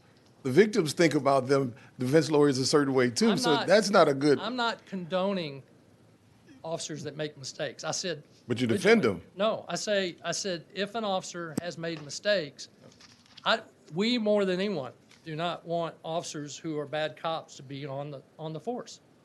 That stains the reputation of the profession. And so, but we know also that there are plenty of cases where officers have alleged to have to do something wrong and they didn't do it. And so that's why they're defended. Members, any other questions? Thank you. Thank you. Turnout calls Kevin Lawrence. We have you registered as Kevin Lawrence, representing the Texas Municipal Police Association, testifying against the bill. Is that correct? That is not correct, Mr. Chairman. I did register that way, but we would like to change that to testifying on the bill. We've had conversations with Representative Holland and his staff today about some possible changes, amendments to the bill. We don't disagree with what Representative Holland is trying to accomplish. We simply disagree with some of the process. And by the way, Representative Holland, I apologize, we haven't spoken sooner, but we were under the impression a lot of this was all going to get rolled into one omnibus bill, and it wasn't this one. So we should have talked to you sooner. I apologize for that. All right, here's our position. Okay, so just for the record, we've got you down as Kevin Lawrence, representing the Texas Municipal Police Association, and you want to be shown on the bill. Is that right? So we have your permission to move that? Yes, sir. Thank you, Mr. Chairman. All right, please proceed. We represent over 32,000 law enforcement officers across the state of Texas. We have always believed in accountability for the officers, for the agencies, and for the political subdivisions that they work for. It's got to be across the board. I mentioned this in my testimony on a different bill earlier. As we move through this process, we cannot just simply lay whatever blame is to be laid at the feet of all the hardworking men and women of law enforcement. We have to accept accountability at all levels, and we have to hold accountability from the top to the bottom, not from the bottom up. And we will be working with your office. But we've already got some language that we think might improve the bill and what we're trying to accomplish. And so we look forward to working with you on that. Members, any questions? Yes, I Representative just, Hall. Mr. Lawrence, thank you very much. I do appreciate you changing your status on the bill to on the bill versus, opposing it and coming to talk to us. I want to work with everybody. There's nobody that is more supportive of law enforcement probably in this building than me. The reason that I serve is because I looked up to men in my family that wore the badge. And so, I think this is important. I think we can work together on it. I think we can come to a conclusion on this.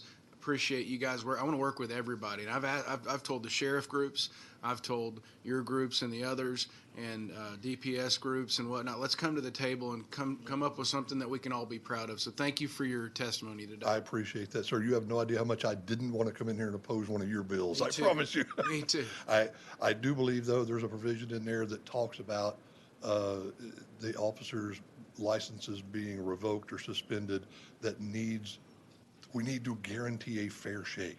If they deserve to have their licenses revoked, then they deserve to have them You revoked. have mine and my office's commitment to work with you to make this something that we can pass out of the House and the Senate. Thank you, sir. Members, any other questions? Thank you. Thank you. Chair now calls Cullen Grissom. We have you registered as Cullen Grissom, representing the Texas Commission on Law Enforcement, testifying on the bill as a resource witness.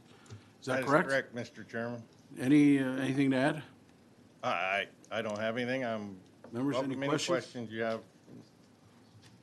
All right, thank you. Is there anyone else wishing to testify on, for, or against House Bill 4873? If not, Chair recognizes Representative Holland to close. Thank you, members. I close. All right, if there's no objection, House Bill 4873 will be left pending. Is there objection? Chair hears none. House Bill 4873 is left pending.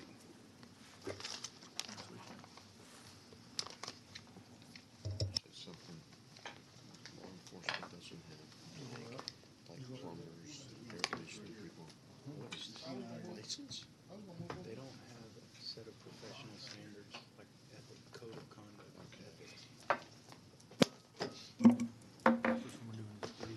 Specific to their industry. The chair lays out House Bill 3645 and recognize Chairman Guillen to explain the bill. Thank you, Mr. Chairman.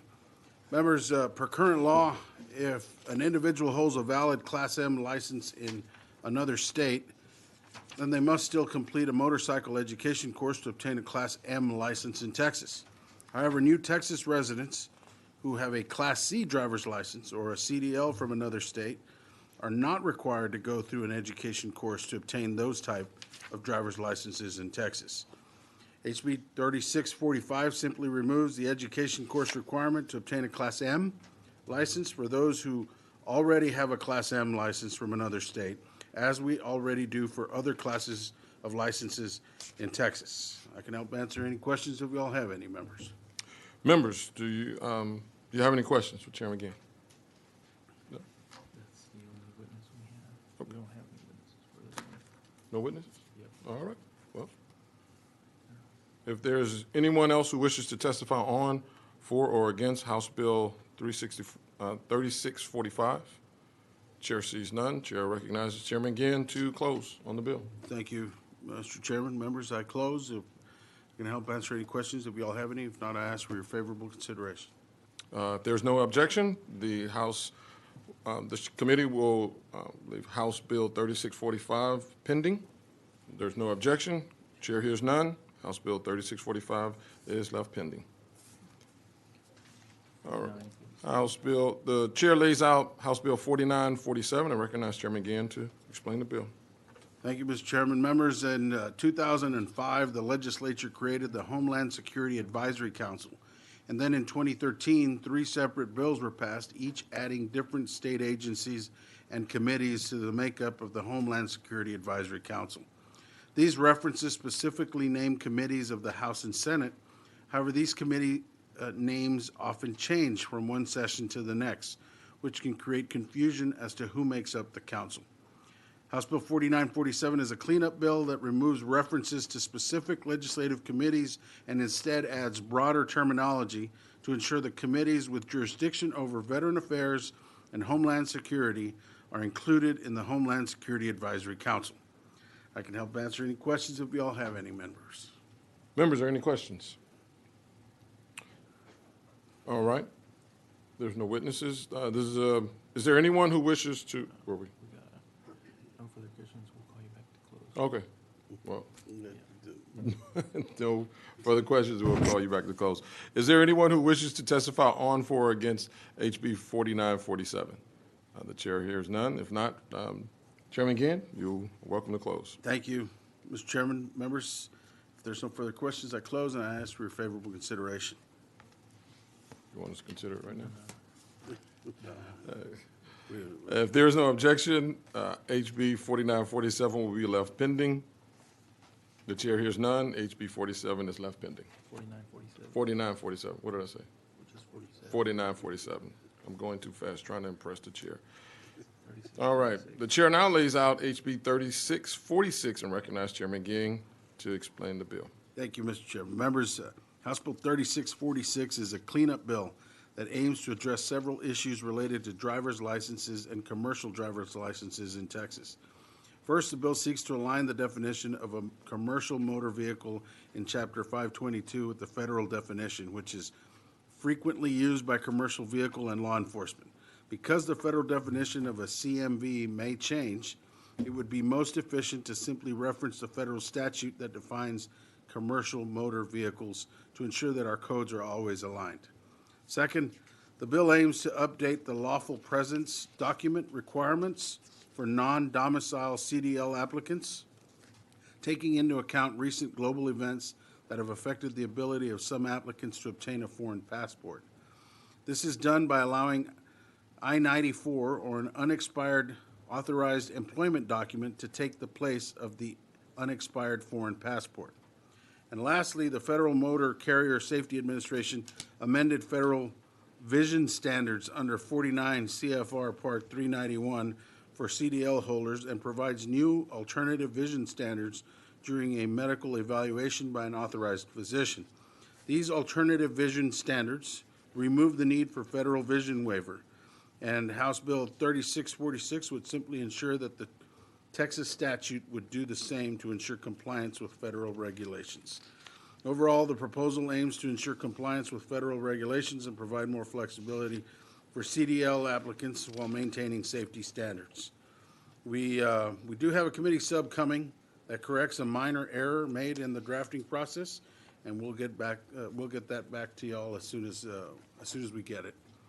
I can help answer any questions if y'all have any. Members, are there any questions for Chairman Gann? If there are no further questions, Chairman will call you back up to close. There is no witnesses. If there's anyone who wishes to testify on, for, or against HB 3646. If not, the chair recognizes Chairman Gann to close on the bill. Thank you, Mr. Chairman. If there's no further questions, I ask for your favorable I'll get you the sub first and then ask for your favorable consideration after that. Appreciate it. I close. Okay. All right. Thank you, sir. If there's no objection, HB 3646 will be left pending. The chair hears none. HB 3646 is left pending. The chair lays out HB 3798 and recognizes Chairman Gann to explain the bill. Thank you, Mr. Chairman.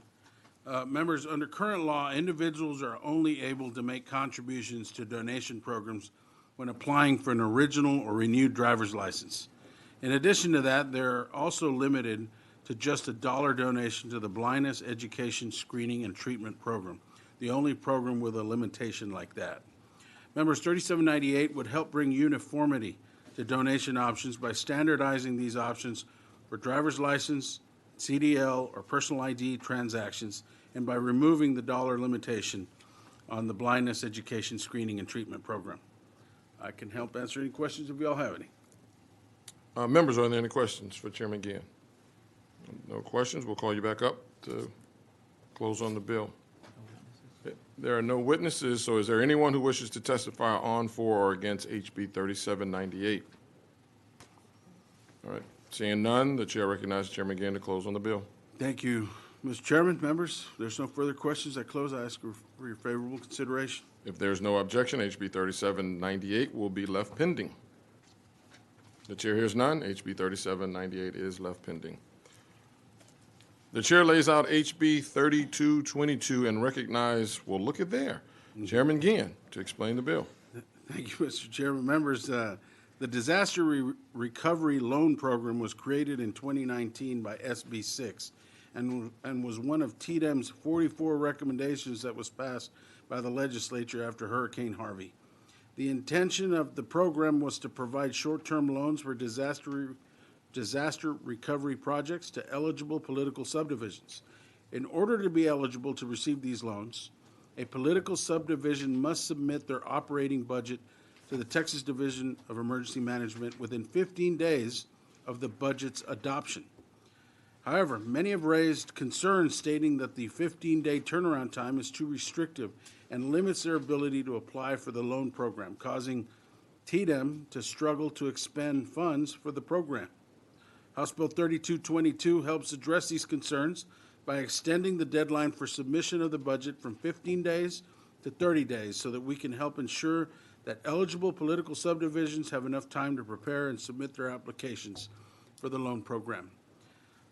I can help answer any questions, and we do have Nim Kidd here to help do so as well, if y'all have any questions. Members, are there any questions for Chairman Ginn?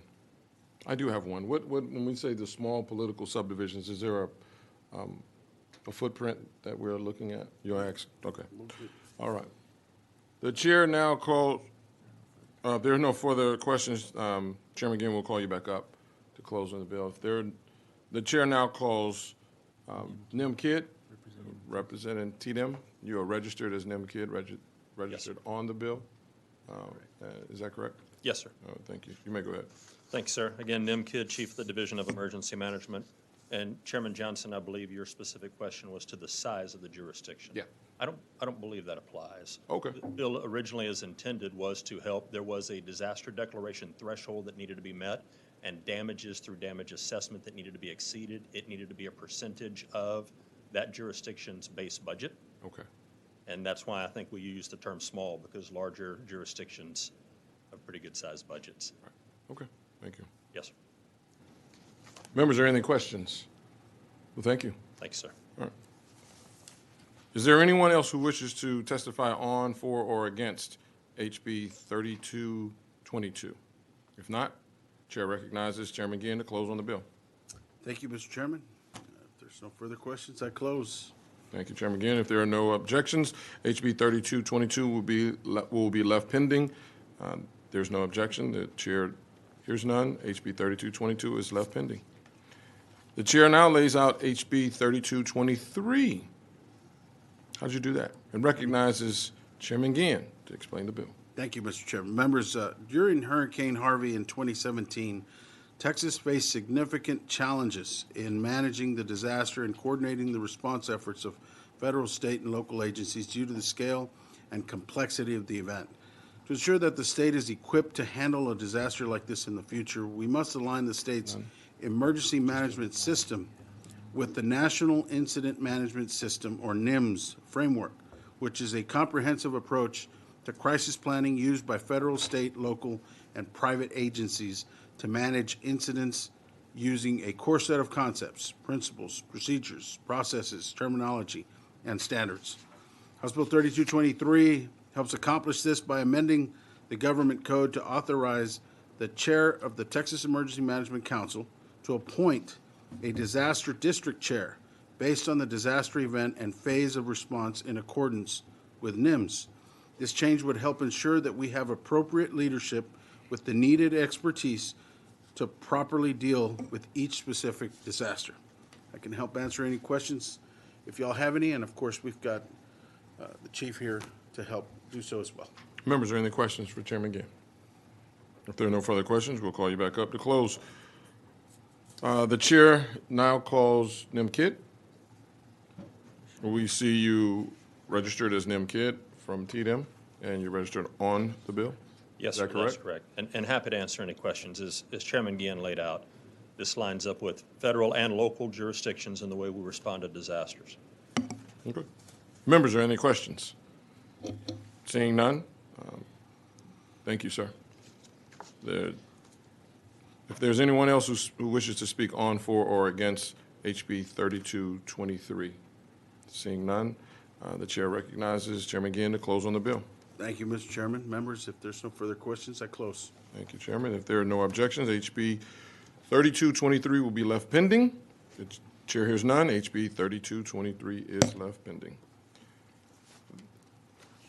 The chair now lays out HB 4123 and recognize, my goodness, look at that, surprise, Chairman Gann to explain the bill. Thank you, members. Thank you, Mr. Chairman. Members, the Crime Records Division of DPS is charged with providing state and national criminal history information to various stakeholders, including authorized agencies.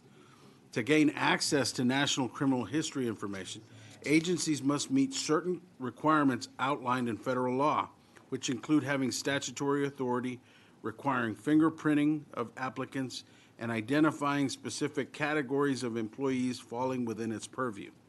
The FBI has implemented revised guidance expectations for state statutes to ensure continued compliance with federal law, and state agencies with previously approved language were provided grace periods to amend state statutes. In November 2022, DPS sent notice to the agencies listed in the Texas Government Code 411.122 regarding federal law and the necessary steps agencies needed to take to maintain access to national criminal history information. HB 4123 would bring Texas in line with FBI standards regarding criminal background checks and the dissemination of an individual's criminal background information once the hiring process has ended. Specifically, House Bill 4123 would create a standard criminal background check process for each state agency and would require the destruction of an individual's criminal background information once the hiring process has ended. The bill would put Texas in alignment with the FBI standards relating to the dissemination of criminal background information and ensure that an individual's private information remains secure once their hiring process has been completed. We're currently working on a committee sub that should only differ from the original document in that it is a ledge council draft.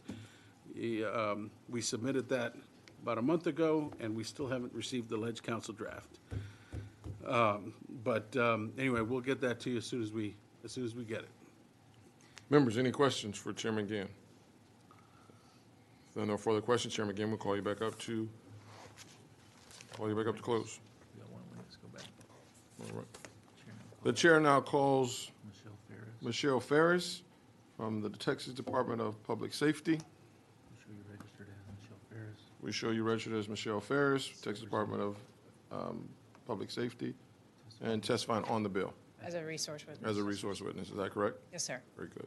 You may proceed. I'm just, Any yeah, additional representing. questions? Members, any questions? All right. Well, thank you. Thank you. All right. Is there anyone else who wishes to testify on, for, or against HB 4123? The chair sees none. Recognize Chairman Gann to close. Thank you, Mr. Chairman. Members, if there's no further questions, I close. If there's no objection, HB 4123 will be left pending. Chair hears none. HB 4123 is left pending. The chair now lays out HB 4382 and recognize Chairman Gann to explain the bill. Representative DeRazio offers committee substitute. Are there any objections? Chair hears none. Chairman Gann, you are now recognized to explain the bill. Thank you, Mr. Chairman. Members, we have a committee. Local county courts are given 30 days to report convictions to DPS to be entered into the Criminal Justice Information System. Concerns have been raised that the initial reporting period of 30 days means that convicted criminals could continue to pass firearm background checks during those 30 days after their conviction was finalized. To help address those concerns, in 2019, Governor Abbott issued an executive order mandating that counties applying for grant awards from the Office of the Governor report at least 90% of convictions within 5 business days. Later that year, Governor Abbott's Texas Safety Commission released the Texas Safety Action Report that recommended that the legislature consider expediting the reporting of criminal convictions to DPS and codifying the requirements of the governor's executive order into state law. CSHB 4382 simply codifies the requirements of the governor's executive order by requiring a county court to report felony convictions to DPS within 5 days after the date of each disposition, and establishes that counties must report at least 90% of criminal convictions within 5 days to be eligible for grants. The bill will help reduce the chances of a person who is ineligible to own a firearm from clearing a background check. Members, we are currently working with stakeholders on an updated committee sub to clarify that this applies only to finalized dispositions. I can help answer any questions if you all have any. Members, are there any questions for Chairman Gann? Representative Goodwin? I'm just curious how many of the felony convictions are being reported within 5 days? Are most counties meeting that 90% threshold now? Do you know? We do have a There's a resource witness, resource, right? Oh, okay. there's a resource witness. Okay.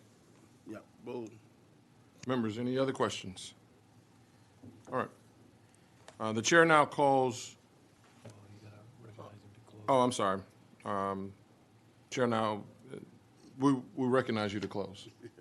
All right, very good. We'll call you back up. Members, if there are no other questions for Chairman Gann, I'm not sure there is a right to close, by the way. you never have one. But everybody says it. But if you don't want to, if you as chair don't want to recognize me, then I don't think I could get one. I've recognized you enough. You can keep on recognizing you. Keep going, baby. The chair now calls David Stout. Thank you for being here today. We show you registered as David Stout. Yes, sir. On behalf of yourself and El Paso County? Yes, sir. And you will be testifying against the bill. Is that correct? Yes, sir. You may proceed. Thank you, Chair. Good afternoon. Again, David Stout, El Paso County Commissioner. I'm here to testify on behalf of El Paso County against HB 4382.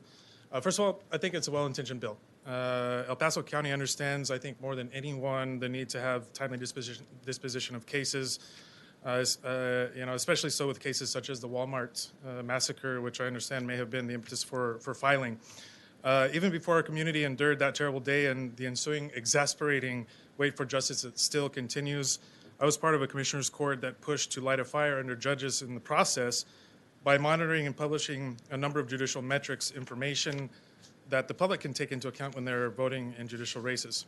Again, we really want nothing more than to make sure justice is served in a timely fashion. However, we currently oppose this bill because of the harsh penalties it creates, penalties that will fall squarely on the back of taxpayers if for some reason we fall below the proposed 90% threshold. There are so many reasons that could keep counties like El Paso from meeting that threshold, reasons that don't merit punishment, in my opinion. For example, a global pandemic. Or in smaller counties, God forbid, a capital murder case that requires all the court's time and resources, or the fact that correct reporting is contingent upon the arresting law enforcement agent, the DA, the judges presiding over the cases, and the clerks. With so many moving parts, human error can also become an issue. Meeting the 90% threshold all of the time would be very difficult for El Paso County, as well as I think the vast majority of counties.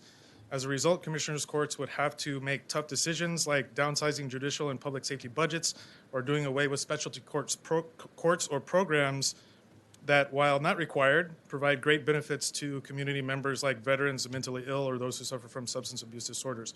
Or for us to be able to keep funding at the previous grant-funded level, we might have to raise taxes. 80% of El Paso County's budget goes towards state-required programs and services, and this bill could result in losing much-needed assistance. El Paso is a low tax-based community. It is disproportionately dependent on residential property owners, and the bill would inflict more pain on my constituents. I know it intends to deliver justice more swiftly and efficiently, but I feel it would have the opposite effect at a great taxpayer cost. So I'm asking you to please oppose this bill as proposed today and continue to allow us to deal with these issues without being penalized. Thank you very much. Members, are there any questions for the witness? Did you raise your hand? Representative Goodwin. I didn't mean to. I just saw you raise. I didn't mean to put you on. I was going to ask about statewide, but I suppose you could tell me about El Paso. What percent do y'all get reported within the 5 days? So I don't have the exact number today, but I can tell you that we are not always at the 90% threshold. There are times where we will fall below that, and I know that is the case in many other counties. Okay, thank you. Yeah, thank you. Members, any other questions? Thank you. Thank you. Member, Chair now calls Michelle Ferris. We show you registered as Michelle Ferris on behalf of Texas Department of Public Safety, and you will be testifying on the bill. Is that correct? Yes, sir. As a resource witness. Yes, sir. Thank you. Members, any questions? Representative Goodwin? Thank you. So again, how often does it happen that a county isn't meeting that threshold, the 5 days with reporting the felony convictions within 5 days?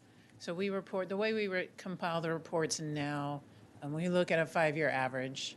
And so we produce a completeness or a compliance report over the period of 5 years. And so we'll just demonstrate that data. So it's published on our website now. What we'll do is we'll comb through it to see how many in which counties fell below the 50 or below the 90, and then provide that information to the committee just so you have that information.